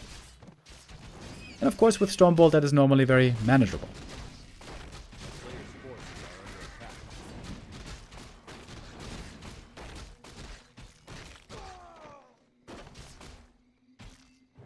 MK, staffing south. Oh, he's looking for the expo cancel. I think he's gonna get it.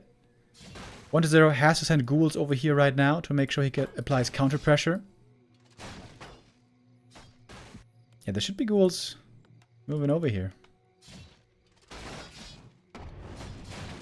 Clap from the MK. Looks to be enough damage for a cancel here. Trying to sleep the MK. That is not gonna work out in the end. MK here, hard to bring down. Has to TP out now. Issue for the Mountain King here is, it's very hard now for him to heal. Really needs a Shadow Priest. I guess he already has one. Is that gonna be enough? Nice play by the MK. I didn't think there was gonna be a window for a cancel, but indeed there was. And the expansion is hugely delayed. That's a good lead. That's the way Infy wants to start with the MK.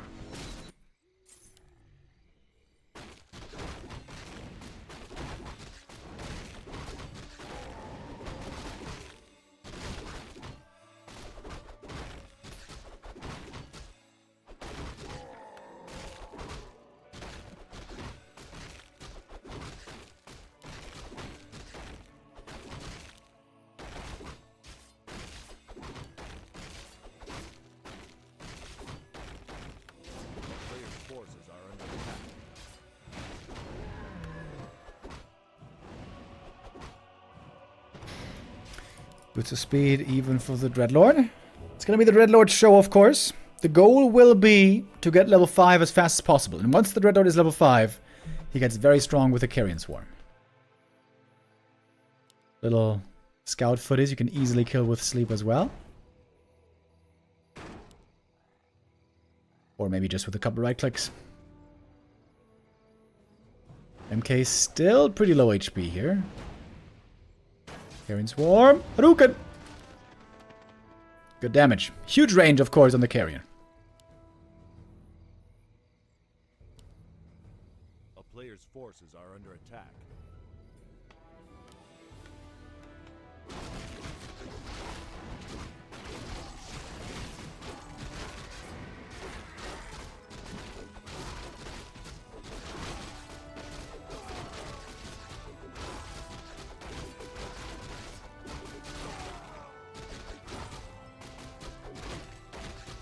Except for the late expansion, this game is still looking very good for 1-0, I think.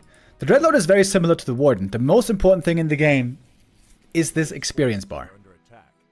And once you get level 5 and 6, then all hell breaks loose.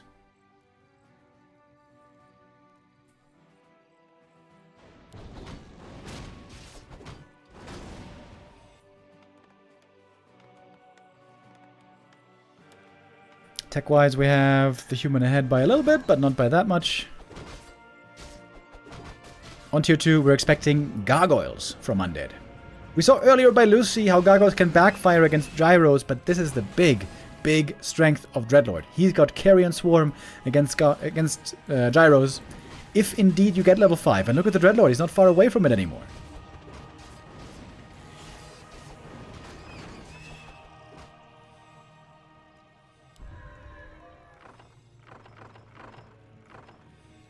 Infy doing a good job minimizing losses against the Dreadlord.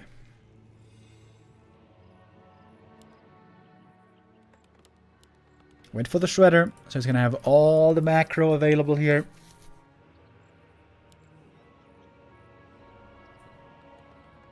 A player's forces are under attack.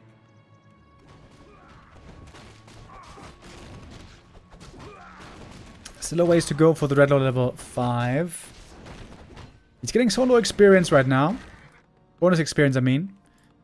Once he's got tier 2 finished, but also usually pretty quickly you want to go for Deathnote. Oh, here we go. With a Zeppelin drop, that should be some easy Acolyte kills. Level 2 Clap. And Stormbolt. Taking out the Haunty will be huge. Dreadlord having no staff is a bit unusual. Tons of mana being spent by the MK. And getting out pretty much clean. Except for the footy loss. Very important. Dreadlord got very little experience. This was another strong attack by Infy. Really good play. Infy knowing how to play against this Dreadlord. But can he beat the Dreadlord once he's level 5? That is what seems so hard to do.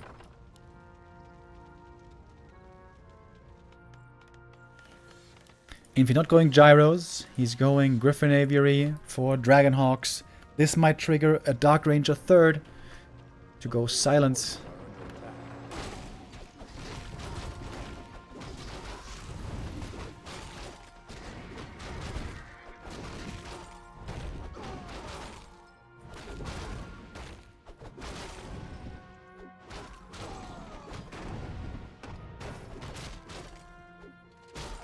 MK now, of course, has lots of mana support. He's got the mana potions. And he's got the Blood Mage.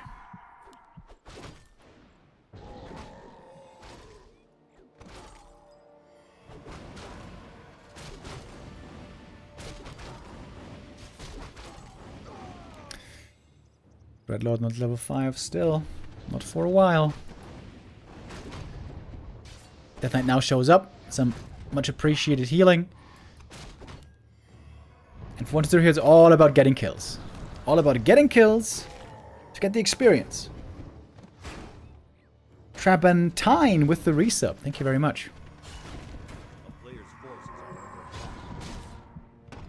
under attack. Oh, Dreadlord taking lots of damage here. Got the invuln still. Seems like everybody's out of mana pretty much.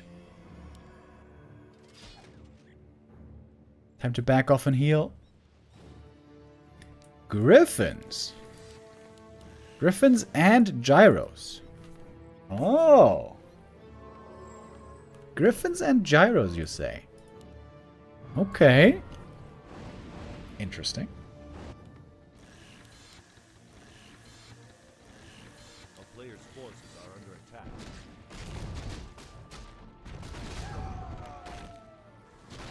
What is it right now? Not getting much experience from creeps. Level 4, there's a big XP punish. And also sharing it 2 ways.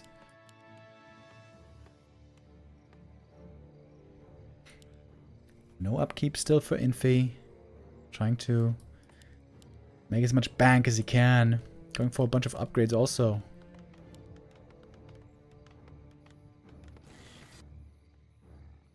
A player's forces are Infy under scouting. Wants to know where 1-2 is, what 1-0 is, what he's up to.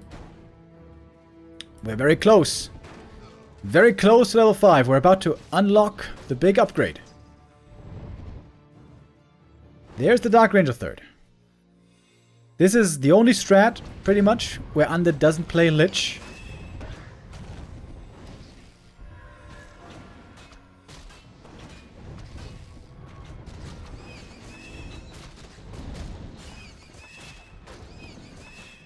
Item stolen. Flute of Accuracy. Oh my god, that's such a good item.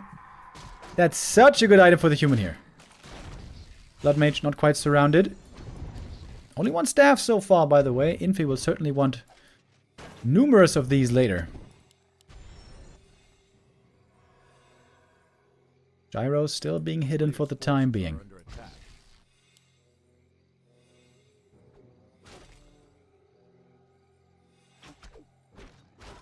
One Deserter could go for Frost Worms here. Darks plus Worms. A good combo if you can keep them alive.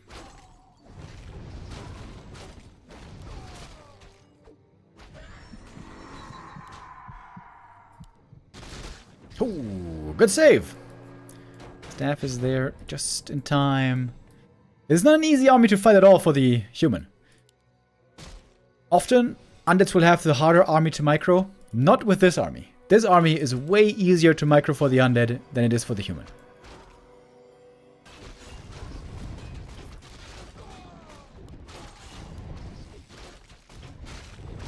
We're almost there. One more kill. And we got the level 5.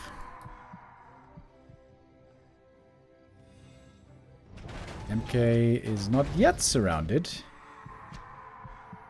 But I guess now... Oh my god, what is it really messing up with these surrounds? No man on the Dreadlord anymore either. This is not the best execution, I think is fair to say. Not flawless.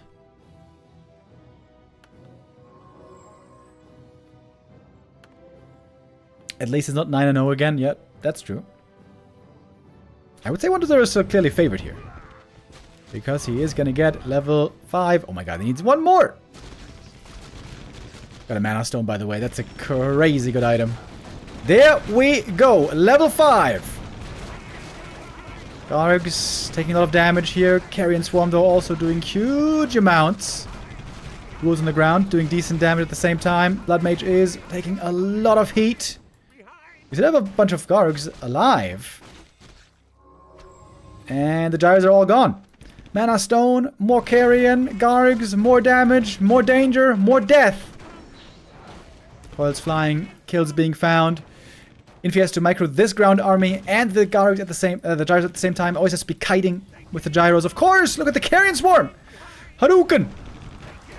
So much damage. And now heal scrolls being picked up. Those are going to be huge for the Gargs and the Ghouls.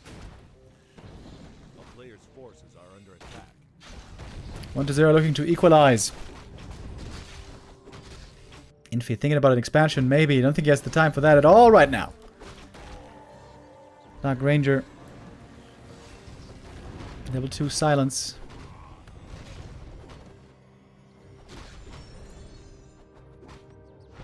Infy hoping the towers will save him. I don't think those are going to be enough. These Gargs and Ghouls stream in without a worry in the world. And I would have loved to see some Frostworms here. This is one of the only strats where you can play Frostworms. A player's forces are under attack. Infy trying to hold on. He needs level 3 Blood Mage really, really badly. To take mana superiority.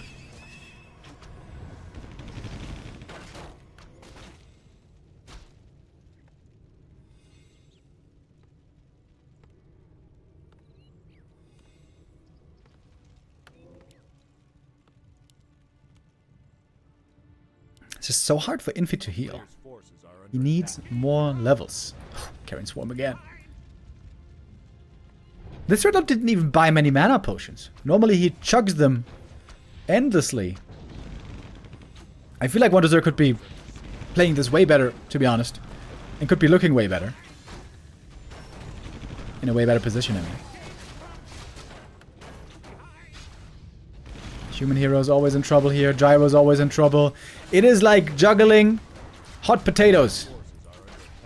It's so dangerous and so difficult to manage it all. That is the pally going down, and that is 1-0 taking a huge lead.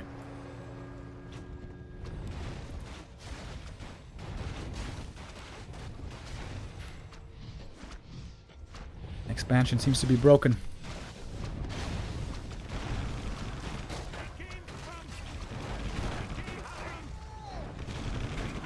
Ooh, that's a lot of gyros going down again.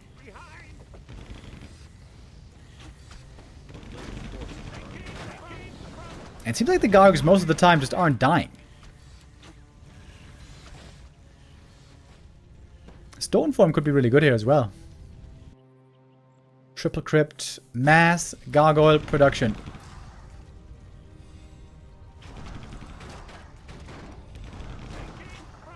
And we're on another timer, by the way. If Dreadlock gets level 6, the game is most certainly over. I think even without it, though, 1-0 is going to have no difficulty really closing this out from here.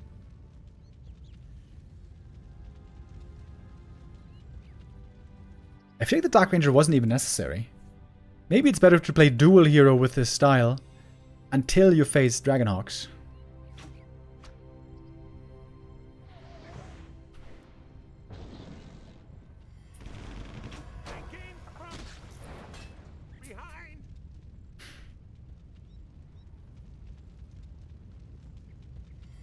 Infy is trying all that he can. Got level 5 MK, that's good. Level 3 Blood Mage, really good. But he still needs more.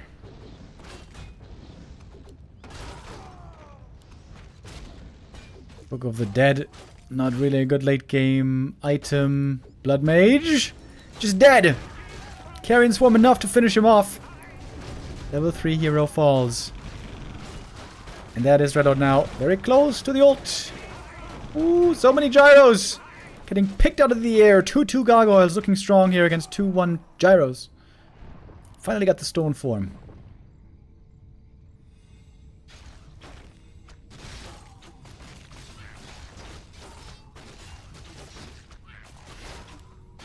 I always forget, by the way, does Vamp Aura work on Gargs when attacking mechanical units?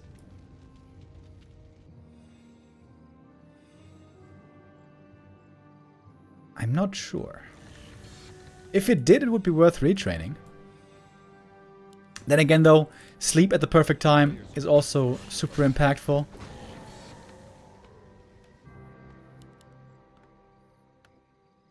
Yeah, at this point, it's a guarantee. Deathnote is going to hit level 6. There's no stopping it anymore. It's time to drop that base. Dreadlord, the weakest undead hero on low levels by far. At the same time, the strongest undead hero on high levels.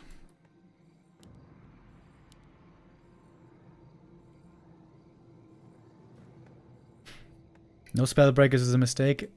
I don't think Spellbreakers would do anything here. I think the most important thing is to fight in the early game on level 3, maybe level 4, and get ahead early.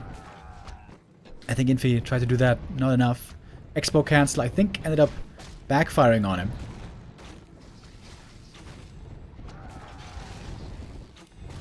Dreadlord.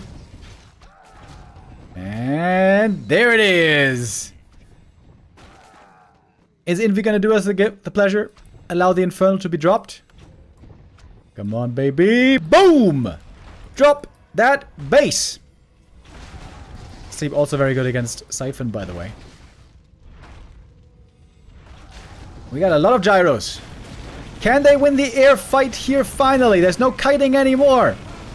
Oh, gyros perhaps will come out on top. We will see.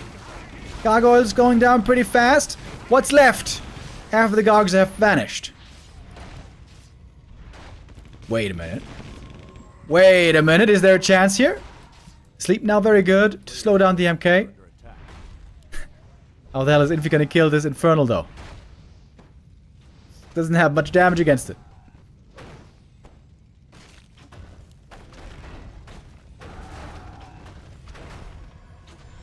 Dreadlord out of mana now. But all the peasants are dead. 1-0 going for a third base. This is spotted, but nothing you can do about it.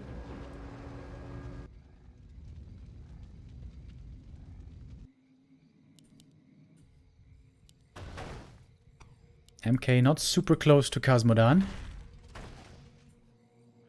A town is under siege. A player's forces are under attack. Does Carrion Swarm affect gyrocopters? Yes, it does. That's why the Dreadlord is so good in the late game. It works against gyros and it works against tanks.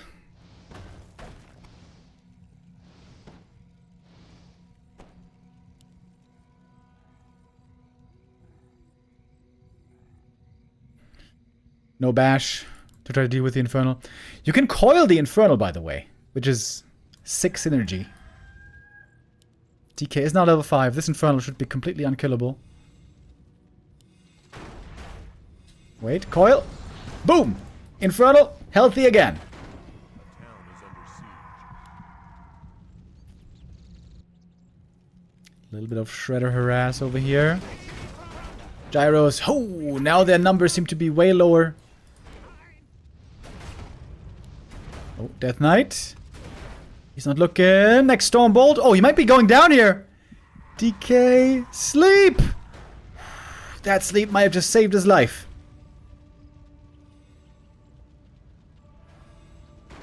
Invo Potion passed. Infy gonna call it. GG. And 1-0 ties it up. Seems like their second show match here is looking a lot better, a lot closer than what happened just a couple days ago, where it was a 9-1 for Infy. Now we're nicely tied up 2-2 the score.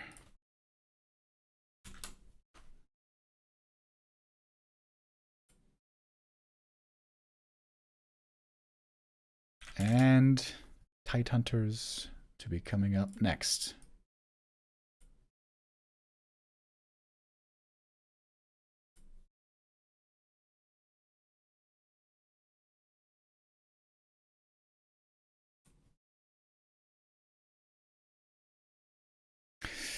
One to zero's map pick. I would love to see a Lich right here. Even if there's no mercs on this map, remember? Lich normally does the best when there's mercenaries. Even without those, Lich can still be quite good indeed on Tidehunters, and it is a much better hero for him than the Crypt Lord. I think that's been well established by now.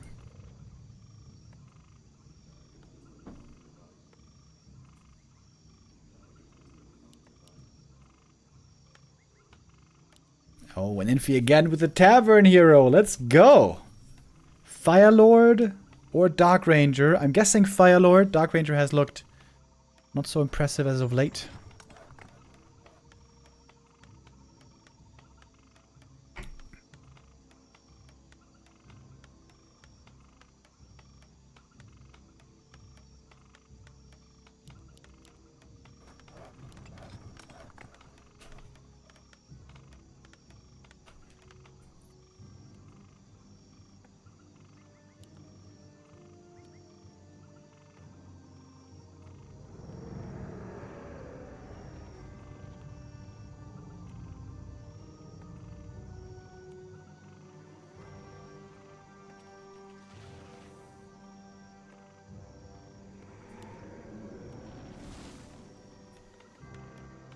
And here we have the Lich first, indeed.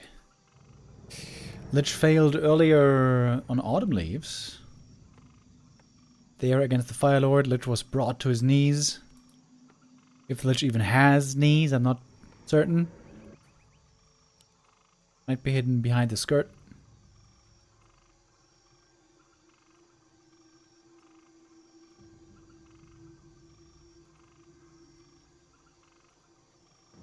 A player's forces are under attack.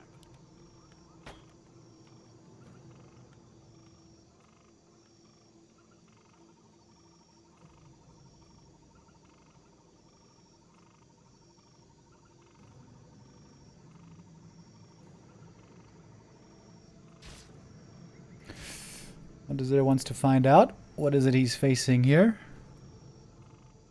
It is Firelord. Great thing on this map is it's very easy to creep. Militia can creep this by themselves while the Firelord harasses.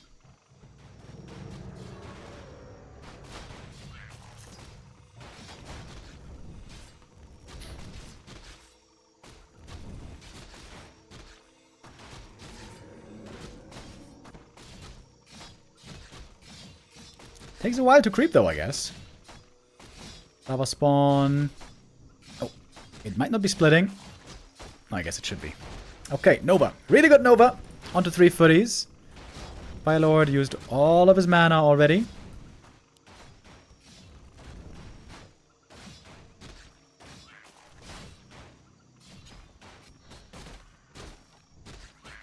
And it did take a while to creep this camp. Now it's done. 1 skelly kill would be level 2 for the Firelord. He's trying to slow down the undead expo here as much as he can. There is another split from the lava spawn. 1 though instantly surrounded. That should be level 2 for the Lich then. Took quite a bit of damage already. Some healing gonna be required. There we go. Firelord 2. And then we're gonna have Incinerate. Expansion coming up nice and early. Ring of Protection dropped over here. That ain't the best. But Warcraft is kept busy for a long, long time. Until finally the tower is up. A player's forces are under attack.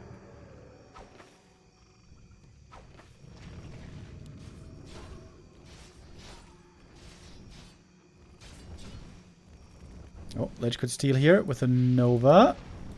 Nova on the footies, actually.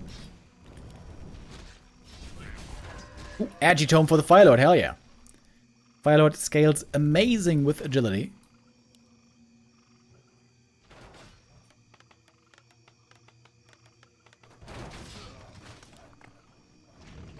And the human expansion is up a lot before the undead. Good start for Infy. Did he do enough though? The Firelord will not scale the same as the Lich will, not even close. Lich will be way, way stronger in the late game. The Firelord needs to come out the gate looking good, looking strong, taking the lead.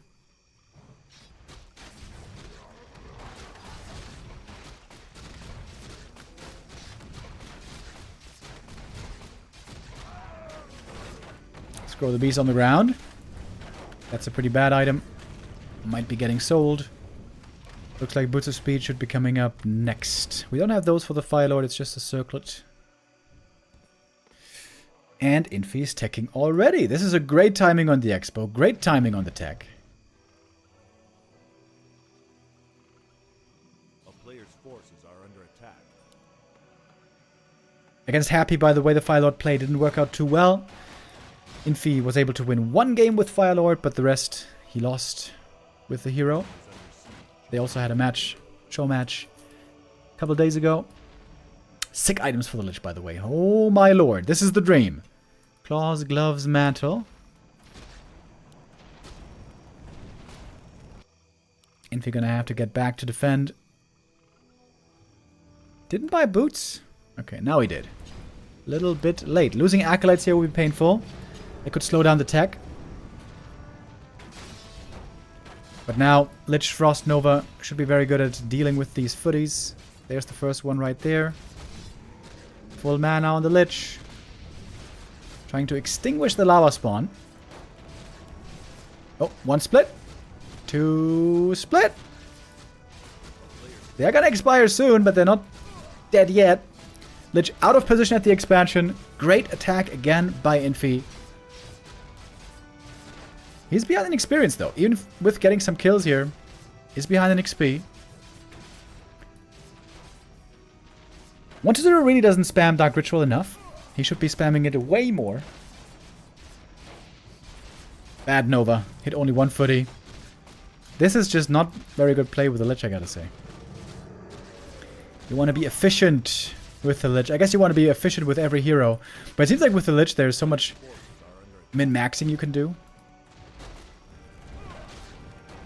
With the placement of Novas, with the usage of Rod and Dark Ritual. Look how late the tech's gonna be. Oh my lord. And still no acolytes being made. Infy, you need to make 2 more acolytes. What does that mean? Doesn't do it. Missing out on hundreds of gold.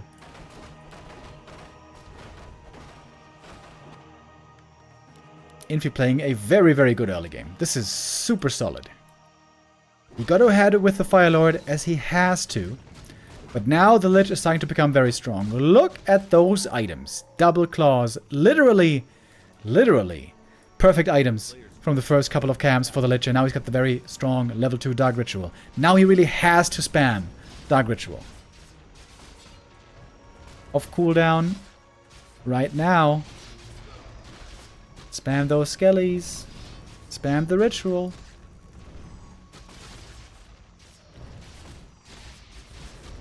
Footy's now getting taken out one by one. Their time is over. Firelord does end up getting surrounded. Has to TP out. Lich starting to flex his muscles. But the tech lead is crazy. Tier 3 right around the corner. Got an MK second. Pally gonna be coming third. And the MK and Pally will really miss the the Archmage. There's gonna be no Brilliance Aura for them this game.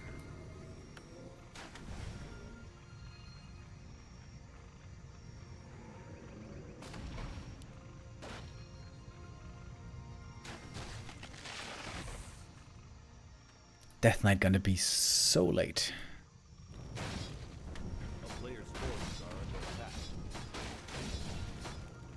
Good game by Infy, man. I'm pretty impressed. He's going to Knight Gyros. Pretty much standard. Triple barracks even. Lumber seems to be a bit of a problem. Infy never went for a shredder this game.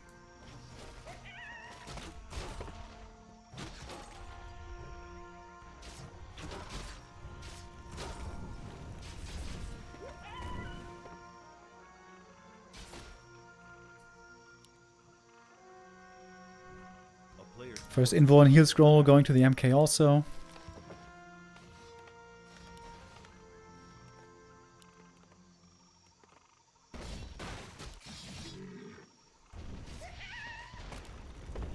Oh my god. Look at this Lich. He can't even hold all the items.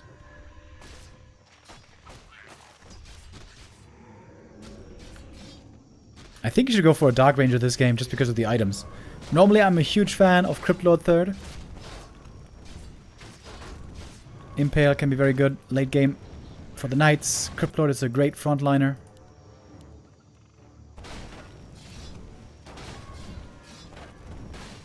Infy did a great job in the early game, but can he beat a Lich first in the very late game with a Fire Lord first? It is opposite strengths between these two heroes. Firelord, quite good in the early game with the right strat. Very bad in the late game. I think this Firelord now is basically useless.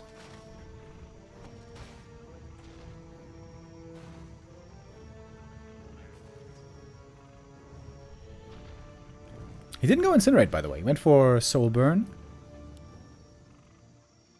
He's a good Orb carrier.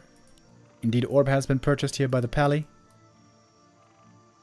Speaking of Orb, 1-0 is not going to have his still for a long time. He's going Banshees. I don't think that's the right move.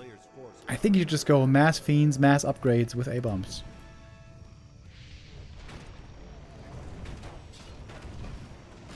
MK in a bit of trouble here, but look at Infy.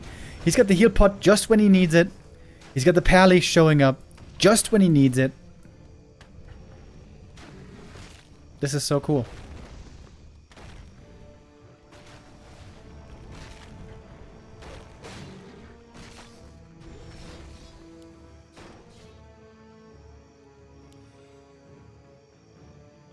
Forces are under attack.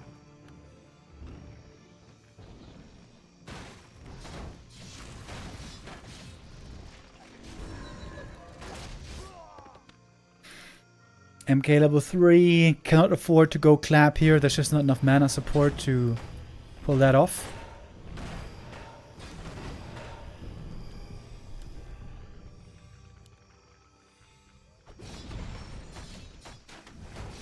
And look at all the experience for the Paladin. Isn't that just grand? Infy's gonna get to 3-3-3 almost before the first real fight. Very impressed here with Infy on this 5th map with a very unconventional strat. More and more conventional, I guess, as time goes on. Infy has been popularizing this somewhat. Pioneering, I should say. But in the end, all this fancy work, all this fancy play and hard work in the early game might not be enough to deal with a level 5 Lich. Level 5 is now online. Nova, level 3, the first one of many, goes into the Knights. Scroll the Beast popped. Is it worth going for a Destroyer here? The Gyros are already waiting. Infy is baiting him to go for Destroyers. Look at the Nova, though. DK doesn't even have level 2 yet, by the way, which is crazy. They had level 3 Nova. Looking good. Lich in trouble. Lich is hurt. Coil just in time to save him. Lich gonna have to TP away. And Infy lost very little here. Great saves by Infy. How much went down? Ghoul? Ghoul? Fiend. I think Infy actually lost nothing. 6 saves! God damn, Infy's looking so good here. To be honest, 1-0 here made a big creeping mistake. He should have been solo creeping the DK here. Get level 2. The lack of level 2. The weak Death Knight, because of the late tech, is really, really problematic here for him.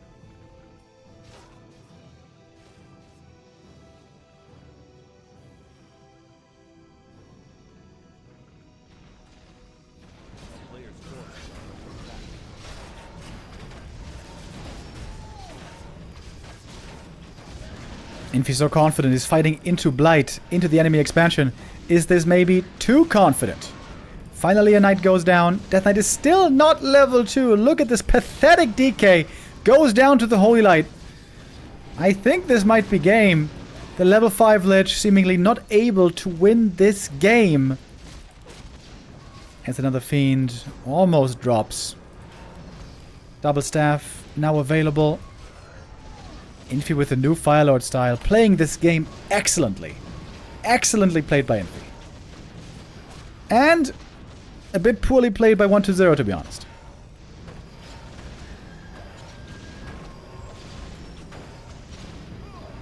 Less than 3. Master Khan Saab with the resub. Thank you.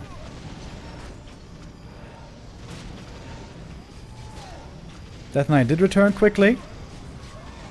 Finally level 2. That's a big upgrade that is coming, however, too late. Tower's being taken out. The Lich is almost dead as well. That coil comes just in time. Pally, now he might be down. Nope, not really. Staff is there to save him. Infy got all his ducks in a row.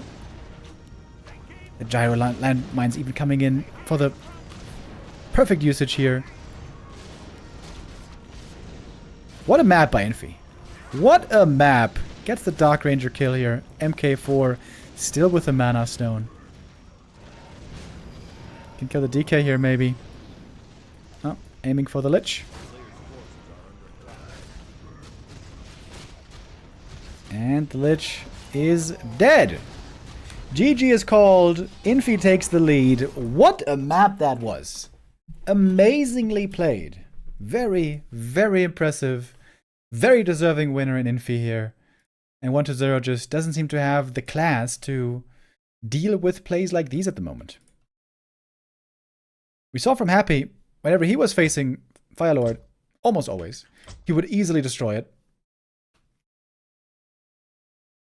1-0, really, really struggling in this matchup right now. In general, struggling hard on the new patch.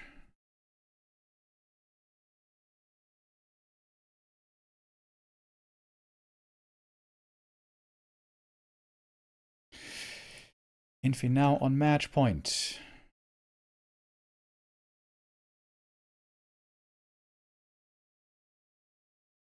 Hammerfall to be our 6th map. Can 1-0 tie it up, bring us to a 7th? That would be what we all would like to see. Or is Infy going to close it out here?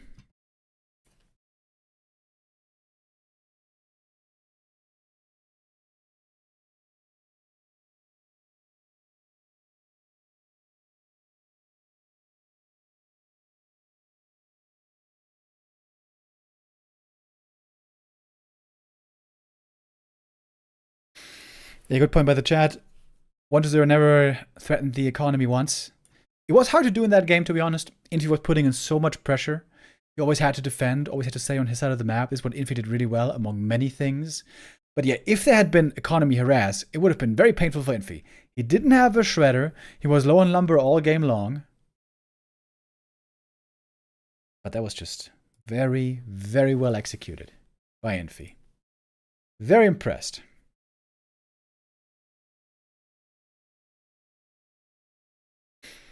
So, off we go to map number 6.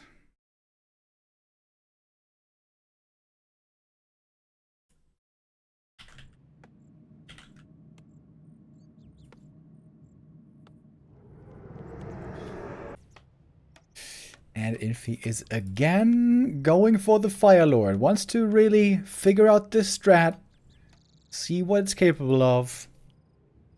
After the Fire Lord got buffed a couple years ago, it was Moon first trying to make it work against Undead. That worked as well for a short time. Until then, suddenly it seemed figured out.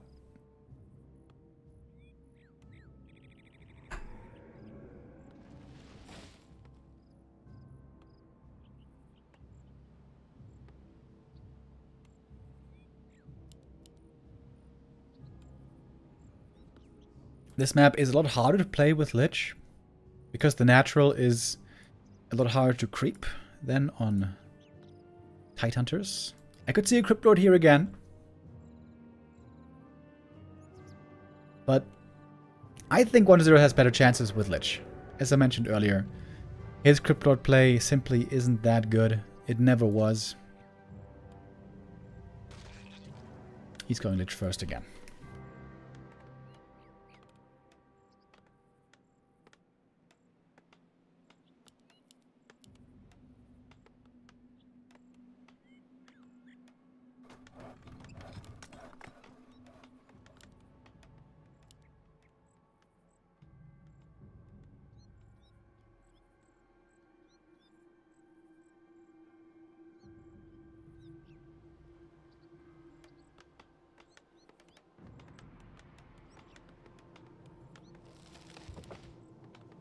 Player's forces are under attack. With the Acolyte Scout, 1-0 can quickly find out what he's facing. Maybe he should creep first. And make the Fire Lord run into nowhere if he's being aggressive. Like, I mean, creep the smaller camps first.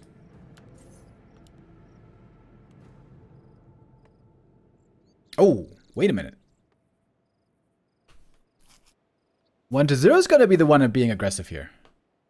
Level 1 Lich aggression. Very rare to see from him. This is kind of a strat out of Happy's playbook. A player's forces are under attack. Infy with the Footy Scout. Gonna respond. Not go for the Expo creep right away. It's not about creep routes here, about proper scouting and proper reactions. 1-0 also saw what was happening with his Acolyte. Loves of haste. Very nice for the Fire Lord, by the way.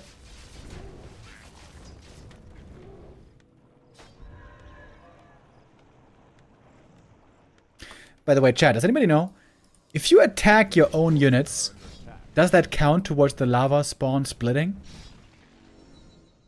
I think it doesn't, right? You could abuse that pretty bad, I guess. And it would just be weird. It would just be stupid gameplay. I'm pretty sure that is not possible. That was a fresh lava spawn getting novaed. Big last hit here. Lich steals it! Oh, that's a huge steal.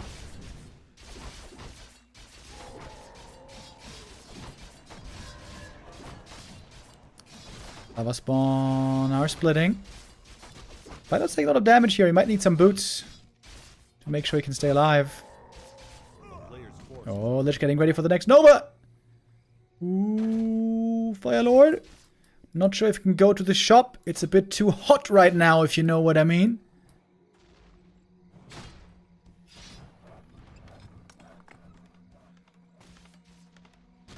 Still though, Town Hall being set up. Lich also a little low HP. Ghouls have mostly been forced away. 1-0 on the way to tier 2.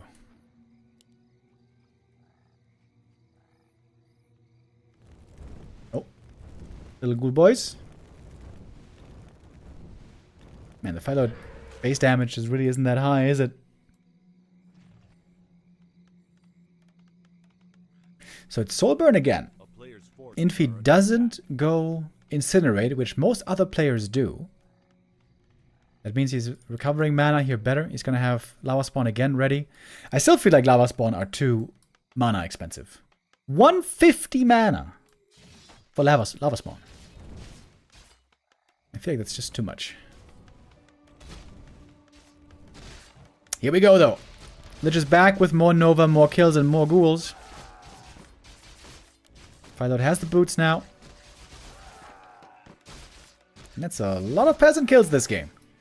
This is not a very comfortable 6th map. Firelord with the boots can look for ghoul kills. He's got the sentry ward here. He knows exactly where and when the ghouls are retreating. under attack. Once they were trying to make it hard. Oh, good deny. Firelord is going to catch some stragglers. Maybe. Maybe not. 1-0 with some good kills here. What's the follow-up going to look like? It's a DK. This is all looking pretty standard. Slaughterhouse. Tier 3 should be coming then soon. Infy backing off at the right time. He knows the Lich is there. Firelord has to be very careful now. Has to be afraid of the Lich for the time being. Needs a shop, needs to heal.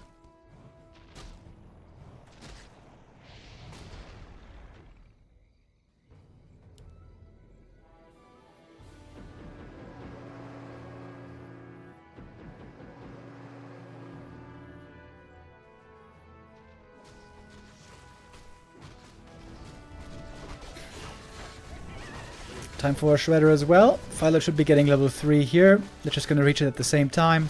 Lich got pretty unlucky with these items here. Got no damage so far.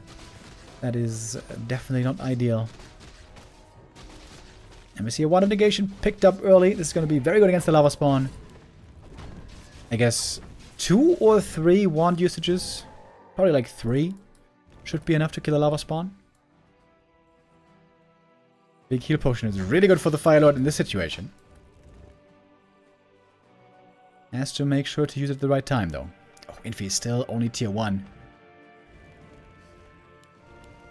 Wonders are going to have a very good chance to win this game with destroyers on tier 3.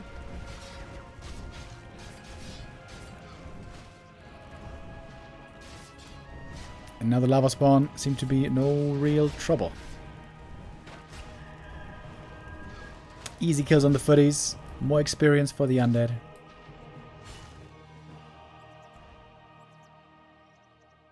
Lich needs to eat some more skeletons. I guess it's on cooldown right now.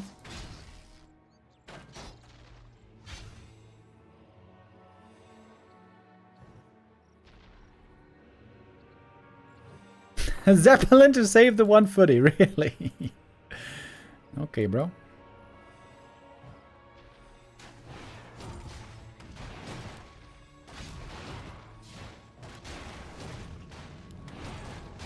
Forces are under attack.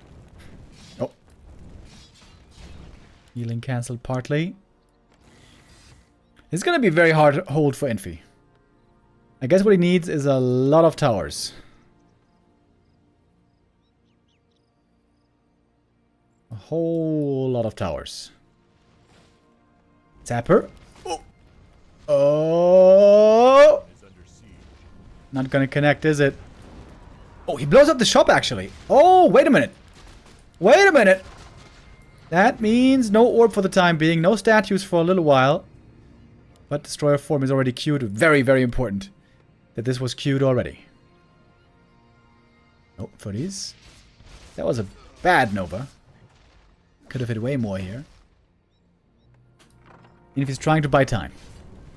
Desperately trying to buy time. A player's To get up towers. attack. Got 5 at the expo, that's a good number. 5 coming in the main base. It's a good amount. Then he's going to need some gyros as well, probably.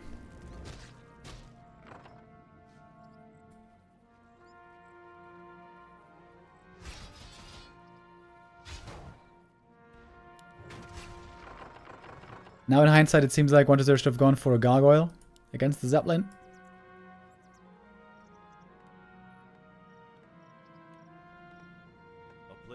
Infy doing an excellent job here, buying time for himself. We got early masonry also, which I think is really good. Shredder lumber has been looking fantastic. Tons of towers. Infinite towers, Infy used to be called.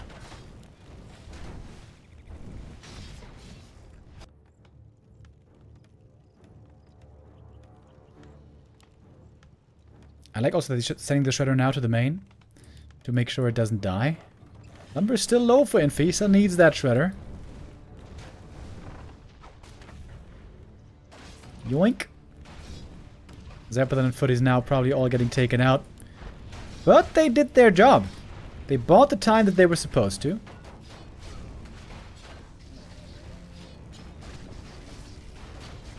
Infy again, I think, playing a really good game here. This time though, war3orcer0 playing better against him. I think war3orcer0 could just counter-expand here. Infy invested so much into towers. And he's got a weak late game hero. Ah, there's the expansion. There it is. Haunted Goldmine already coming. I kind of missed it.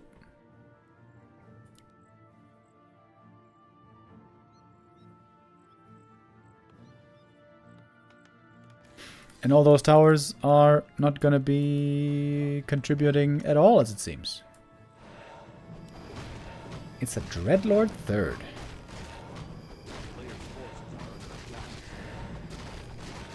Dreadlord, you say? Okay. Taking a page out of Luci's book. This game is looking good for war3orcer0. He's got a huge experience lead. Absolutely enormous.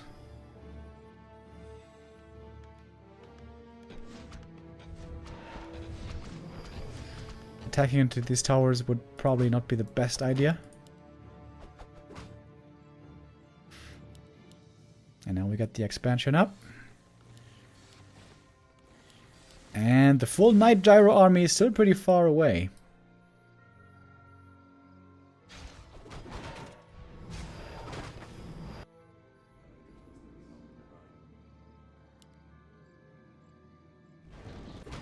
war3orcer0 is getting so many creep camps.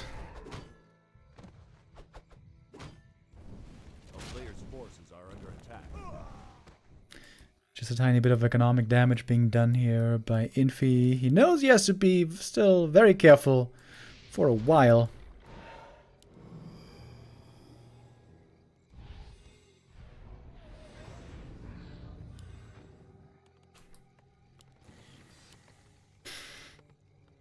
How long is Infy gonna bank? And what's the timing he's waiting for?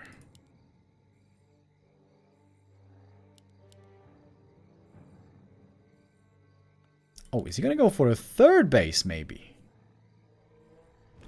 Not sure if that's gonna work. war3orcer's right here at the perfect time. Oh man.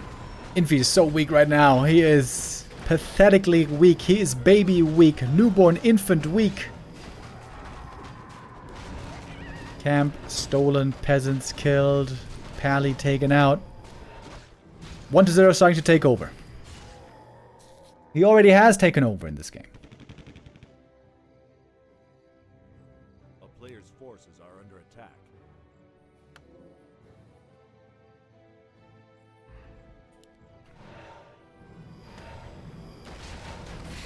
Looks almost like an unlosable game here for war3orcer. In my estimation.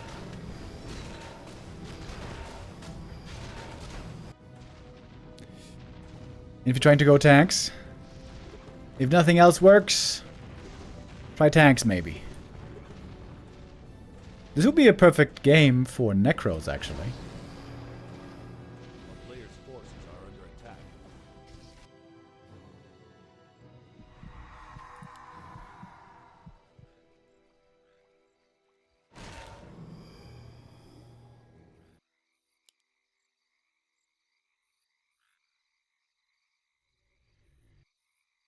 Chad is saying no game is unlosable.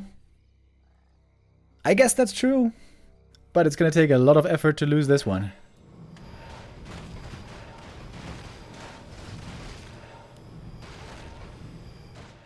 A player's forces are under attack.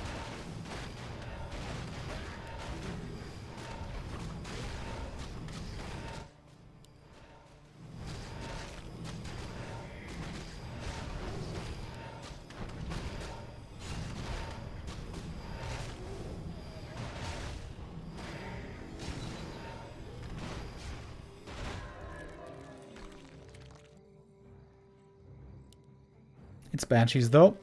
No Necros. He's going for barrage upgrade for the tanks. The town is under siege. And trying to go for a third.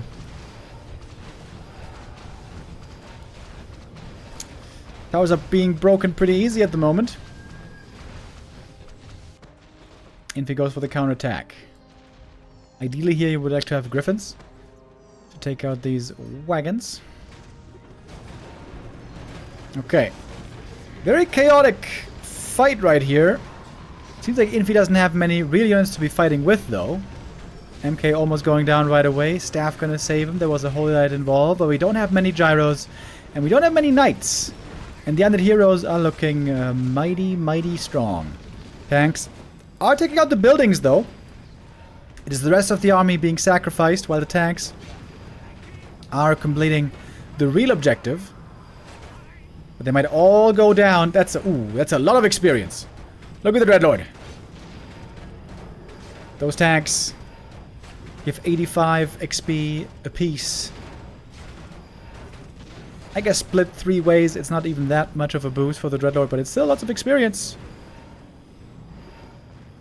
And a lot of gold lost. A player's forces are under Infy still very much fighting uphill. Doesn't matter if he took out the Expo. Wonder can just remake it.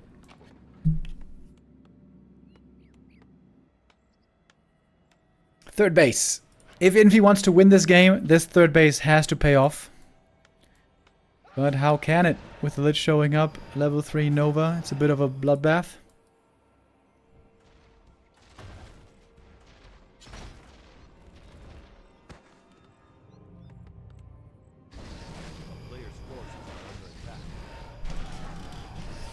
Only chance here for Infy is to win through lame. Win through economic damage. Would be a sick win if he pulls this off. But Infy's never really rich himself.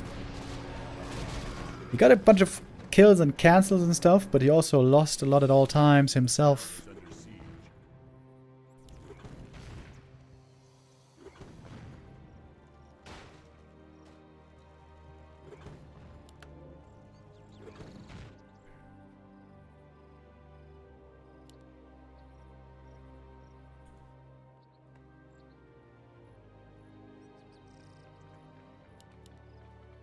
A player's forces are under attack.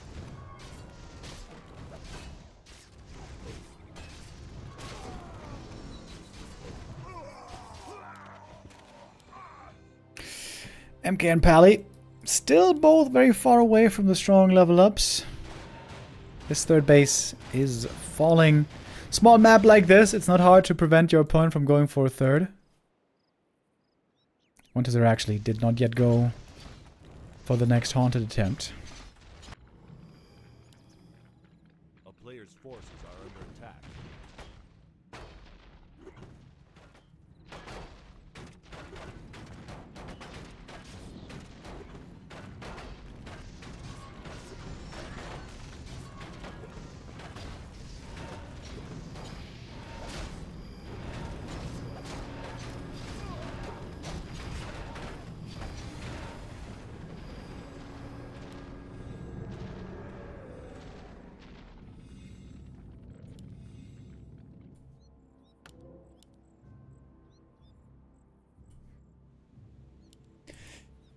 Infy is looking for some kind of an opening.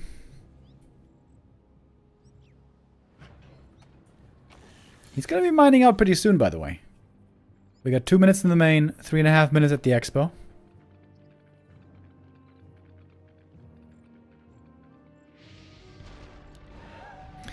And And the Lich here is just a beast.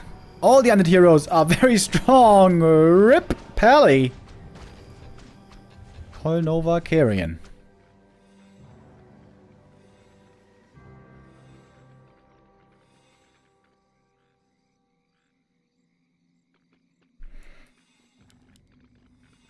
This is looking a bit like FFA, isn't it?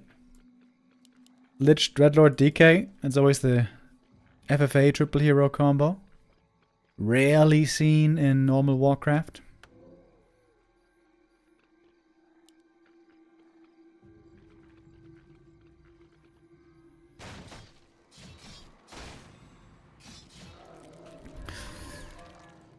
Infy's making 1-0 work for it, though.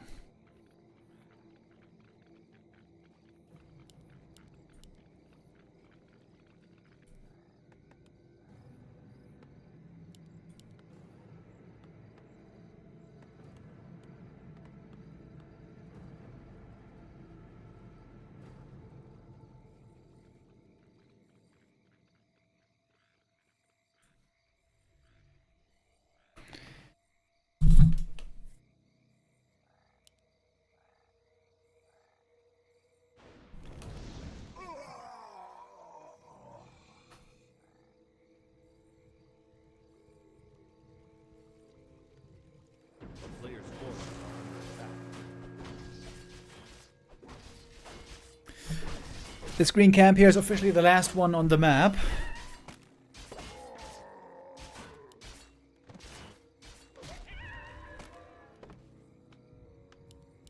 Looks like Infy's gonna go for one huge push and hope to win the game with it. It is a bit of a desperate hope, I think.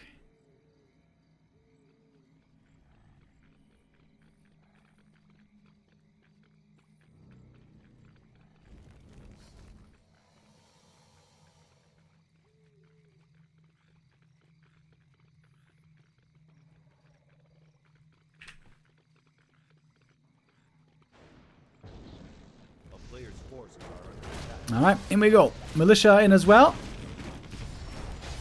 Is it just a distraction? Not really. It's not like there's tanks over here. It's just one knight.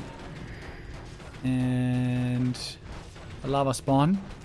Lava spawn have not looked good in a long time. I would go so far as to say that the lava spawns this whole game didn't look all that good. Didn't have a chance to shine in the early game brawling the way they did on the last map. Maybe the key to Firelord is just tech up quick and don't commit to long fights with ghouls against lava spawn.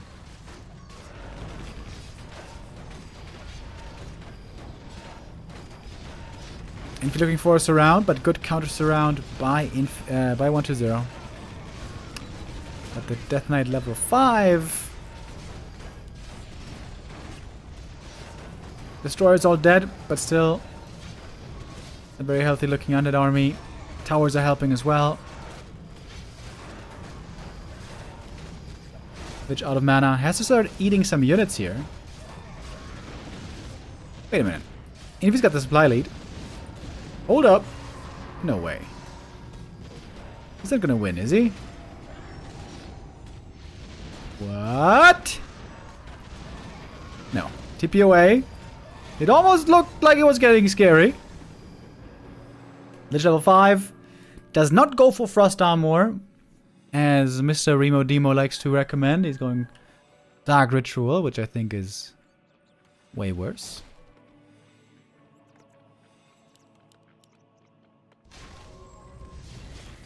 No income for Infy anymore, though. He finally got the level 3s. But on the other side, the Lich is level 6.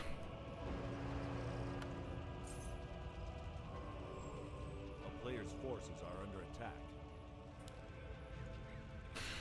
The MK and Pally continuously run out of mana very fast because there's no Brilliance Aura. That's the big benefit of Archmage. Really good early game with Water Elementals and really good late game with Brilliance Aura. Firelord in this late game has looked rather terrible.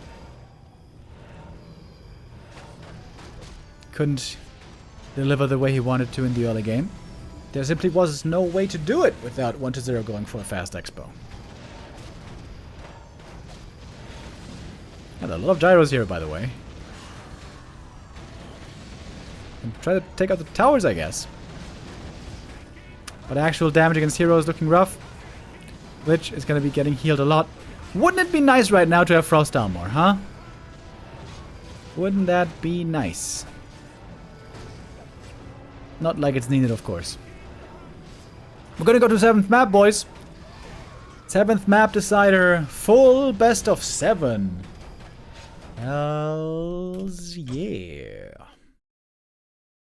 That was a strong game for the Lich. 24,000 damage. That is what the undeads like to see.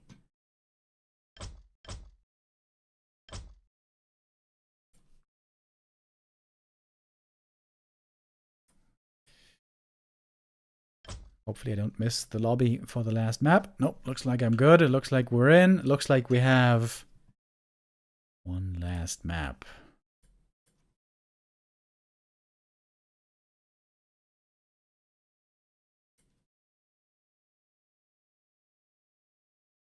And one last Gamba.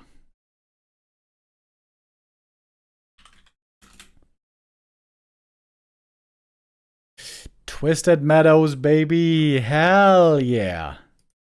Decider map 7. This map tends to be vetoed from undeads. Because it's so big, so much creeping for human in the late game, so much chance to equalize levels.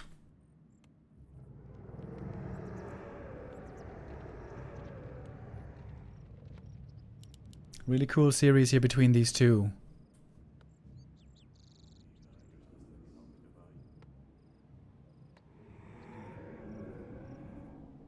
The last show match between the two players was just 1 week ago. That was an embarrassment. It was a play all 10 show match where we played all 10 maps. And it was a 9-1 in favor of Infy. 1-0 there looked very, very disappointing. I think that series might have finally shown him that he's not good with Cryptlord. He's playing more Lich now. That is looking a lot better. What's he going to play on this map? We don't really have a clear answer. As I said, this map normally gets vetoed by undeads.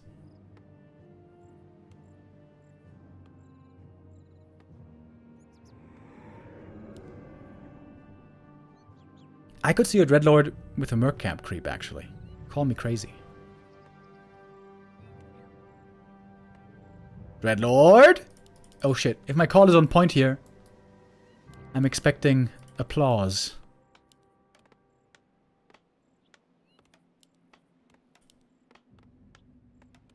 Archmage first for Infy.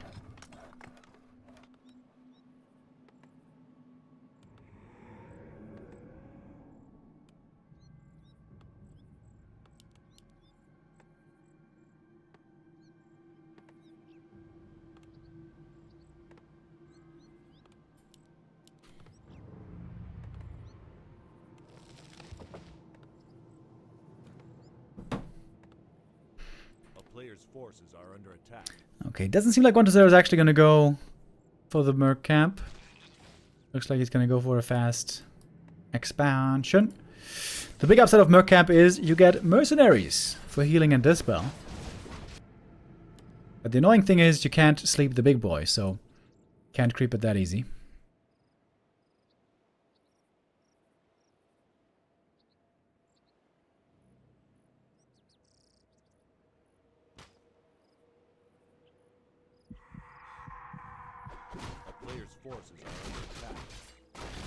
I'm gonna have a fast level 2 here.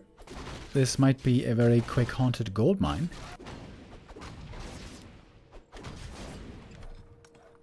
Infy in the dark here for a while. That footy scout takes a long time to really get to the right target.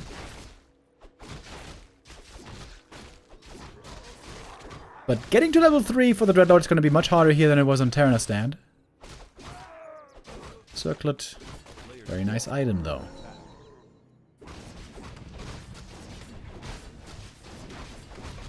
And for the Archmage, this is level 3 already. Oh. Footy found. Taken out.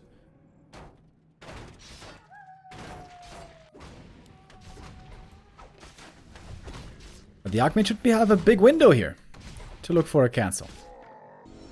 That level 3 creeper is just perfect for human on this map. Such a amazing early game creeper always for humans.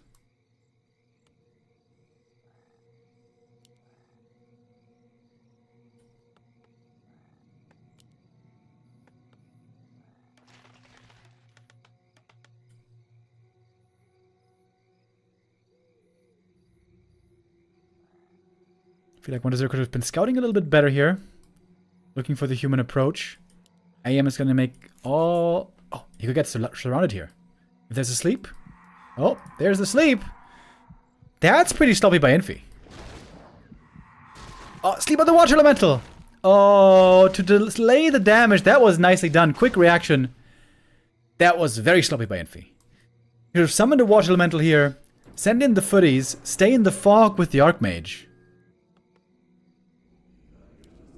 That might not have been enough for the cancel, though. But the way he did it here, that was just destined to fail. Very good now for him to have the Ring of Regen at least. He's going to heal up slowly.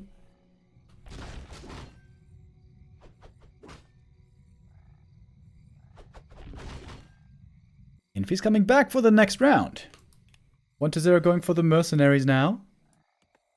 A player's forces are Expansion timing is basically equal. Of course, the human expansion cost more with the power build. Scroll the beast. Worst item from the camp. That's a bit unlucky. Archmage will have to be very careful here. That staff doesn't necessarily save him if he gets slapped twice. Dude, he's... Careful, buddy. He's so close to being found here.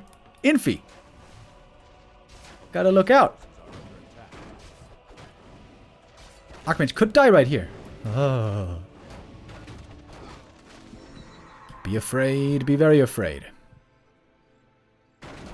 But hey, the Dreadlord off to a great start. Now he's level 3. He has mercenaries. Didn't do any peasant damage, but doesn't need to. His expo is just as fast.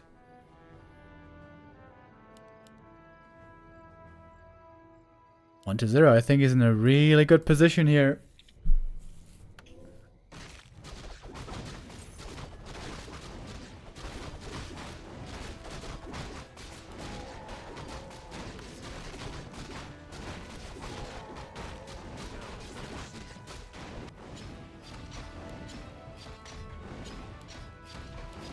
Ultra can be cancelled.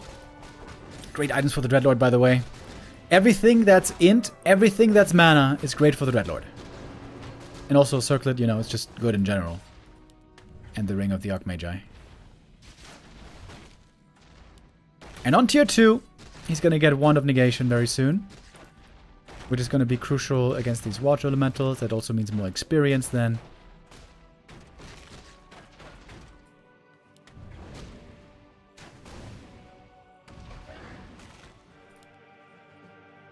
Infy's looking for an opening, but he knows if he gets sleep surrounded, it might be game over. So he has to be careful with how far he commits with the Archmage.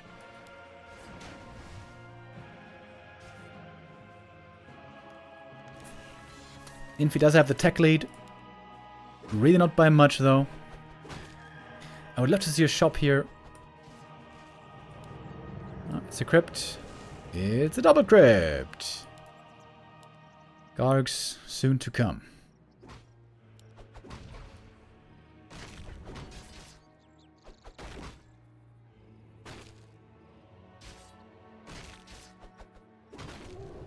More XP for the Dreadlord. He's about to hit level 4.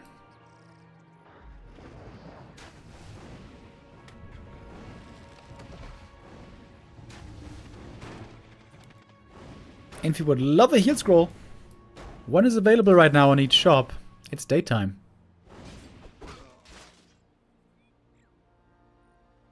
Splitting the footies to minimize... Oh, wait. Is that Archmage dead? Could have maybe killed him here with a surround. Then again, he doesn't have really any units here. Okay, level 4. Now the race is on for level 5.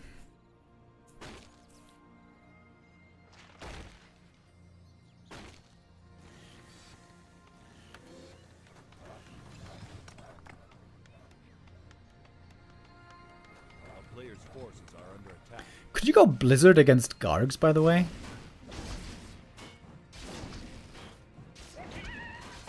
With Gargs being so fast, I guess they can always move out of the Blizzard. If Blizzard connects, though, it would be very effective.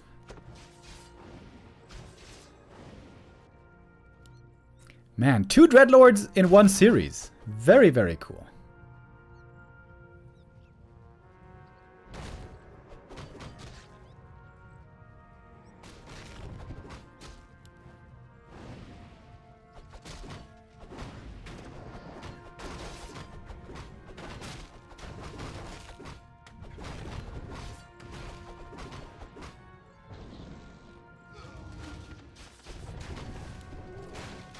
Deathnote shows up. Did not bring a Wand of Negation. That is definitely a bit of a mistake. It's all about gathering experience here.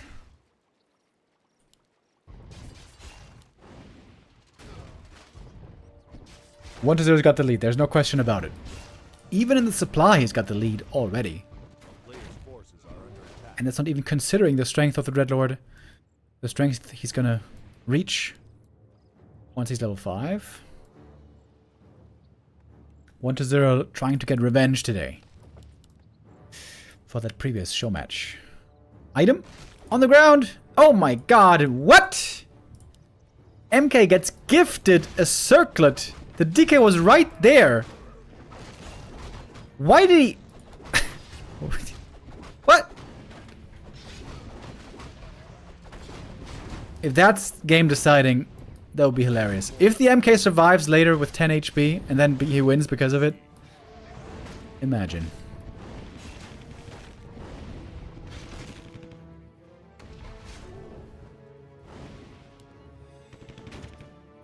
Wonder still in a good position. He had a great early game. He could have had a bit even better start into tier 2 though if he had just bought Wand of Negation. The small mistake is really costing him positioning here. With Wand of Negation, he probably could have taken this camp already.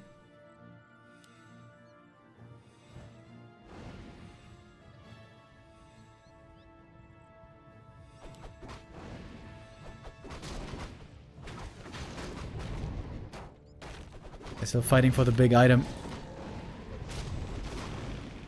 Oh, Pally has the Orb of Slow. He can attack the Gargs as well. It's kind of neat. Not quite getting the kill, though.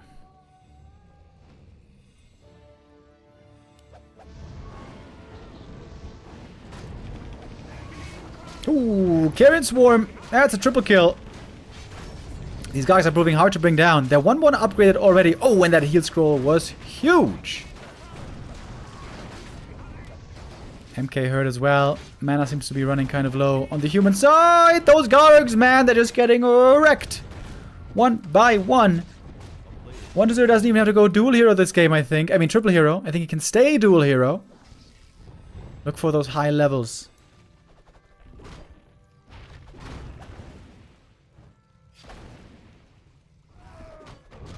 And now 1-0 gets this item. It's a big lead for the Undead right now. Really, really big lead.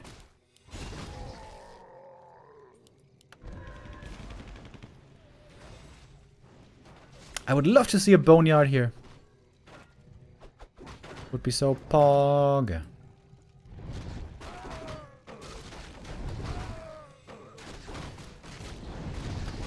If we get to ultra high numbers, maybe the Gyros can beat the Gargs again. Oh, that Carrion Swarm didn't land too well. Oh, you can see the Flat Cannon is doing some really good work here. We're waiting for the next Carrion Swarm. The Gyros are being spread out to minimize impact of Carrion. Infy is trying his best. Heal Scroll, though, is huge as well. Gargoyles flying in and out. Stormbolt slows down the Carrion for a little bit. Waiting for it. TP out by 1-2-0. Carrion Swarm, more kills. And Gargs, many of them, TPing away on low HP. And that was more experience for the Dreadlord. Getting closer to level 6.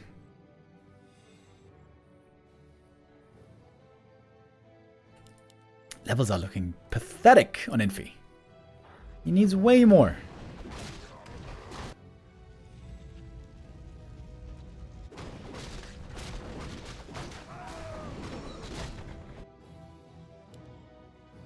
Upgrades, by the way, 2-2 on the Gargs. Gyro's about to be 3-1. A player's forces are under attack. Carrion Swarm, very good. Against peasants. Oh, nope, not using it. Maybe. Hadouken! There we go. Ghouls can kill all these peasants easy.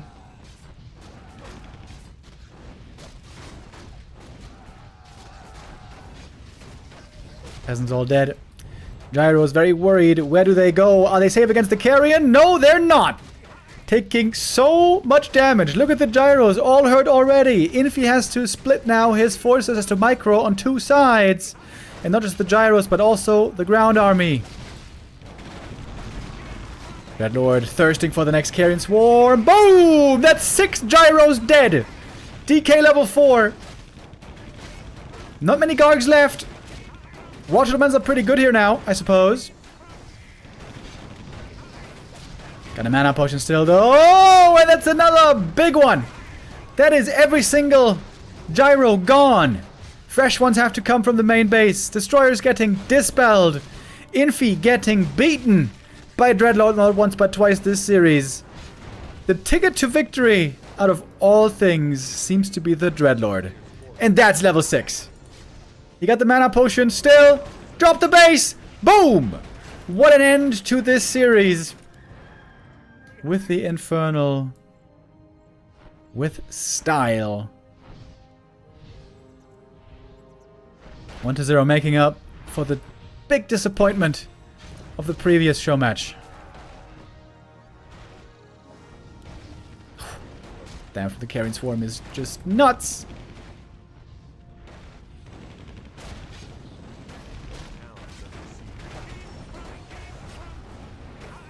A player's forces are under attack.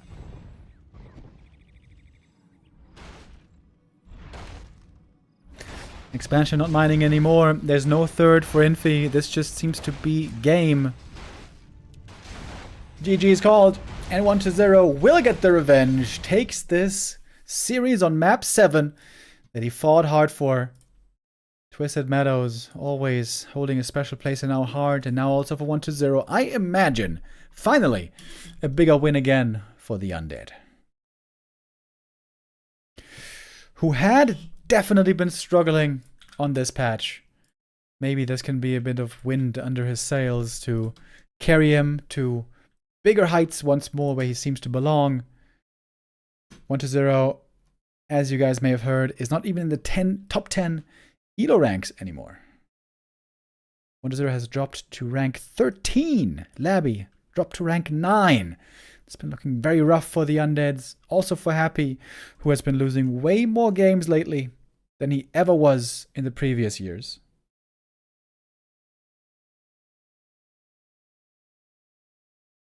But maybe they are gonna find some more success in the coming days. How did he fall to 13th? Well, he's been losing a lot. Partly because he's been playing worse, and also partly because the ghouls were nerfed.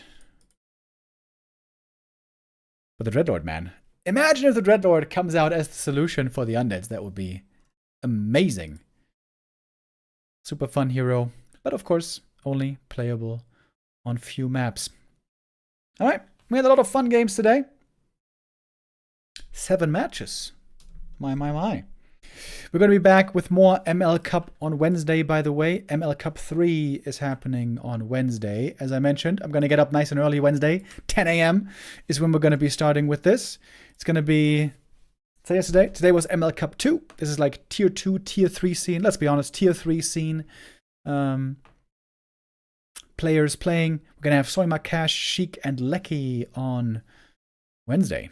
Looking especially forward to Sheik. I have no idea how Lecky plays, by the way. Basically, I've never seen games from him. But Sheik has been very intriguing lately. That's going to be on Wednesday. What we're going to have tomorrow, I do not know. So far, nothing has been announced. Maybe there's going to be some show matches coming. If not that, we're going to find something else. Going to be back tomorrow. Same time again, 1 p.m. CEST. And 10 a.m. on Wednesday. Yep. All right, that's it from me today, guys. thank you much for tuning in. And see you back here tomorrow. Take care. Bye-bye.